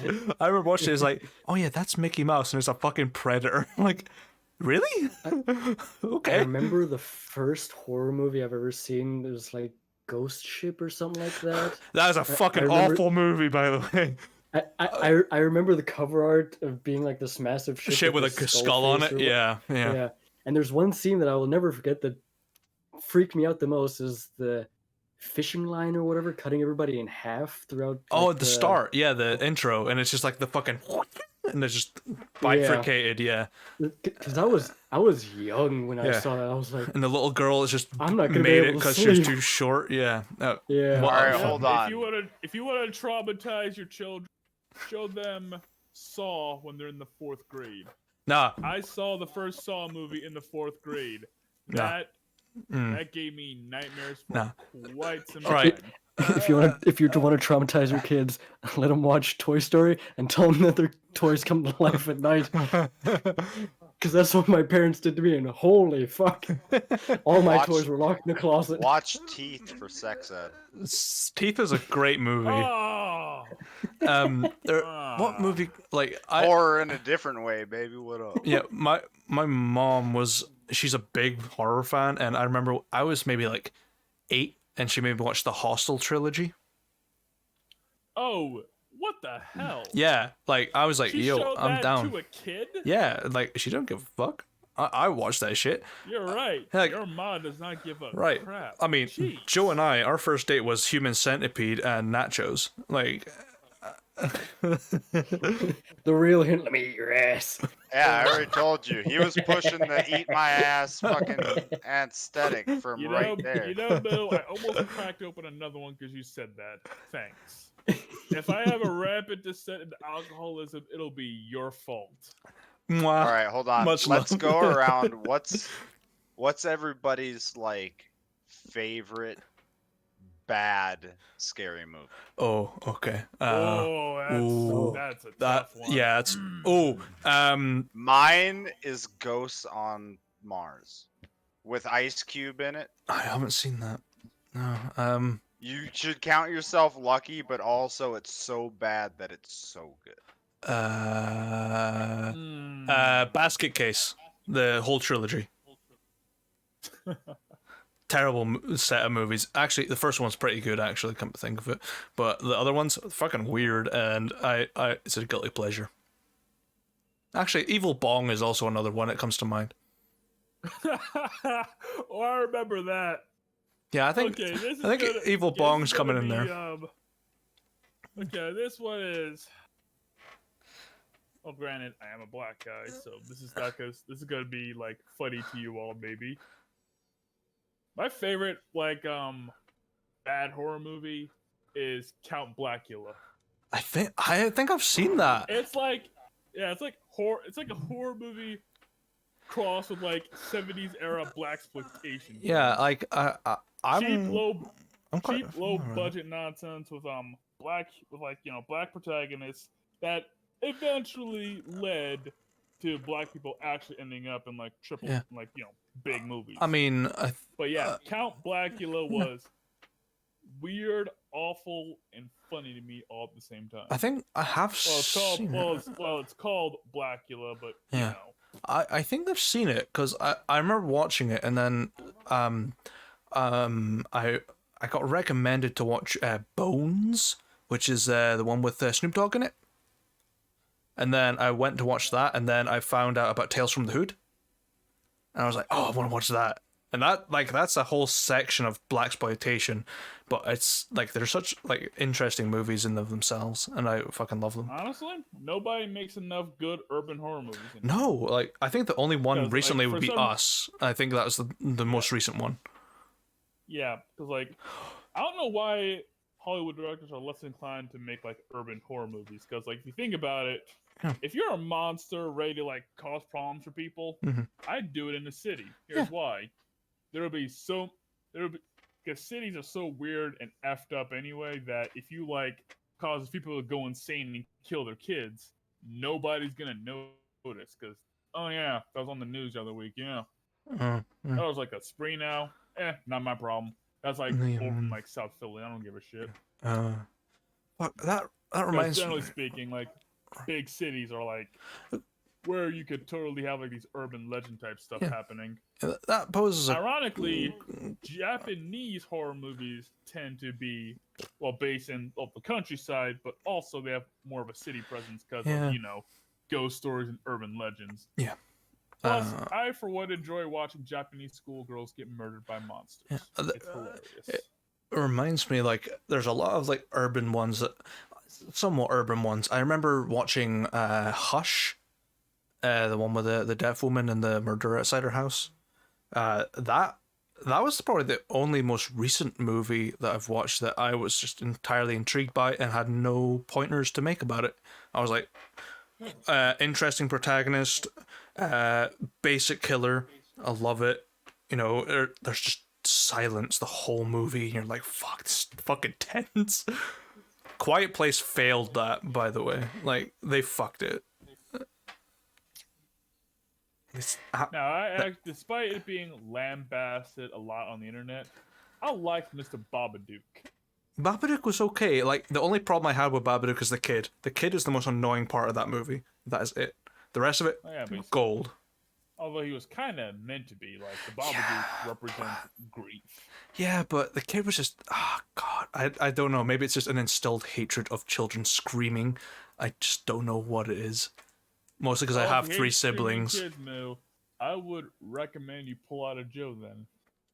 I have 3 siblings. I'm pretty sure I can deal with the screaming now. I just tune it out. I'm just like, I'm fine. It becomes white noise in the back of your mind. Or it just becomes a flare-up in tinnitus. So it's one or the other. It's like, or ah. No, that is actually depressing. Yeah. Have you guys seen The Platform? Never heard. Wait, is that the train one? No, it's this I'm thinking of the Midnight like, sort of Train. Indie horror movie that came out last year or the year before, I think, where it's literally this tall ass building with hundreds of floors, and there's 2 people per floor, and it's this like hierarchy system where a stone slab just goes from each floor to each floor for like a few minutes with this extravagant luscious meal starting all the way from the top, and people get to eat and drink however much of whatever they want. Goes down a level, they get the scraps, then it goes down a level, they get the scraps, and it goes all the way down, and near the bottom people end up killing themselves or eating other people, and it's this whole weird ass movie. That sounds familiar to either the... Not quite similar, but like a tall building reminds me of the Belko Experiment or Mayhem, which is the most recent one I can think of. Like, those movies are like high-rise office buildings where it's just either they kill each other or it's just absolute mayhem, and it's the best thing I've ever seen. Like, Mayhem is one of my favorite horror movies of recent times anyway.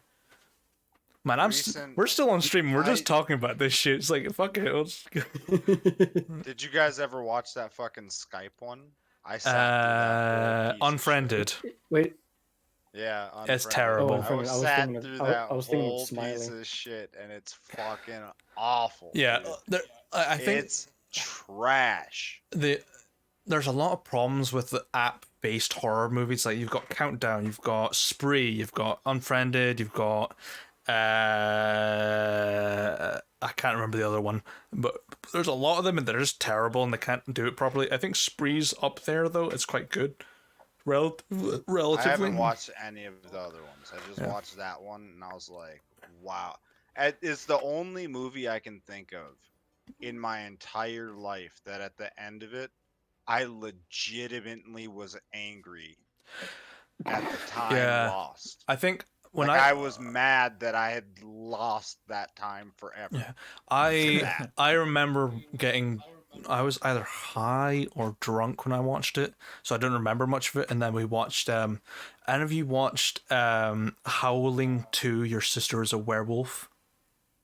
Any of you guys familiar with that movie? I think I've heard of that, but It I'm is fucking down. It is an amazing movie. Now. It is so. Watch The Howling and then watch The Howling 2, Your Sister is a Werewolf. It is a fucking masterpiece with Christopher Lee in it, and it is fucking awesome. It's just a train wreck, and it's great. It's so good. The best horror movies or any of the Goosebump books. Done. Right, the Goosebumps series, like, I watched it, but I remember there's one about like the Tower of London or something like that, and I was terrified of that episode. But I watch it back, and still to this day, the Mask episode is terrifying. Yeah, I was gonna say the Mask one. Or the closest thing to that that's not Goosebumps would be what the hell's it? Tales to Tell in the Dark? Is that what it's called? Tales from the Crypt Keeper? No, it's like Tales from the Crypt? It's someone like that. Hello, goblins and ghouls. I remember watching an animated version of that. There's definitely something called like Stories to Tell in the Dark or something, and there was one called there was one like where the zombies in the swimming pool and fucking just drowns children. And it's like, well, what the fuck? Hey, I know that porno. Yeah, because apparently you made it. the water's so murky, their parents can't see it. Yeah, but it's like a swimming pool, and just like this big creepy fucking skeletal zombie just comes out and just pulls kids under. It's like, oh, fuck. Don't worry, the lifeguard is here. This is a bathtub, lady. This is a bathtub. Dude, I support that we also have like a let's marathon the Goosebumps night. Yeah, I definitely would. And just I'll be sitting there with everything. Goosebumps showed up on Cartoon Network back in the day. Yeah.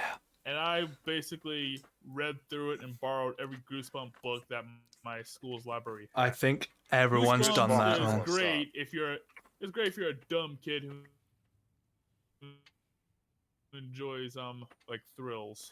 Yeah, definitely. It's probably the precursor to me enjoying horror, and then Hostel happened. I was terrified for the rest of my life, and I still am. I can't watch those movies. They absolutely scar me. I get to that fucking ankle scene, I'm like, nah, I'm done. I'm out. I'm done. Would you ever stay at a hostel? I have. I've done it several times.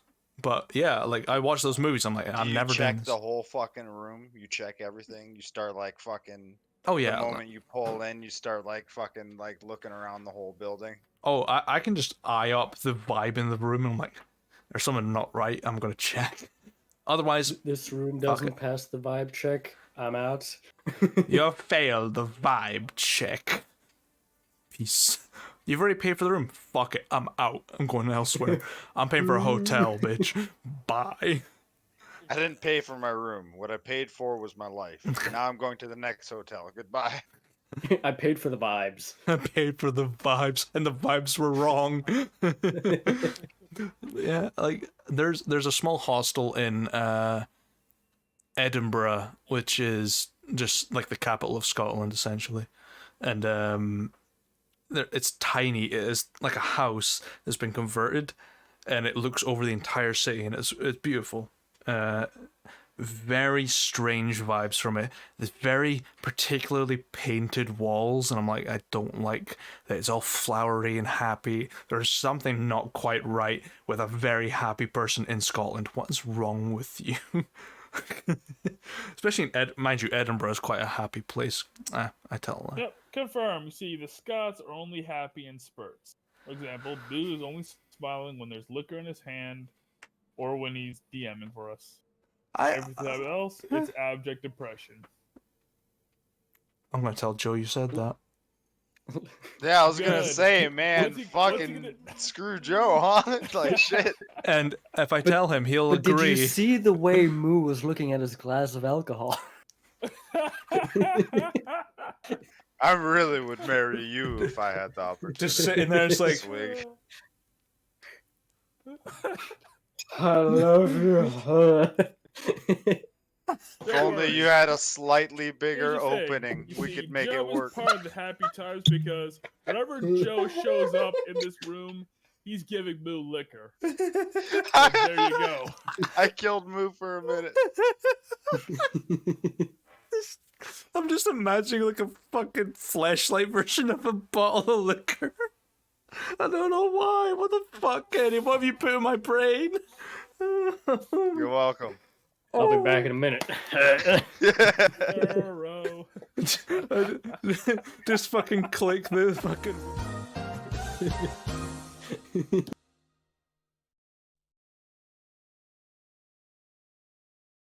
Oh, you got her pregnant. What the fuck? Oh, you're gonna have these. The babies are the tiny little travel balls you get.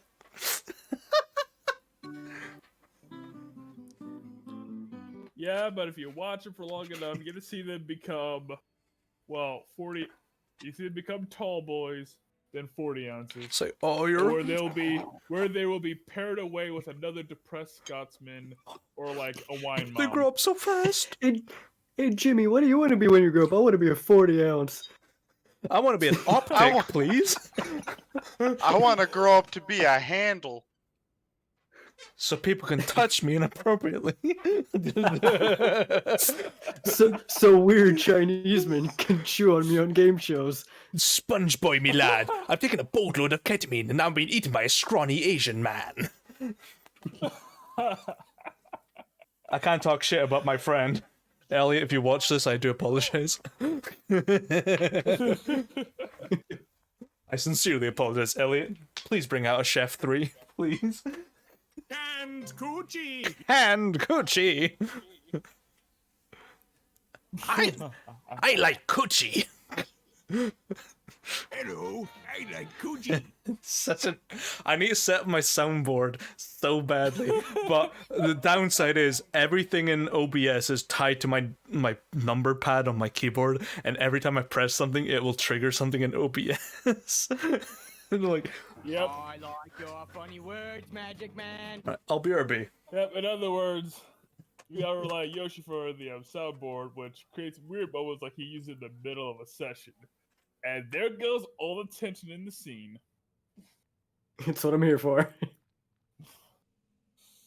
Don't worry. We'll have you killed. Again. Yeah, I'm used to it. You should see you be. get Henry set up a reincarnated twice. ambush on you. Yeah, we should see you get reincarnated twice, bad boy. Like what I die at least twice per campaign. Yeah, basically, that seems to be the pattern here. Like, your original characters never make it to the end. Nope. Okay, granted, you know, that's a bit unfair. I was gonna say we have stacked odds. You know what I'm saying? Yeah, Moo is like very much a, ooh, this should be really powerful. This is gonna be fun. Kind of DM, but also, I don't think. See, I've had a character survive to the end without dying once, and that was Vincent. But he got close several times. He's the only one. Everyone else in the party, including Zook actually, died at least once. Yep. And in campaign 2, I was the only person still with their original player character at the end. What the actual fuck? Also because I hated the back like a wuss and had all the heals. The Or it only didn't way to help me at survive all when new Krieg campaigns. literally severed my head from the rest of my body, asshole. So here, things are looking up. We also have our original PCs. Though you're a lot For less now. furry than you intended. For now, yep, that's probably gonna change. And hey, I already got my backup character ready. Problem is, Moo really liked my backup But he character, so started, now I'm gentlemen. worried. Now you're a threat.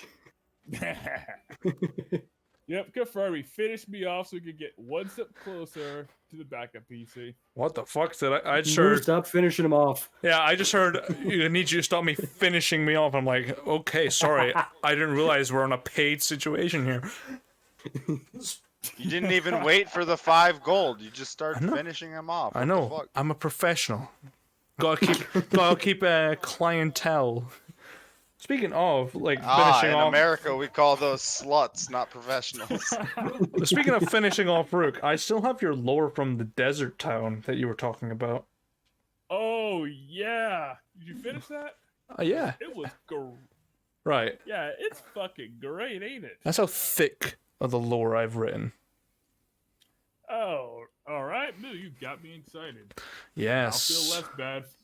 Yep, and I'll feel less bad because I admit later on Where's for Ashnal? my own campaign, I basically remade that entire thing, but for my own purposes. Where is Ashnal lore, actually? I haven't written as much for Ashnal lore. On the end page, it just says bees. I mean, Bees. it's a fantasy hobby. I think of it less as stealing at a point, and it's more of like Appropriating? spreading ideas. I mean, you can say the same thing about, Plagiarism. like, Tolkien was, like, the main fantasy guy. I mean, I've only written X amount for Ashnal lore, which is a lot thinner than the desert town. But it's there. I've been I doing mean, it's a a pretty desert decent amount town of with writing for Ashen War.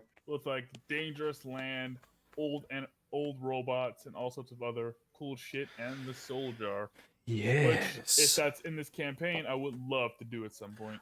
It might be in this campaign. I, mean, don't know we'll if it will probably be. die. I mean, either this campaign or evil campaign because, Mm. well, that's a soul jar. That's basically like it's a city powered by captured souls. That's like a 9.0.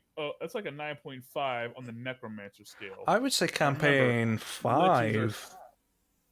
Yeah, it's like like that's like Cause- a 9.5 on like the necromancer scale. Because Yoshi and I have already Remember made the now, villain in for campaign 5. comparison, Liches are 7s on the necromancer scale. Yeah. So you know something's up.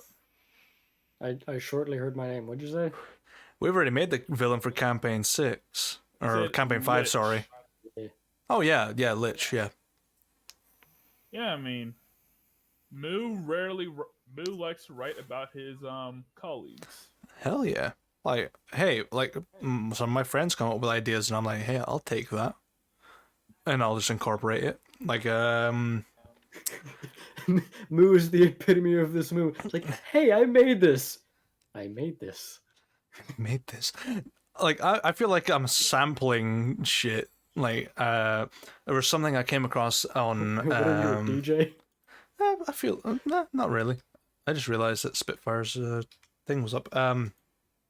One thing I came across on as I was coming across, I was just fucking browsing TikTok really, and I came across something called the heroic sacrifice death.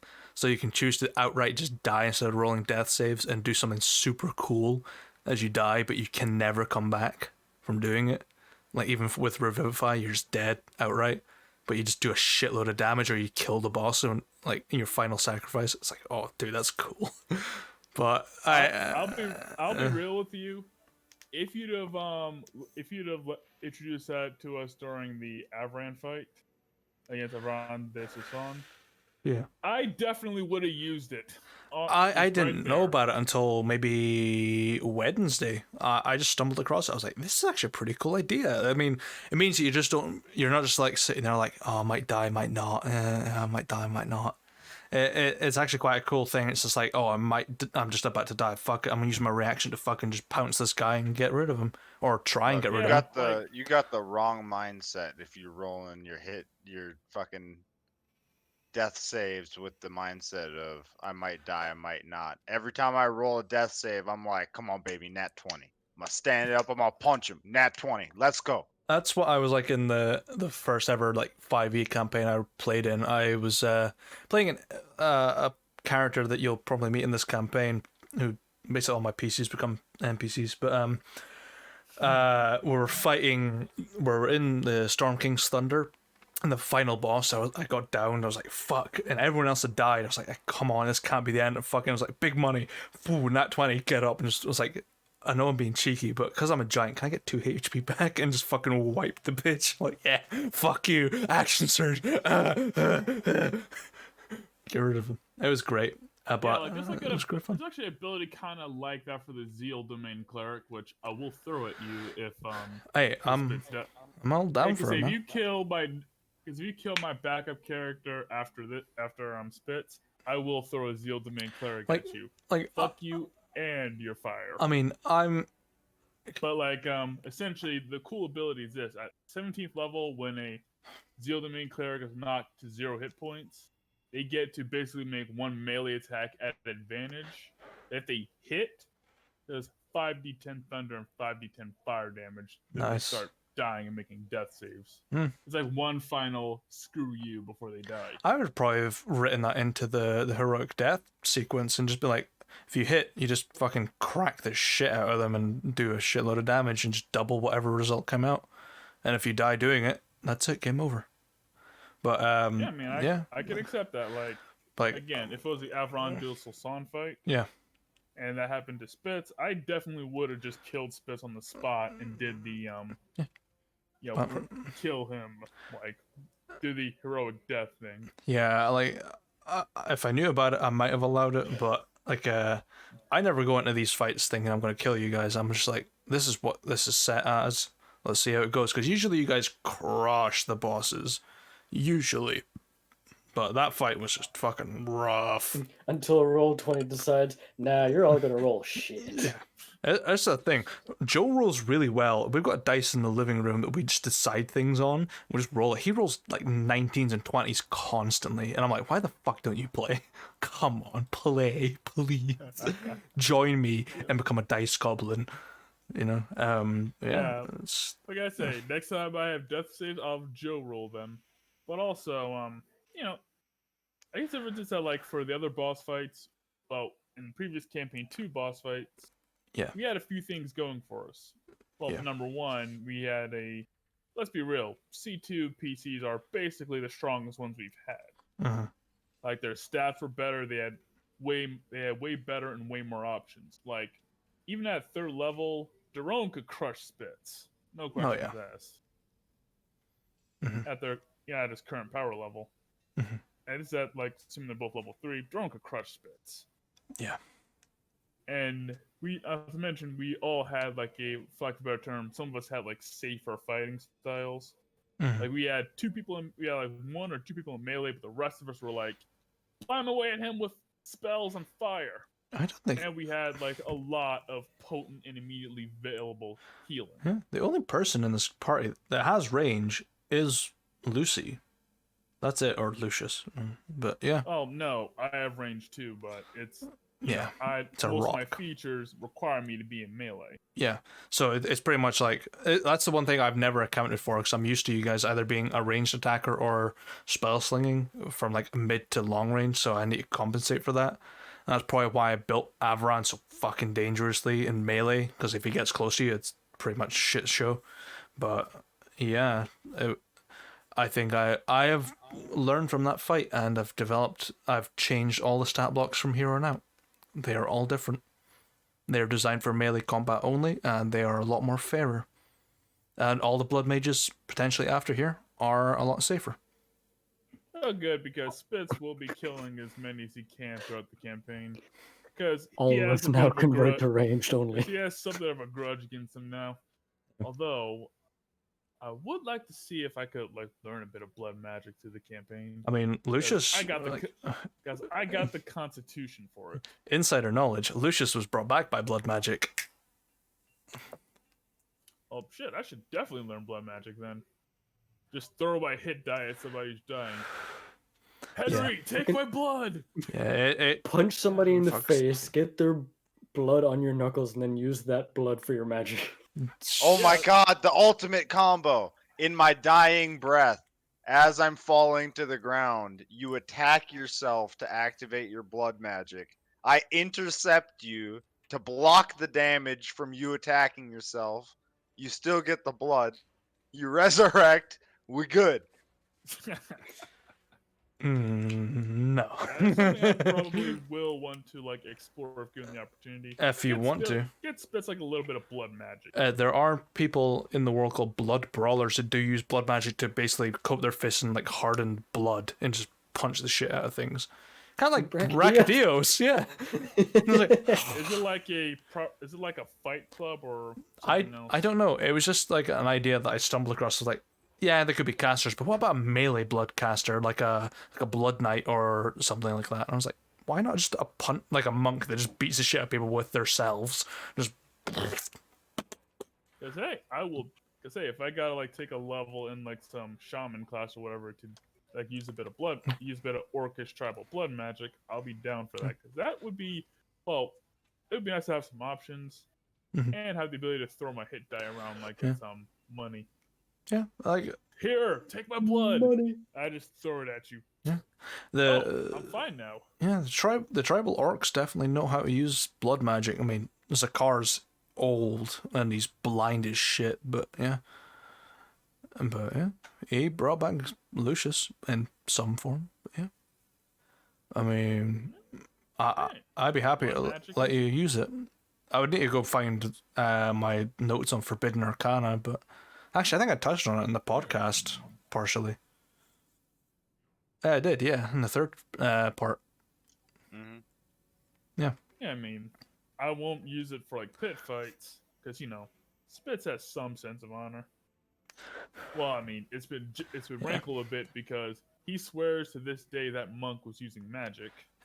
They were using soul magic, I don't know I can't remember what I call it, cosmic magic, essentially, or self-magic. Just like powering themselves. Stamina. Oh yeah. Yeah. Stamina. Yeah, that, but Spitz does not. He swears that Monk was like casting like actual spells during that fight. Yeah. He's a little rankled about, but they still won. They should definitely revise Way of the Four Elements Monk. It's just not good. I used the revised version that I found. I was like, I like this better than the original, and just have these really cool abilities. In other words, if I fought a regular Way of the Four Elements monk, I might have had a better shot because he would have run out of key points. He did actually run out of key points at the end of the fight. Oh yeah, I know that. Because you mentioned it when the fight was over. Yeah. He ran out of key points. I started beating him while he was exhausted. Yeah. Yeah, that's pretty fun. Fuck, we were talking about horror movies and shit. I was speaking to Joe for a bit. We're just talking about our first date for a bit. He was like, I couldn't eat nachos for a long time after that day. Like, yeah, chicks. I can still eat your ass, boo boo. Still pushing that narrative to this day. Hell yeah.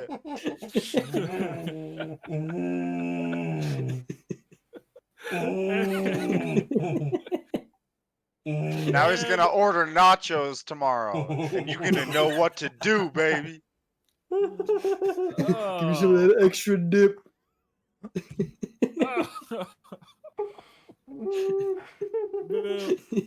I think you're killing me right now. Oh, Breathe, fuck. Bill. Make the con save. Sure. I've got a -5. Let's go. No, I'm actually quite good at resisting disease. Actually, I'm quite. Apart from COVID, COVID fucking sucked. I'll say I've got a +2. In fairness, I'm okay. In fairness, COVID has like a 35 DC, meaning you need the vaccine to have a chance to pass. I mean, I've caught it twice. I'm good, Chief. Where's my dust of life? No, you're not, Moo. I'll There's live. over 26 You can strains, recatch- baby. You can recatch COVID, and also apparently there's South African COVID, which apparently makes my current vaccination a bit ineffective again. Yeah, I'm Granted, I didn't get my second shot yet because that's like the finisher. Yeah. But South African COVID, apparently, the vaccine is highly ineffective against. Like, be honest with you, like at this point, I'm just wanting to go back to some sense of normality. So everything's open. I can go back to work, even if I'm in a mask. Yeah, but nothing's gonna be like No, nothing will ever be. the same again. No, definitely not. It will be the new flu, in my opinion, but we'll live. Except this flu will ruin your lungs. Yeah. And there will be idiots who will keep COVID alive for decades, if not centuries, simply because they won't vaccinate, won't socially distance, won't wear a fucking mask. Yeah, it's fair. Honestly, between you and me, if everyone did what they were supposed to do, including our governments, COVID would be like not a problem by now. Actually, speaking of the American government, how is the 100-day thing still thing? Yeah, we're on like day 52 or something. It's like 100 days is like where the president has like the most air quote power. Yeah. But you know, Biden's disappointing me throughout his 100 days. Yeah, so it's all I have seen that are a bit of a flaky situation, but I know. like I know. Don't worry. I didn't expect much from Biden anyway. Yeah, like this. It's better than what you had though. Yeah, I voted for milquetoast Biden because it would be better than having Trump. Yeah, I mean, he said in an interview that he's a transitory president because if he eventually either dies or retires, Kamala Harris will take his place. I don't know how your government works. I haven't studied it in over like 8 years. So, actually, no, I'm speaking out of my ass. 2015, 6 years, sorry. I did pretty well in that exam, actually. It's the president, then if they either die or retire or whatever, then it's the vice president. Then if they die or something happens to them, then it's the Secretary of State or some shit like that. And it just keeps going down. I don't even know who the Secretary of State is. Excuse me. But yeah, like I really want to know more about different governments, but I know our one in the UK is just a fucking hot mess. Scottish government's also a hot mess, but your hot mess gets you free healthcare. We do get free healthcare. Our hot mess isn't even a hot mess. It's just a mess. Yeah. I'm happy enough for I don't think that there's any government in the world that isn't a hot mess. There's a couple that are okay, I guess. I just can't think of them. They just seem okay. Yeah. I'm just saying, watching the news it's always has convinced me that the anarchists might have been right. It always looks better from the outside looking in. Probably, yeah. Yeah. Like it's all just a hot mess. Like if say you look at the Scottish government right now, it looks great, but if you look at the voter maps, it's one party, the SNP party, who I vote for constantly, which is the Nationalist Party, and we want independence again, even though we failed in 2014. Even though I voted yes, we just got denied because England could vote for it as well. So that's kind of fucking stupid. Does SMP stand for suck my penis? SNP? Scottish Nationalist Party? Oh, I thought you said SMP. I mean, I think Nicola Sturgeon, our fucking First Minister, would say, yeah, suck my penis, England. But yeah, like, there's a shitload of stuff going on with her right now, so who knows? You know, I've definitely fluctuated between parties, Labour to SNP. Labour is kind of like the Democrats in America. Conservatives is definitely the Republicans, who are currently in power right now. Liberal Democrats are just a fucking mess. Who've been in power like maybe once in the past 30 years in a coalition, but that was it. Yeah, man, why we went from horror movies to politics? What the fuck? This is definitely chaos hour. That's because media in itself is inherently political. Yeah, I would suppose. Yeah. Despite what the chuds will tell you, they're like, don't add politics to this medium form. Hey, look, like it's always been politics. Look, they say this and then go unironically play Call of Duty. Like Call of Duty isn't like it's propaganda for the U.S. military. Pretty much, yeah. The reason we were able to transition so easily is because politics in and of itself is fucking horrifying. Yeah, like, I mean, even my campaigns are riddled with political agenda. Like the Novarian Empire, definitely about like either the Ottoman Empire or Nazi Germany, maybe both, and just invading other places that don't want to be invaded. I don't know, man. It's definitely an allegory. I got that vibe from when you first talked about like the Novarian Empire. I didn't even make the And that's Novarian why- Empire. A friend of mine did, and I was like, "This is a great idea. I'm gonna expand on it." Hey, when you introduced it, that's kind of what. Yeah, that's why like Vincent's original characterization was going to be, well, a bit more. He's gonna be like, for a better term, a bit of like a wereabit. Yeah. Like you, like a bit more mean, a bit more mistrustful, a bit more racist. But like Yeah. after playing him that way for like 3 sessions, I decided, nah, Grandpa Clint Eastwood is way more fun, Yeah. less problematic.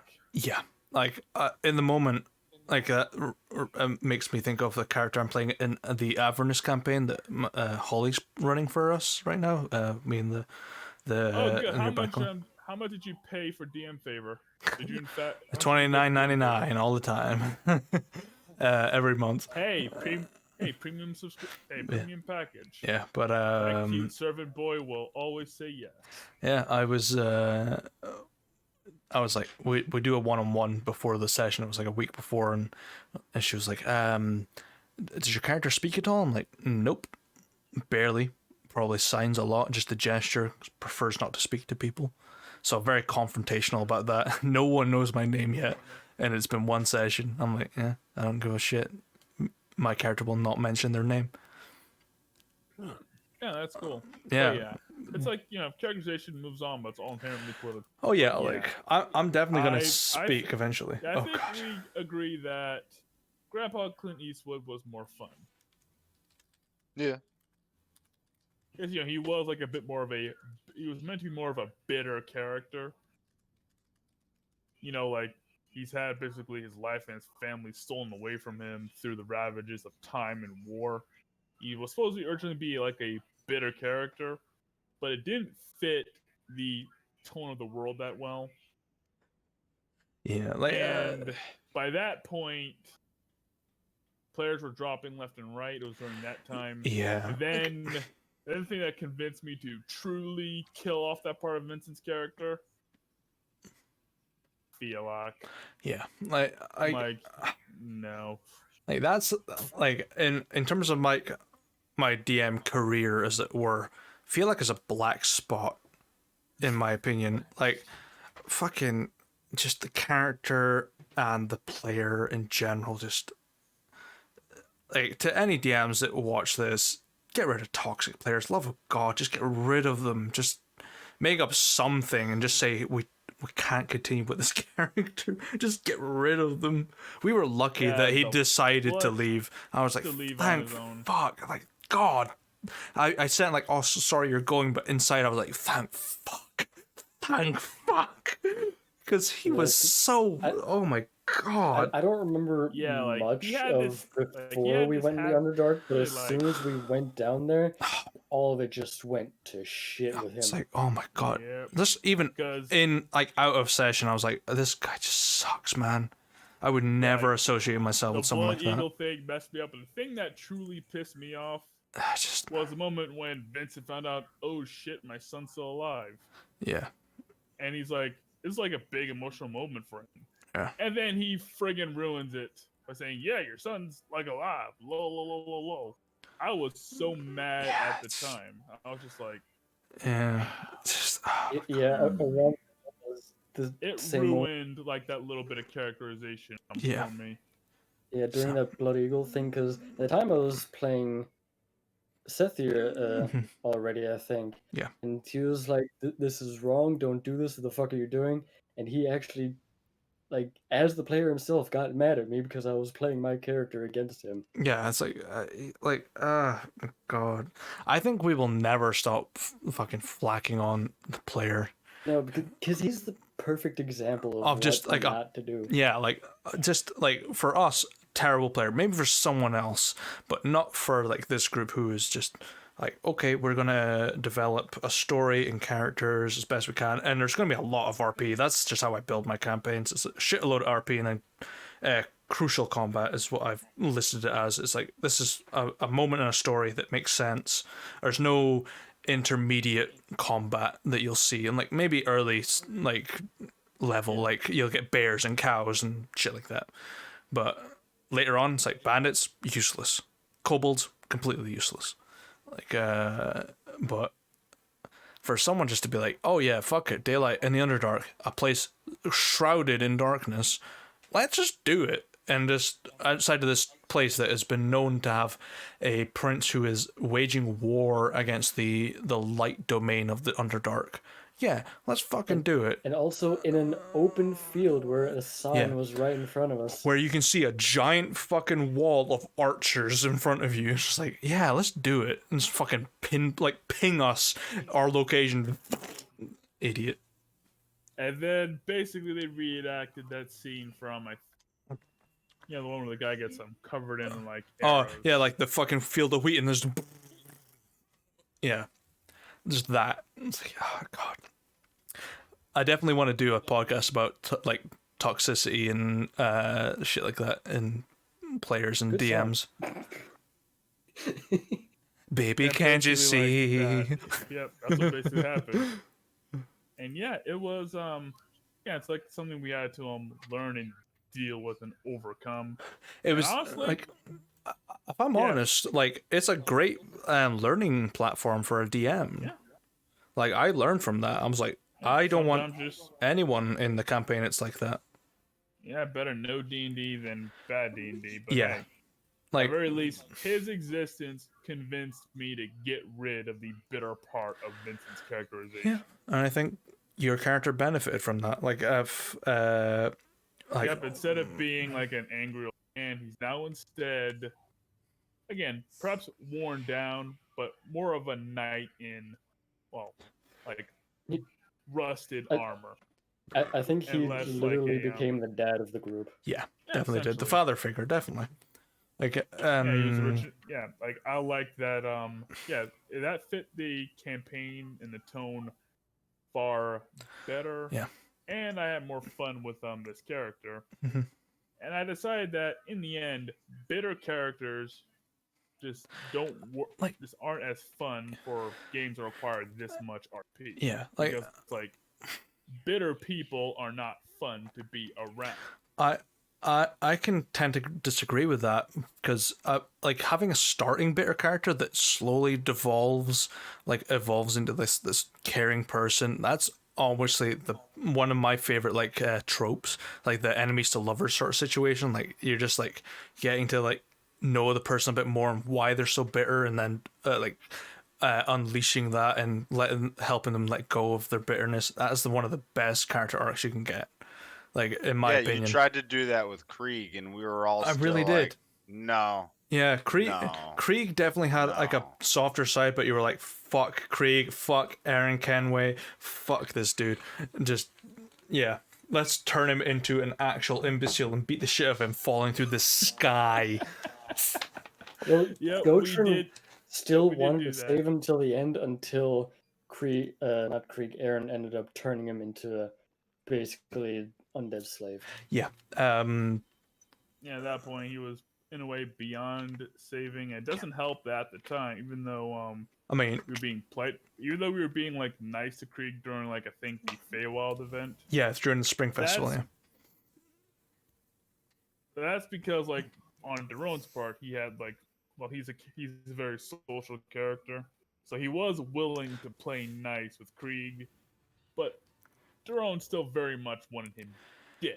Yeah, he was just playing nice so that maybe he could leverage some kind of advantage for a future encounter. Yeah, I admit it was a bit dark at the time. Yeah. In my head, but I'm just thinking, this is not a light character, because while there's a lot of hope in your setting new, it's also a bitter setting where bitter things happen to people who. Things happen to people who simply don't deserve it. Yeah, I think that's a very a strong theme in my world. I'm not gonna lie, where you've got like a horrible situation, but there's a little glimmer of hope, kind of like Star Wars essentially. Where it's like, oh, it's all terrible, and then you've got this little glint of hope, and it could expand it to something greater. Fuck, this is basically Star Wars. It's like an evil empire and small group of people fighting against it, pretty much. But yeah, Where's Jar Jar Binks when you need him? Maybe for, Catch. possibly for like the first campaign. Yeah. Campaign 2 was more like I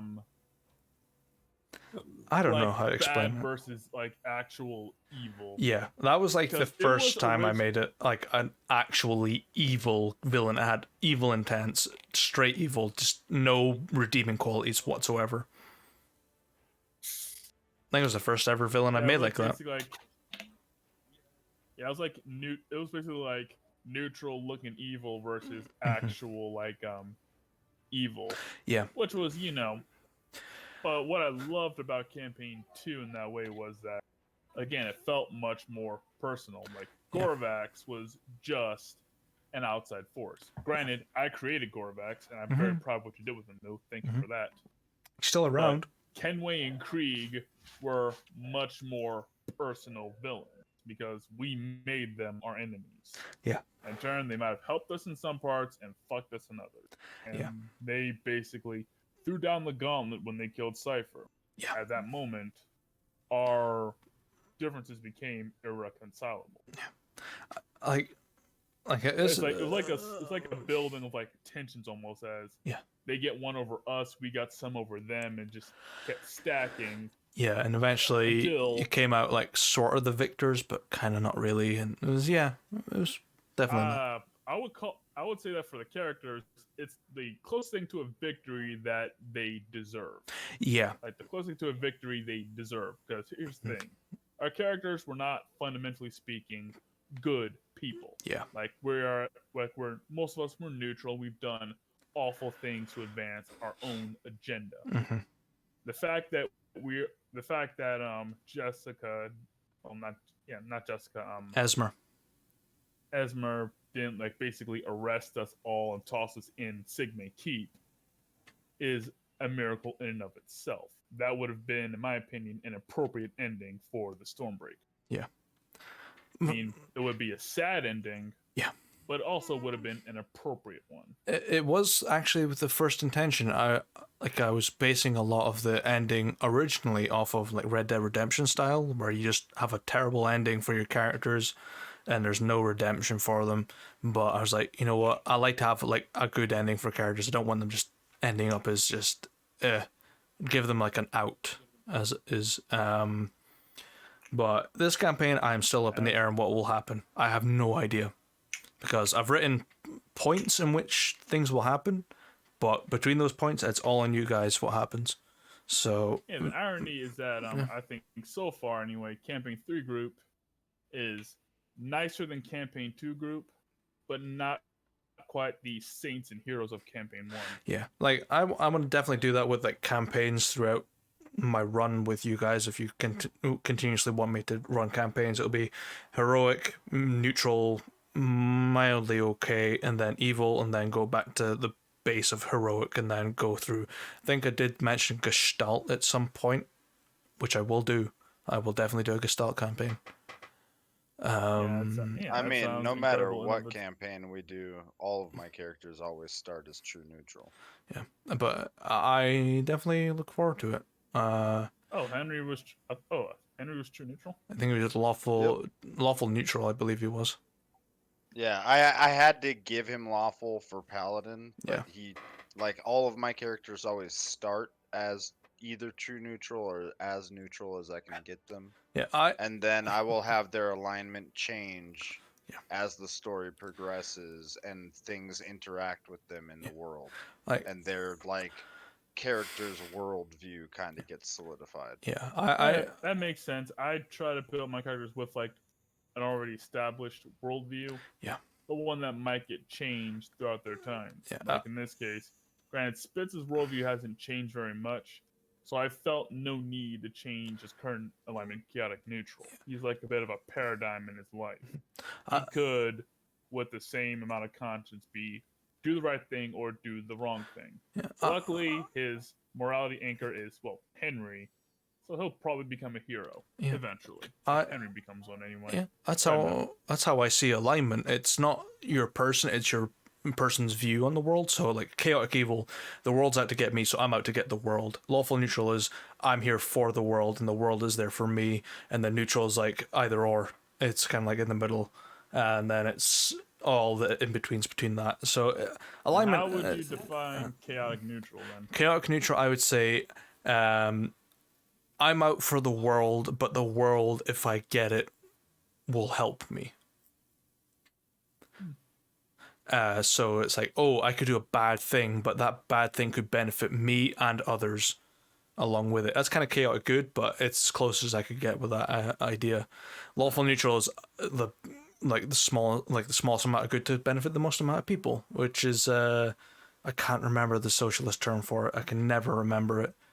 But I got what you're saying. Yeah. Although so far we haven't done anything super evil. Granted, No. we did basically do a soft betrayal of Draz and the session. Yeah. And we did, and basically Lucius and I essentially exact worded our way out of keeping our promise to that thief. He got basically tortured by Tala the Bear after that. Yeah, Tala definitely. She didn't kill him. He's still around. But Aiden is definitely pissed at you guys. Like, I think, I don't know, the way that I see our group as like a whole, I would say the group as a whole kind of plays like chaotic neutral in a way. I see you. And I say that we're mostly because out for ourselves, Yeah. not necessarily to be good people or do the right thing. Like, Oh yeah. as we've proven, unless it's somebody we have a strong personal connection to, we will throw other characters under the bus to get what we want. Yeah, that's the thing I like about this campaign. You guys make strong connections to characters, like mildly, and then those characters might return, which they are right now, which is starting to steamroll the campaign into motion properly. So you'll have people like Aiden Drass, and you've got Sir Leon Garland there. You might have other people showing up. As Kenny correctly predicted, Vankin will be returning. You'll have Aiden Drass, and you might have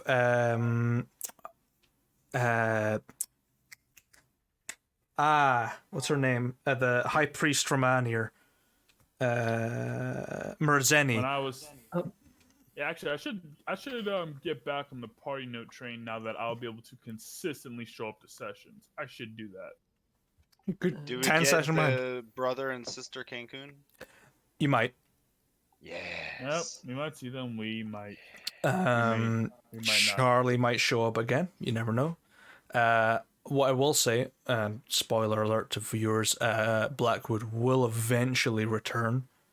Not in the next 10 or so sessions, though. Maybe more than that. I mean, he might show up eventually. Yeah. Guestevirs definitely are in, though, to Blackwood. That's the only person there. Because DM choice, though. I've been thinking about the chaotic neutral thing, and that fits really well because we've done evil things. It's like we have backstabbed other characters before. Yeah. They're characters we don't really care about, but we've done that. Oh yeah, Finnegas. Yeah. I mean, but we also literally risked, in some cases, lost our lives for Varana and Crow, which is, I imagine, a heavy good aspect to. I mean, kind of counterbalance what we did. Do. Like Crow is chaotic good. Because of the activities that Crow gets up to, but does it for the benefit of Varana and Lucius, sort of. I would see you guys as the begrudging heroes. You don't want to do it, but you have to benefit yourselves, to protect your livelihood, so that you have to do it. Like what's happening right now, where Guestevere said, best thing for you guys to do, you've got the tools in front of you to go and protect yourselves as mercenaries. Why not do it and just get ready in case, when the Novarians show up at the door, essentially. because they will show up. They're getting there.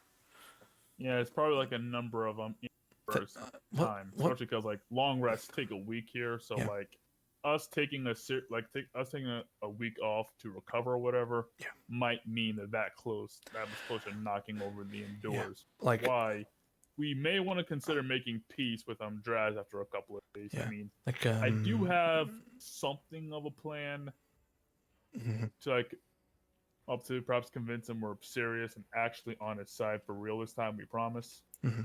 Well, Yeah. here's the problem, though, right? Like the next couple of days of speaking with Aiden. Well, here's the only issue I see is like Drass is cool and all right, but we like almost fucked him over the first time we met him. We definitely fucked him over this time. Yeah. I literally don't know if we can place any trust in him at this point due to Yep. our own fault. Not know due what? to him. He might be a trustworthy guy, but we've actually fucked him enough times at this point that I legitimately don't think we can place trust in him for our own sake because we suck. But that is the point of the campaign. It's like, do you make a strange bedfellow, or do you make someone that you can trust that might fuck you over in the future? Like, there's a balance in this campaign that I'm hoping to achieve. But you'll have opportunities like to make alliances, which is a very important point of this campaign. You've got Aiden Draz, who, you know, I'm gonna meta game for you guys here, is definitely your starting point. Sir Leon Garland is your stronger point, so you can get your master agents for your camps. Morris is definitely your inner connections. The Inquisitor, who won't be around for much longer, is definitely your key to the main city, and Blackwood is your financial investor, essentially. But Guestevere is definitely like your main guy to talk to for The that. question is, will we take the risk of working with an Draz? Here's my current idea. Because yeah, we did fuck him and his boys over a bit. Although, in retrospect, we could spin this easily as we stopped you from making a dumb decision, because if you had robbed the Blackwoods, you'd have Guestevere on your ass. Which is, you know, a convincing argument. But here's like my idea. I'll workshop with you guys. I was thinking about I mean, currently, if I understand Draz right, he needs money to help his boys, right? Yeah. So I'm thinking I could make a deposit, 1,000 or so gold, and use that as proof we're actually serious and sincere. I mean, you We'll see. could. Yeah, I mean, next session you definitely could. I mean, yesterday, because we were not doing the podcast and we've basically got stuck with Bracadios, we were like, oh, we could just run an extra session, but we just decided not to. And I mean, you could if you wanted to. If time allows me, next session I could. I'm exploring at the moment. I mean, I'll figure something out throughout the week. Yeah. But the way I see it, if we at least get it going somewhere, we might be able to at least, well, trust him somewhat enough to be useful. Yeah. I mean, and you know, if he fucks us, well, I'll just kill him. Yeah, it's fair. I mean, Spitz likes Aiden, Mm-hmm. but he will do it. He might. And I think we've done a good job at still to this day representing that Henry and Spitz have absolutely killed in their backstories, and they're not afraid to kill again. They're not afraid at all. Yep, we've done it before. That is something I actually enjoy about like Spitz and Henry's like sort of like intertwining backstories. Is you talk about random stuff that you've not written in your backstories that you just sort of just add in and just create like a fun little like sort of mini lore bit.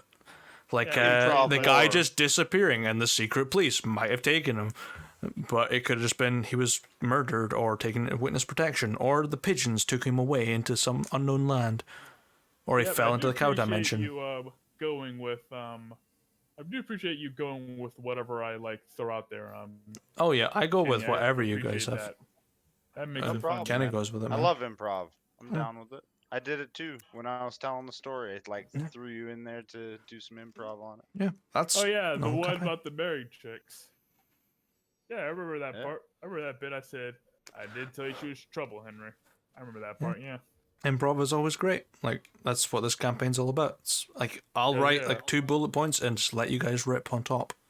I think last Yep, and it's session though had a easier lot more. It's easier to do improv simply because Spitz and Henry have like a pre-established relationship where they've known each other for like a number of years. Yeah. Meaning, And been especially through in like the best of times and the and the super worst of times. So Yeah. they're like super trusted. I mean, we probably formed our bond while we were literally at the bottom of Rudrick's like ladder. Yeah. And then we got, well, not super high, but enough that we got by well enough, and then but not doing so well that we were perfectly like loyal to Rudrick in that way. It Yeah. was nice. like you guys are able to riff on any session. Like I write maximum 5 bullet points per session to set. Like they're set notes of what I need to hit. Like they're my little beats that I need to touch on, and then you guys are just filling in the blanks and whatever you do between that. That's why at the start of the session I say how you wake up, what the weather's like, and what do you want to do. That is it. That is my start, and then I'm like, okay, this bit needs to happen. Will it happen naturally? Maybe. Will it happen a bit railroady? Probably. There are some bits that are a bit railroady, but you know. Like today, that was a perfect example of just fucking clean execution. Just you need to go here, here, and here, and I was like, that fits perfectly with the notes I've got. Bing, bing, bing, bing, done.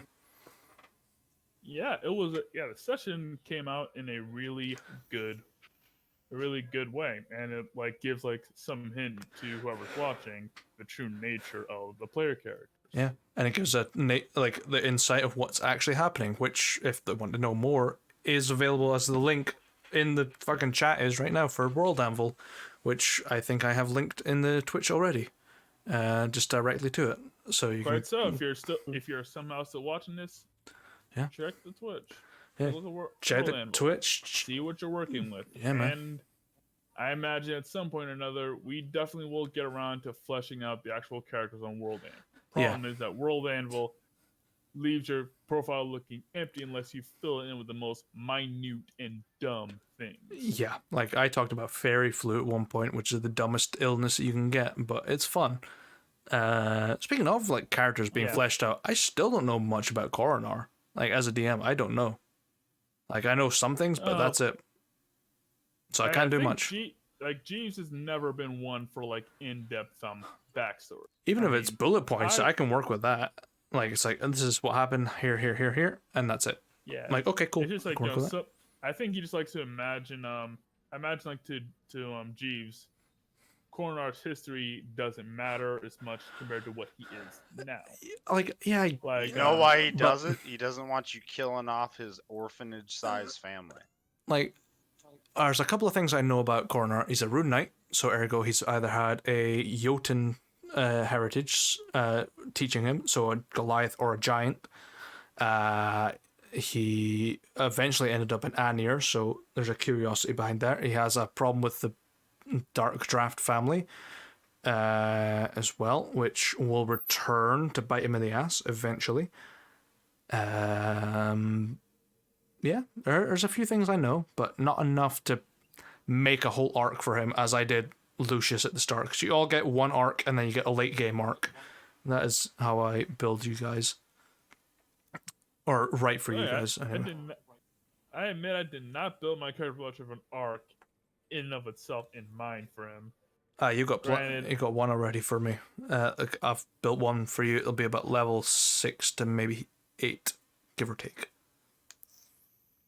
Yeah, but I get the feeling that the mother that Spitz talks a lot about might come into play sometime in the future. Oh yes, she will. Because I'm kind of like releasing Spitz's family situation in like bits. If you want like a full write up on like his family mill, I can get that to you sometime during the week. If you ever want to, feel free. I'm always happy to get more lore off you guys. If you've got any other stuff you want to add to your backstory, just fucking send it to me and I'll do it. And I'll work with it. And I can fix it and tweak it. We've already established that Spitz is like, he's a runaway. He left when he was like 10, 11, That's- like really young. He spent like a lot of time getting to like.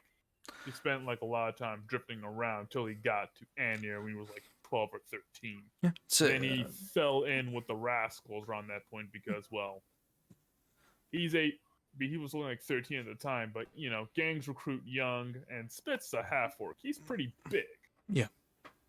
And, you know, started with small stuff, and then fell in with the gang, and fell in with Henry, and you know, I imagine Spitz made other friends, yeah, but probably, he yeah, would definitely. never, but he wouldn't call them brother like he does Henry. Like I feel the same way with like Lucius. He doesn't talk much about his family, but I've got notes on it that I've built, and they're now hunters inside of the city of Galdor, protecting people against the plague creatures that have come to be. And Henry's family, who are orphanage owners, but they have other things in the background that he doesn't know about. Stuff like that. Oh yeah, well, you already know that my mother, that Spitz's mom is like very much a tribal orc. Yes, I still need to figure out what tribe she belongs to. She's definitely not Khyven. I know that much. She's definitely not a Mordak Yeah, Spitz is tribe not either. from like the. Yeah, I think She'd probably be more north. I need to get another look at the map. Yeah, But yeah, like she's Spitz is probably from like northwest. further up north. Because like Yeah. again, he doesn't look like the Khyven orcs. They're like No. greenish. They're like a Spitz deep is greenish, yeah.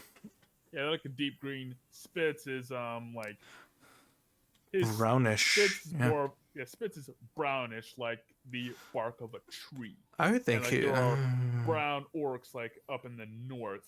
That you mentioned they're somewhere in one of the northern territories. yeah, I think they are imagine, like, Elnorth, yeah. It took Spitz a while to get to him on here. He probably got that far, you know, Mhm. by I suppose stealing or doing what little side jobs he could on the way over. Yeah, I mean, you could literally take a boat all the way through the Ivor River and then just end up in Mictris and just walk your way down, or take a cart all the way down. Yeah, I probably could have. Yeah, I mean, I'm like I was like 10 at the time. You know, orcs grow big and grow. You know, orcs grow big and grow fast. So Yeah. I probably, you know, was able to like probably do a bit of work on a ship. You know, Mhm. hoist sails to cover the cost of my passage, and then I Oh, yeah. left them around then because, yeah, sailor work was stupid. Though I like to think that Spitz did well enough that in another universe he totally could have been a sailor. Oh yeah, definitely, probably. I could see Spitz rocking a pirate life. BRB. Be the Oh, yeah, motherfucker but, like- swinging from the mast to board the other ship and just start knocking motherfuckers out left and right. People Or are just- unsheathing their swords. You're fucking, bam, knocking them through the fucking side of the ship and shit. Yeah, just like chaotic evil pirate Spitz. Terrifying. I imagine he probably would have a different nickname as a pirate. Because again, you guys call him Spitz because he was this dumb kid, called himself Spitfire, and immediately got roasted by the gang for it. He swears by it, he'll stick by it, which I'll just call him Spitz to his face. It annoyed him at first, but he just accepted it. Cursed under his breath like for years until it just grew on him. And to be honest, it's a little weird for Spitz to hear people call him Spitfire. It's like, shit, someone's actually taking that stupid name, taking my name seriously. Of course, I'm not gonna go for like a name change. At a certain point, people just start calling him Spitz all day, and he'll just roll with it. Because I mean, only Henry knows Spitz's like original name, which is just Sporak. Mhm. No last name because he's a peasant. Or at the very least, his father had no last name, I imagine. Yeah, Or just wasn't worth mentioning. you definitely Like, there are belong peasants to- who don't have last names. Yeah, there's a lot of seven. peasants that don't have last names. Mostly last names come from their profession. In Orcish tribes, the native Kagaran tribes, they don't have last names commonly unless they're outside of their tribal land, which they will call themselves X name of clan or tribe XYZ. So the only place that's most prevalent is in the northern tribes. In the Kaivan tribes, they will have like for example, Zakar, who is the chief shaman, would be known as Chief Shaman Zakar of the Kaivan, which is the full title. But Oh yeah, like when I met Ortok, the seer from the Mordok that tribe. yeah, so that's an example of them having names entirely within that. Their titles are more important to them than anything. But for Spitz, probably comes from the northern tribes where they don't really care much about last names. They care about your actions within the tribe. So you'll eventually get like a gnome or like a nickname. So you'll be called like maybe Spitfire the Brawler or whatnot. Only within that tribe though. Yeah, and I imagine again, most Spitz's like family members probably live perhaps not too far from those tribes. Like Spitz did not grow up with tribal explicitly. No, like you're definitely probably your family's from the Ilnothian tribes because they don't like it when tribal members breed outside of the tribe because it's a bit messy at times. But yeah, you definitely come from a different family. Probably not many half orcs within the northern tribes. Not that many at all. The southern tribes, it's very rare as well, but in the north, extremely. So you're very much like a 1 in maybe 1,000 chance to the tribe. Yep. So which means if I show up there, I better be. So if I come around there, I better be careful around northern orcs. Yeah, that might become an issue. Yeah. If you're around Andorralian orcs like Oatley, for example, who was a purebred orc from like that sort of Aztecian appearance, they believe solely in being orcish and just adhering to their like a brutish nature, like a stereotypical orc, which I don't believe in. I don't believe in the stereotypes for fantasy races, but yeah, like Bucket. I mean, Bucket's fucking insane, but he's a paladin at the end of the day. But yeah, Bucket's insane. And here's the thing: I purposely left out the name of like the tribe or whatever, or their traditions, because I want you to surprise me, because Spitz does not know these traditions. Yeah, as I imagine his mother left the tribe for more than just love at that point. There must be a reason why she did. Mm-hmm. I don't know why, because Spitz's mom would not share that with the kids. And especially since Spitz was one of 4 children she had, and he, at least in his mind, he is like the least favorite in that regard. Mm-hmm. I don't know how true that is, but in his mind, he's like, he thinks of himself as the runt or the lesser, like the least favorite. Yeah, definitely. Right. So he's like, he probably, even if his mom brought up tribal shit, he probably wasn't paying that much attention. And he has no real value. He sees no real value in the tribe. Yeah. Perhaps in time he'll change his mind, but honestly, probably not. It definitely draws into the idea that I had for the podcast of like diversity in fantasy, like what are native cultures like. Like not all of them are going to be Easternized fantasy. They're not going to have like massive castles. Like what of like say Tibetan style culture for orcs, for example, or for kobolds. Like that's quite a cool thing. I always imagined honestly, this would be kind of weird, but I imagine if they're like north near Ilnoth, which is very cold if I recall correctly. Yes, it's very cold. I imagine like Spitz's actual tribe being equivalent to like Inuits or Eskimos. Like they wear like thick, heavy white furs. And they're brown like tree bark. You're pretty close. I based them on like Ilnoth is basically Russia, essentially. So anyone that's got a slightly Russian accent has some Ilnothian heritage. Like that just sticks with them. Yeah, they'll probably have a Russian accent. The accent's genetic. Accents are genetic, yes. Yeah, Spitz. I imagine Spitz talks like the way he does. In part because I imagine it might be something he picked up from his dad rather than his mom. Like his dad was probably from wherever Southern accents are in your world. Southern accents tend to come from the Reach usually. So you get the Reach has a very broad sense because the Reach was the last conquered kingdom essentially.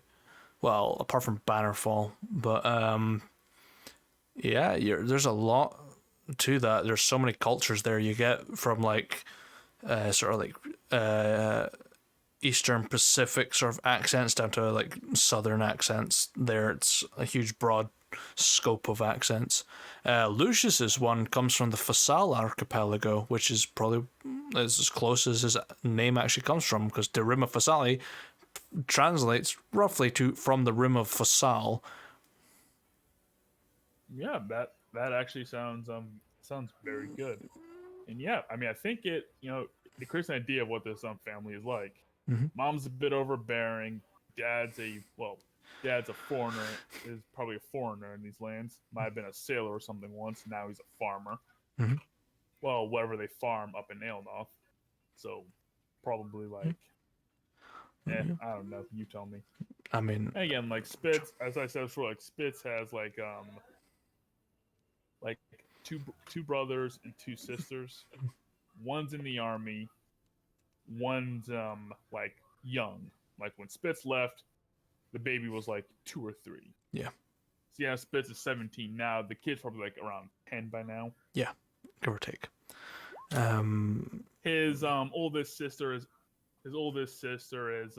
already his oldest sister is like married to somebody else. And his youngest sister, who's still older than him, I think went back to the tribe and lives with them instead.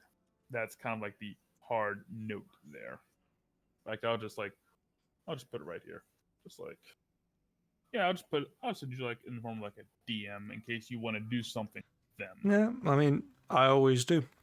Like, even if you never hear about it, something happens. Like, that's a very important thing. Like, if you read like a novel, it's like, oh, what's the villain doing? What could they possibly be doing behind the scenes that no one knows about? And then the trap or the plan comes to fruition without the hero's knowledge. That is what I try to do with you guys.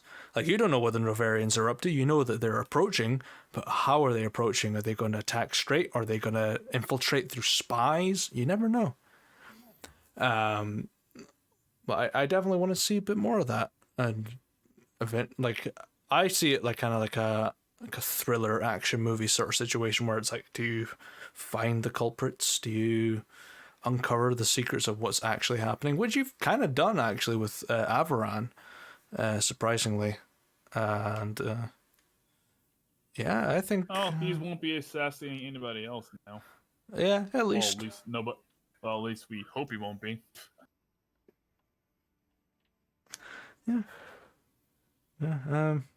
Man, we definitely taken like a topic turn. We went from horror movies straight back to D&D. It's great fun, or fantasy in general. D&D. Hey, D&D is always relevant. D&D is king. I do eventually want to try different systems. I mean, there's a couple of good systems out there that could do a try. I definitely want to try Call of Cthulhu at one point.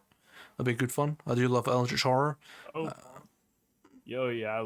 D&D's a kink. I so badly want to run Call of Cthulhu one of these days. Yeah.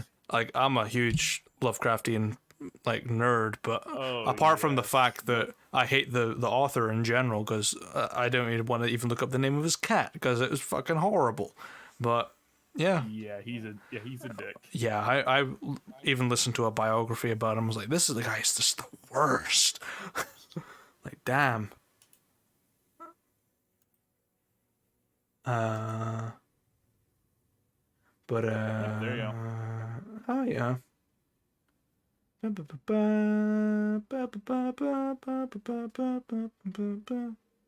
Okay, cool. Oh, I can work with that.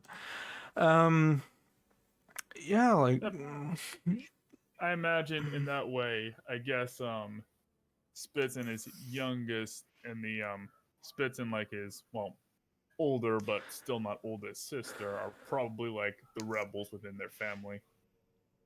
Because because she ran back to the tribe, Spitz ran to the south. Yeah. I imagine he half thought about going to where his father came from, yeah. but decided, Anir's like far enough. He's Yeah. done. I mean, that's the furthest And south I think now- you can get. Actually, no, it's not. Come to think of it, the furthest south Spitz could have gone would have been just past Catska's Horn, which is in Marlow, which is invaded right now, but not that far south.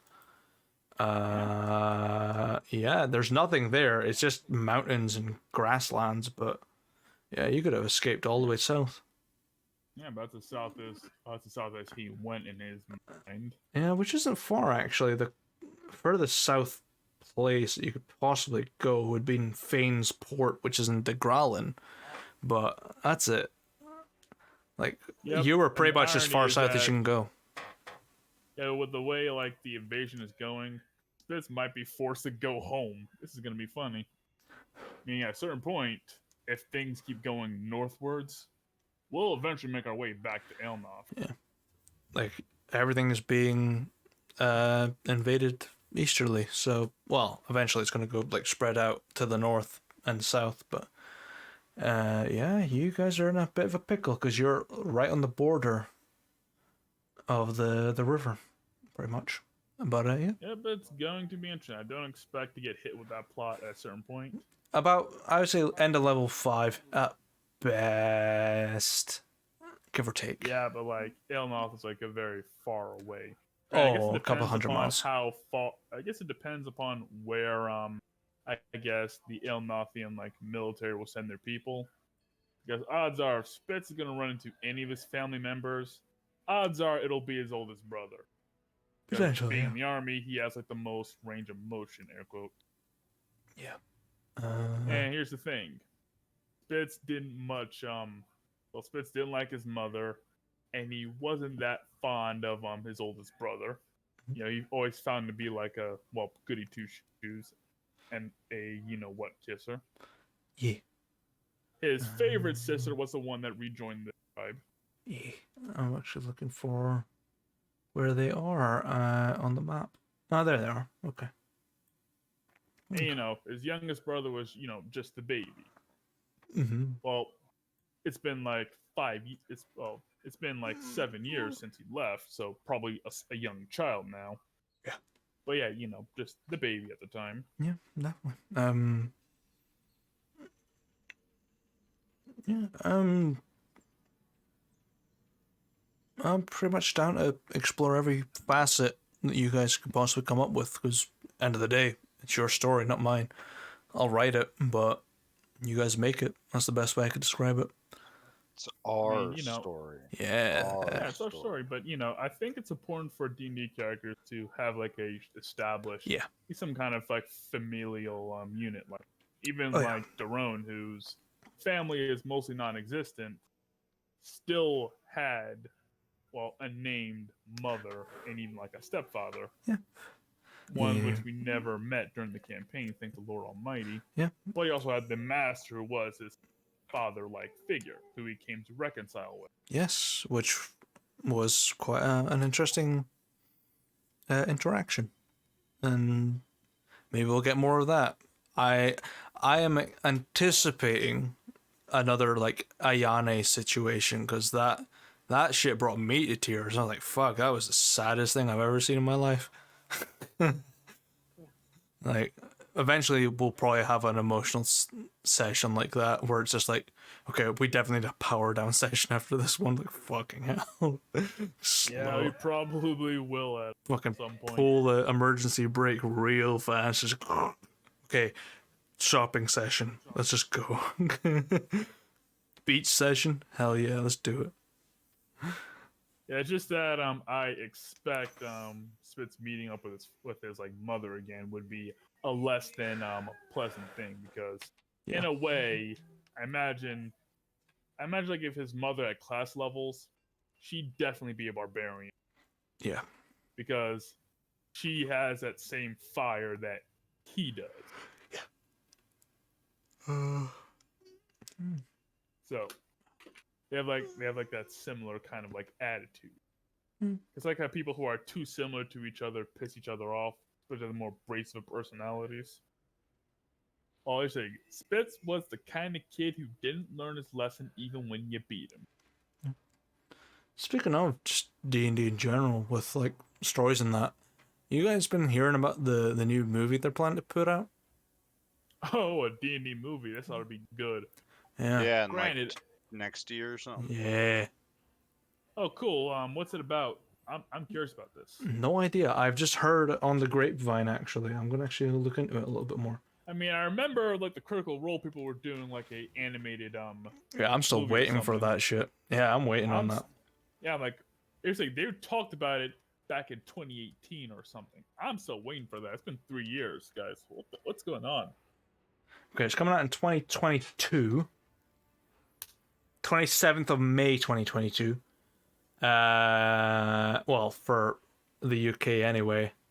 I bet you 10 quid that the movie will take place in the Forgotten Realms. Let me see. It's on IMDb. Let's have a little look here. Being directed by John Francis Daly. Don't quite know the name. Jonathan Goldstein. Don't know the name. Reggae Jean Page. Chris Pine's in it. Sophia Lillis. Don't know that name. I might actually. Hugh Grant's in it. Oh wow, someone that's been irrelevant since the early 2000s. Okay. It was originally going to be developed by Warner Brothers. It's now being done by Paramount and Allspark. It is a continuation of the 1983 animated series. Well, look at that. Oh yeah, the 1983 series took place in Greyhawk. Yeah. All right, Bill, if I ever come to Scotland, I owe you 10 quid. Joe Manganiello is co-screening the story, so it could be good. Or it will turn out like the Warcraft movie, which was so fucking cut off from everyone else, from the broad audience. Don't know. Like, I knew some of it because I used to play World of Warcraft and all that, but I don't know much beyond that. I played until like Wrath of the Lich King, and then I stopped because I couldn't afford that shit. I never got that into it, but yeah, I see the point and the potential there. But yeah, if I ever go to Scotland, remind me, I owe you 10 quid. Yeah. Granted, actually, do Scots even take quid, or is that like a No, we do. Quid's Quid is just like the general. Quid's the word for like pound sterling, right? Yeah. I mean, if we take Scottish notes down to England, they don't accept them. But if they take their notes up here, we accept them, which is the dumbest thing I've ever heard. Currency conversion, bitch. Yeah, even though our convergency rate is 1-to-1 for England, which is the dumbest thing. But yeah, I'll take a tenner off you. I'll do it. Yeah. I can't wait. Wait for me to get a plane ticket. Yeah, I'm waiting for that day where we do an IRL session. We just absolutely get pissed drunk and just absolutely hate on each other, and I will never live stream that session. Honestly, for the sake of your channel, we really shouldn't. No, definitely, because like this goes off in tangents at some points, but IRL I go off on tangents constantly, like every time. I don't even sit back. I'm usually like, fuck it. What about this? Like, rattle off some random bullshit in my head and just go ham. Yeah, especially when we're gonna be inebriated in various forms, it's gonna be fucked. It's like, okay, I didn't bring drinks, but Moo, what are your thoughts? And just me, just like a liquor cabinet. It's like, enjoy, gentlemen. And soon I'll be owning a home, my very own first house, hopefully by the end of the year. So that might be up for grabs to run a game in. Here's hope the US dollar gets stronger, so that your 10 quid is actually closer to $5. We'll see. I mean, Yeah, that's a joke. I know a pound is worth way more than $1. I think it's $1.78 or something like that. Yeah, I effectively bet like $17 on that. Give or take, yeah. So, yeah. I mean, when last time I donated money, I donated $121, which is equivalent of £100 to the, oh god, I can't remember the charity, but it was during BLM, the huge like surge in that, and I was like, yeah, let's do it. Yeah, we rolled good and got you to empty your wallet. Pretty much, I was like, you know what, I've got kind of the excess here, I might as well use the last of it for this month and just donate to a charity worth giving to. I mean, hey, if it did end up in charity, it would have ended in your liquor cabinet. Yeah, or it would have ended up in D&D books. It was either that or the other. I mean, hey, I buy a lot of like DM's Guild stuff. So same. Like, I think the most recent thing I DM's bought Guild was... has basically did a bit of damage to my pocketbook. Oh yeah. Granted, like getting new socks and underwear did more damage. Oh yeah. Oh, but you know, you gotta protect your bits and your feet. Man, like, you never realize how expensive like underwear and socks are until you're an adult. You always flack on it when you're a kid. You're like, why did I get socks and underwear? I don't get it. And then when you're an adult, you're like, fuck yeah, give me, yes, please. That's why. Yep. That's why to Yeah, save like, money, you yeah, wear them like, front to my- back, flip them inside my out, and then aunt- front to back again. My aunts gave me like socks, underwear, and like t-shirts for Christmas one year. That was all the other gifts were were way cooler. However, I still own I own most of the socks and one of the shirts. I had to ditch the other ones because I was a very messy kid. Yeah. Still got the socks though, they still fit my feet. But they're like generic Hanes socks. So I have like half a dozen of those, and I just forget about them. Now I'm too bougie for regular socks. I wear those fancy socks that you buy off of like Amazon. I only wear cotton polyester blend. I wear odd socks because there's like when you buy them and they donate to a charity for autism, and that kind of goes towards my little brother. So I'm like, yeah, sure. I was like, yeah, I'll pay. I'll donate to charity somehow vicariously through purchasing this pair of socks. You shouldn't. I do the exact same thing with Humble Bundle. Oh yeah, Humble Bundle, yeah. I forgot about Humble Bundle. I am subscribed to them for I did like a 1-year subscription with them. They're doing like a sale, and every month I get like a number of free games, which is a good deal. But most of the games are, mostly indie fare or stuff I wasn't that interested in. Yeah. But they do give you like a couple of good ones here and there. Like I got I'll look at it right here. I got Control Ultimate Edition from this month's bundle. Fucking great game, by the way. I got great game. Makes me want to run an SCP Foundation. Oh, like RPG. just going through the ashtray maze sequence is just like, play, keep going. I got like Valkyria Chronicles from this. Bloodstained Ritual of the Night. Came in one month. Just like a lot of like also Yakuza Kiwami, which is great. The problem is this: I'm kind of stupid in this sense. Yeah. I bought all these games and all, but between my school and my job, I don't have the spare time to give them the devotion they deserve. Yeah, I feel that. Like, I'll play Monster Hunter a lot, but in between that, I'm like, I've got to work or I've got to do like real life shit. I'm hoping that Steam will exist in some way when I'm old and gray. It probably will. Because when I retire, I should have the time to actually play those. Oh, nice All Game right. Boy. I have like 4,000 games, some recent, most not. All right, I finally have time to finish. I'm I'm 110 years old. I've just finished Baldur's Gate 3. Only 3,212 games to go. That's part of why I got myself this retro Game Boy with a bunch of emulators on it.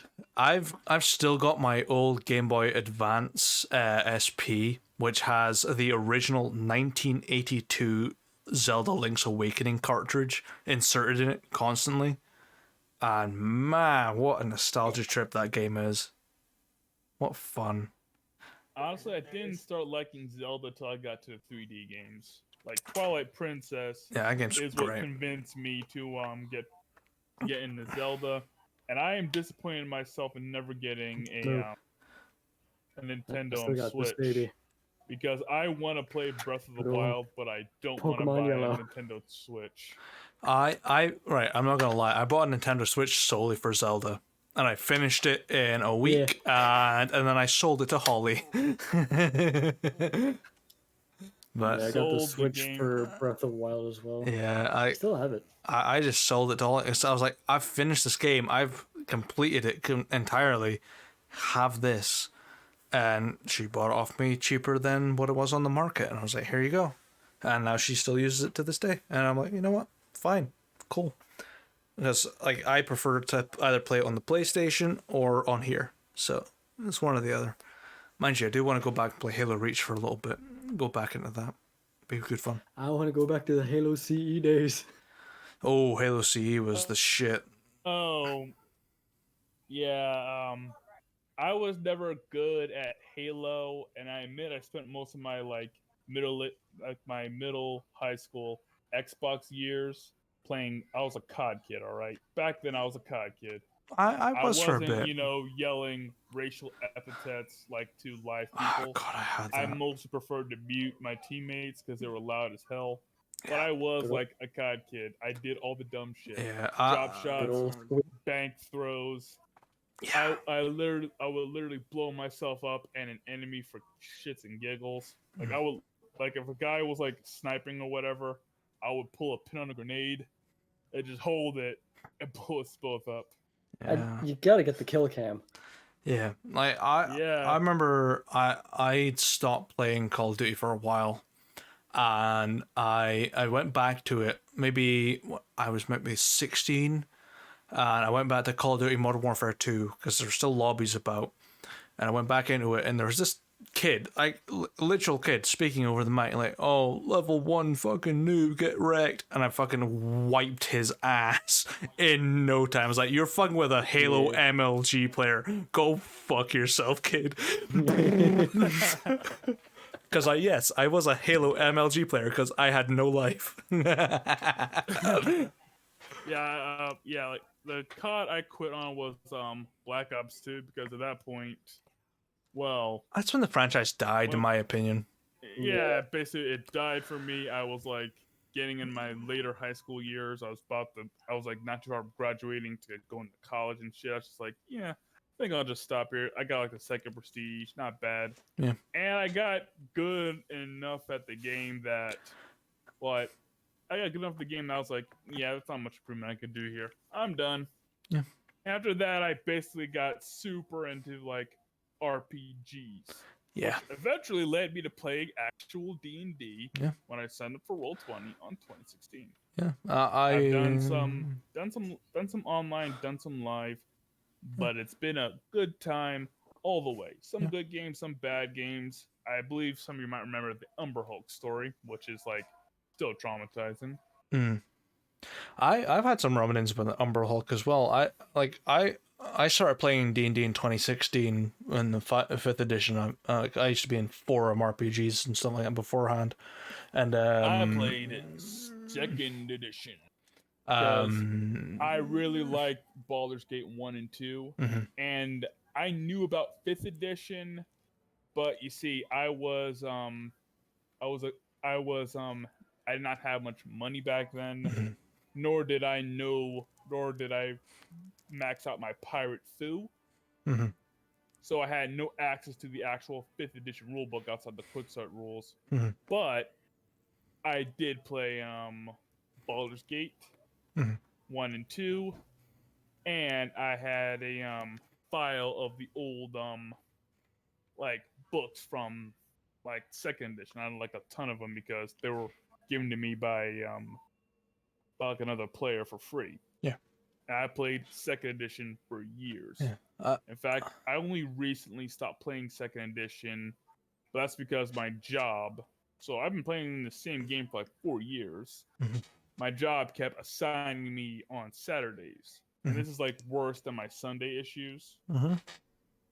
So basically, I had to make a bit of a tactical choice here because I got too many hours for my position because I have a special qualification. Mhm. So, however, they gave you a flexible schedule. I do not go to work on Tuesdays and Thursdays due to school reasons. Mhm. I would talk with my manager to get my hours cut. And they said, "Oh, we could take like a third day." I decided between Saturday and Sunday. I chose Sunday Yeah. I'm kind of glad you did. because I had more fun. Yep, because I had more fun in your game than I do in the other. Wow. No one's that's- fault. The other Wow. DM is very good at that classic style game, but I have more fun on Sundays, so I It's a, made a sacrifice. that's That's a, what it is.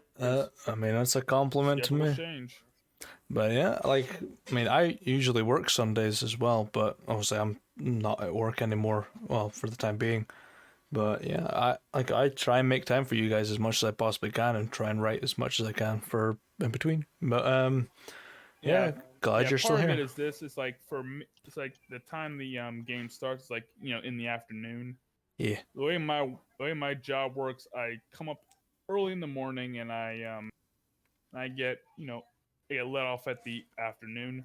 Mhm. So if I hadn't made that change, I'd be like 2 hours late to this game, and that's like no fun. I want to be here, and like my job getting in the way is part of the reason why I kind of stopped keeping party notes because Mhm. I kept missing stuff, and I keep meaning to watch the VODs, Yeah, but I well, just that gets in the way, man. but I have classes and other things, so I just never really had the time. Yeah, like, Just fell by the wayside. yeah, In you're fact, with the new arc, with starting the next episode or week, I'm gonna start doing that again. like you.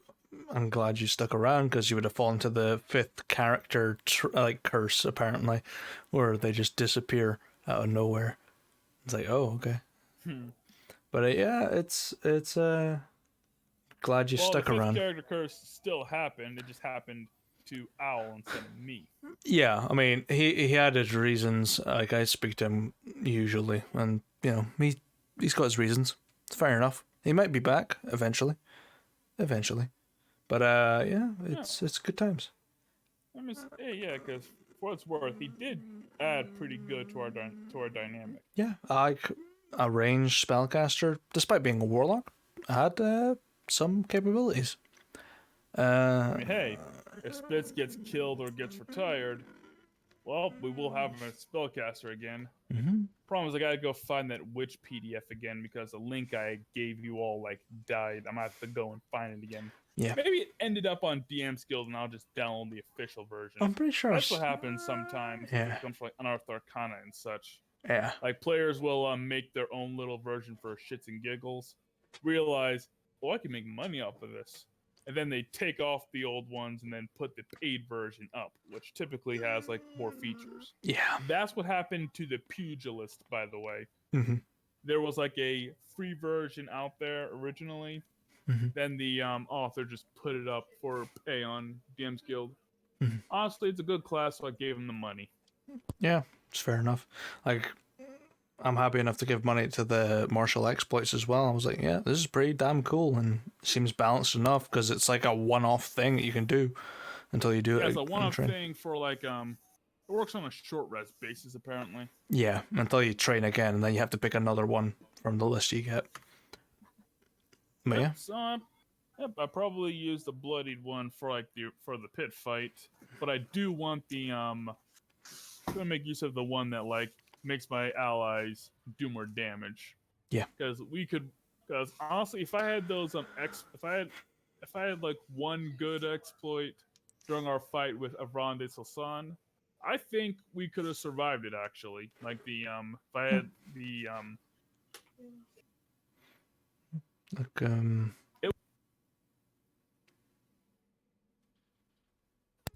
yeah, like if we had this one during the if we had like adaptive stratagem. Yeah, like adaptive stratagem versus Avron de Sosan.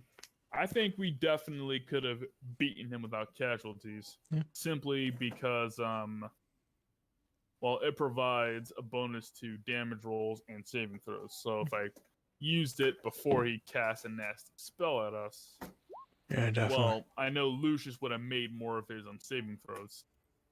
But you know, it is what it is. And now, at very least, I now have okay. access to them.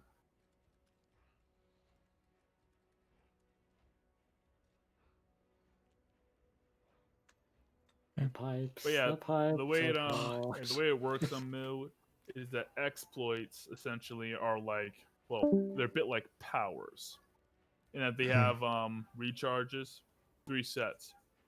They have a turn, which is at the start of your turn, a short, which means after a short or long rest, and then a long rest for like the exploits. Yeah.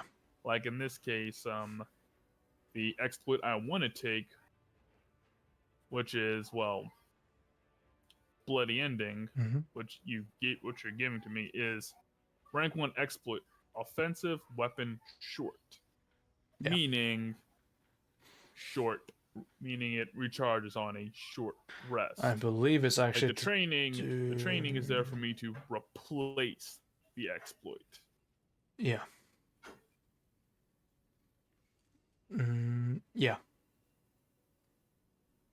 Because like when you explained it earlier, I imagined it working a bit like the inspiration cards, where essentially I have one thing I can do by air quote playing it. That's why when I started making suggestions for exploits, I thought they were, you know, a bit like inspiration cards, one and done. But they're not. They're just like powers I have for a time. Yeah. And at higher levels, I can get better exploits. But I think I can only ever hold so many. Let me look. Yeah.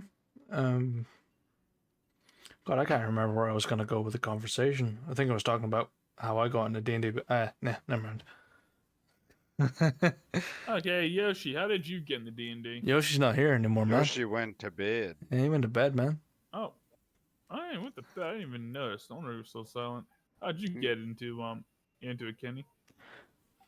I mean, Was I've it always was been. it the army?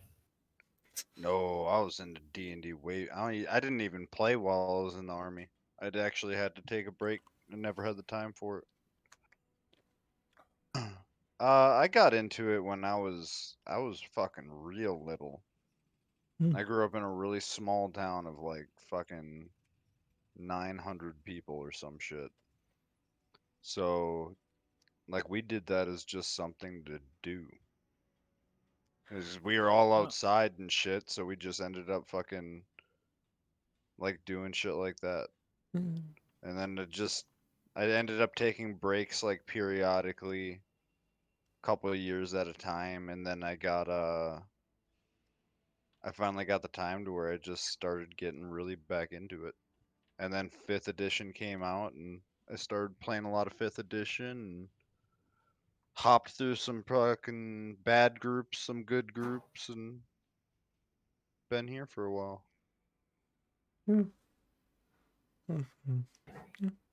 Oh, glad to have you I always. honestly don't even remember my first campaign. This is a long fucking time ago. I remember my first campaign, and I'm glad I had such a good DM who still runs games for my friends, which I can't join because I work those days. But yeah, he definitely got me into it. But yeah, if you get hooked on it, that's it. It's game over after that. You're just stuck. You're the D&D rut, the TTRPG situation. I find anyway. Yeah, you're either a player or a forever DM, and will continue to evolve. I'm the into forever DM. A crit crab. Yep. It's inevitable. Yep, forever DM for you guys, player for others. It's great. And then after a couple of years, once Avernus is done, I am the forever DM essentially. That's not true. There'll be periodic campaigns that I'm sure Oh yeah, like I'll players, definitely let will you take guys run a over and you'll game. be a player. Oh yeah, I'll definitely let you guys take the reins for a bit.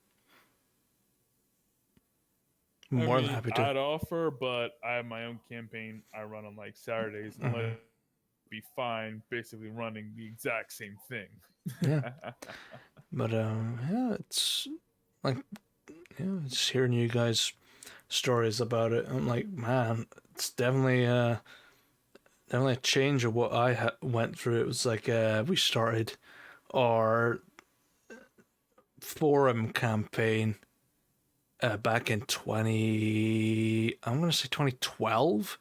We ended in 2016, and then we ended like early 2016, and that's when the friend group sort of like fractured into like sections that went to university and went to college, and then some of us just went straight into jobs.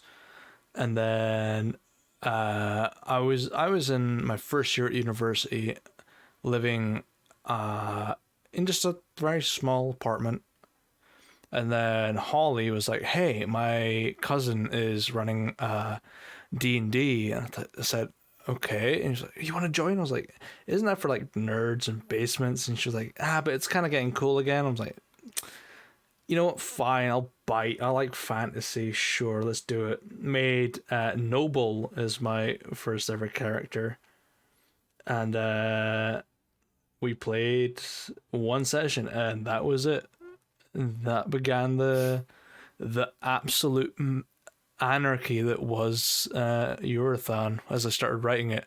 I ran 2 campaigns before you guys showed up, and they were both failed after like 10 sessions because I had no idea what I was doing and the story was a mess. But here we are now. 3 years later? 4 years later? Yeah. You know In what? a nutshell, she was just like, "You want to hit?" You want to hit there? You want to hit the drugs? Okay. Note to self: That was so do not stupid. do not play with dice while your room is very dark. You will lose them. You know what? My memory actually kind of jogged on my fucking first getting into D&D. When I was a kid, the nerdiest shit I was into is like right away I fell in love with them the first time I saw them was Magic the Gathering cards. Ooh, the So art I is amazing. dude, that's what got me. Like right off the rip, the art and then the fucking flavor text. And I was like, yo, these are fucking sick. What the this is art awesome. And I got so heavy into them. And I ended up going with some friends to card shops periodically. Like we'd ride our bikes. I grew up like basically in the fucking country of Minnesota. So we would ride our bikes for like 12 miles to the next fucking town or some shit and like just be off for like the entire day and come back. But we ended up going to a card shop one of these times and there was guys playing. Like actually met up at the card shop and they're playing in the card shop. They're playing Dungeons and Dragons. I don't remember what edition it was. But we just kind of sat there and watched for a while and we started playing Magic at the table next to them and basically like listened in on the whole session and then after that we were like, yo, I kind of want to fucking try it. It sounds dope. Man, card games, man, they hook you. Like I think Yu-Gi-Oh was my introduction to the fantasy world of like just playing it on a table. Actually, I'm telling a lie. Me and my friends back in like preschool, pretty much used to just play out like random things in our minds and just have fun with it. And then eventually I moved away to the countryside and it went from there. And that's where the forum RPG showed up. And I was like, yeah, fuck it, I'll do it. It was good times. Good times. You have that forum RPG to thank for the Novarian Empire. Hells yeah. So, Our favorite fascist, very close to being an ethno state. actually, there's a couple of people that showed up from that became NPCs. You got like Isaac Klein, the alchemist, who became an NPC. He came from there. Who else showed up in that became an NPC? I can't Dragon remember. chick. Navarre's dragon chick. Zaranor was a Rook's creation. Well, no, I'm not done, but they're not gonna see it. Yeah. Yeah. You know what? I think personally, I think this stream has gone on for quite a bit, and we've been in chaos mode for like 2 hours. So I'm gonna wrap the stream up here and thank everyone for watching, and hope you've stuck around this long because it's been a fucking long ass session. And hope you come back next week, and we'll hopefully have a podcast. So we'll see. Actually, I already do have my. You know what? I'll check my work schedule and I'll talk with you about it then. But there's a good chance I'm not gonna be able to show simply because they're giving me like 3 8-hour shifts this week and then a 7-hour and 45-minute shift because, well, my employers are dicks. It's fine, man. I've got shifts next week as well, so never mind. Yeah. Like I had like we could do it briefly, but it would be like 3 hours after. It would be like actually that's right. Daylight savings time reversed. Yeah. So it'd be like 2.5 hours after the normal start time. I could like show up then for like to do the podcast. Yeah, we'll see what happens during then, but yeah, we'll see how it shakes out. I mean, hey, I might get lucky. We'll see. Yeah, who knows? But until next time, as always, stay safe out there, adventurers. Ciao. Stay. Peace.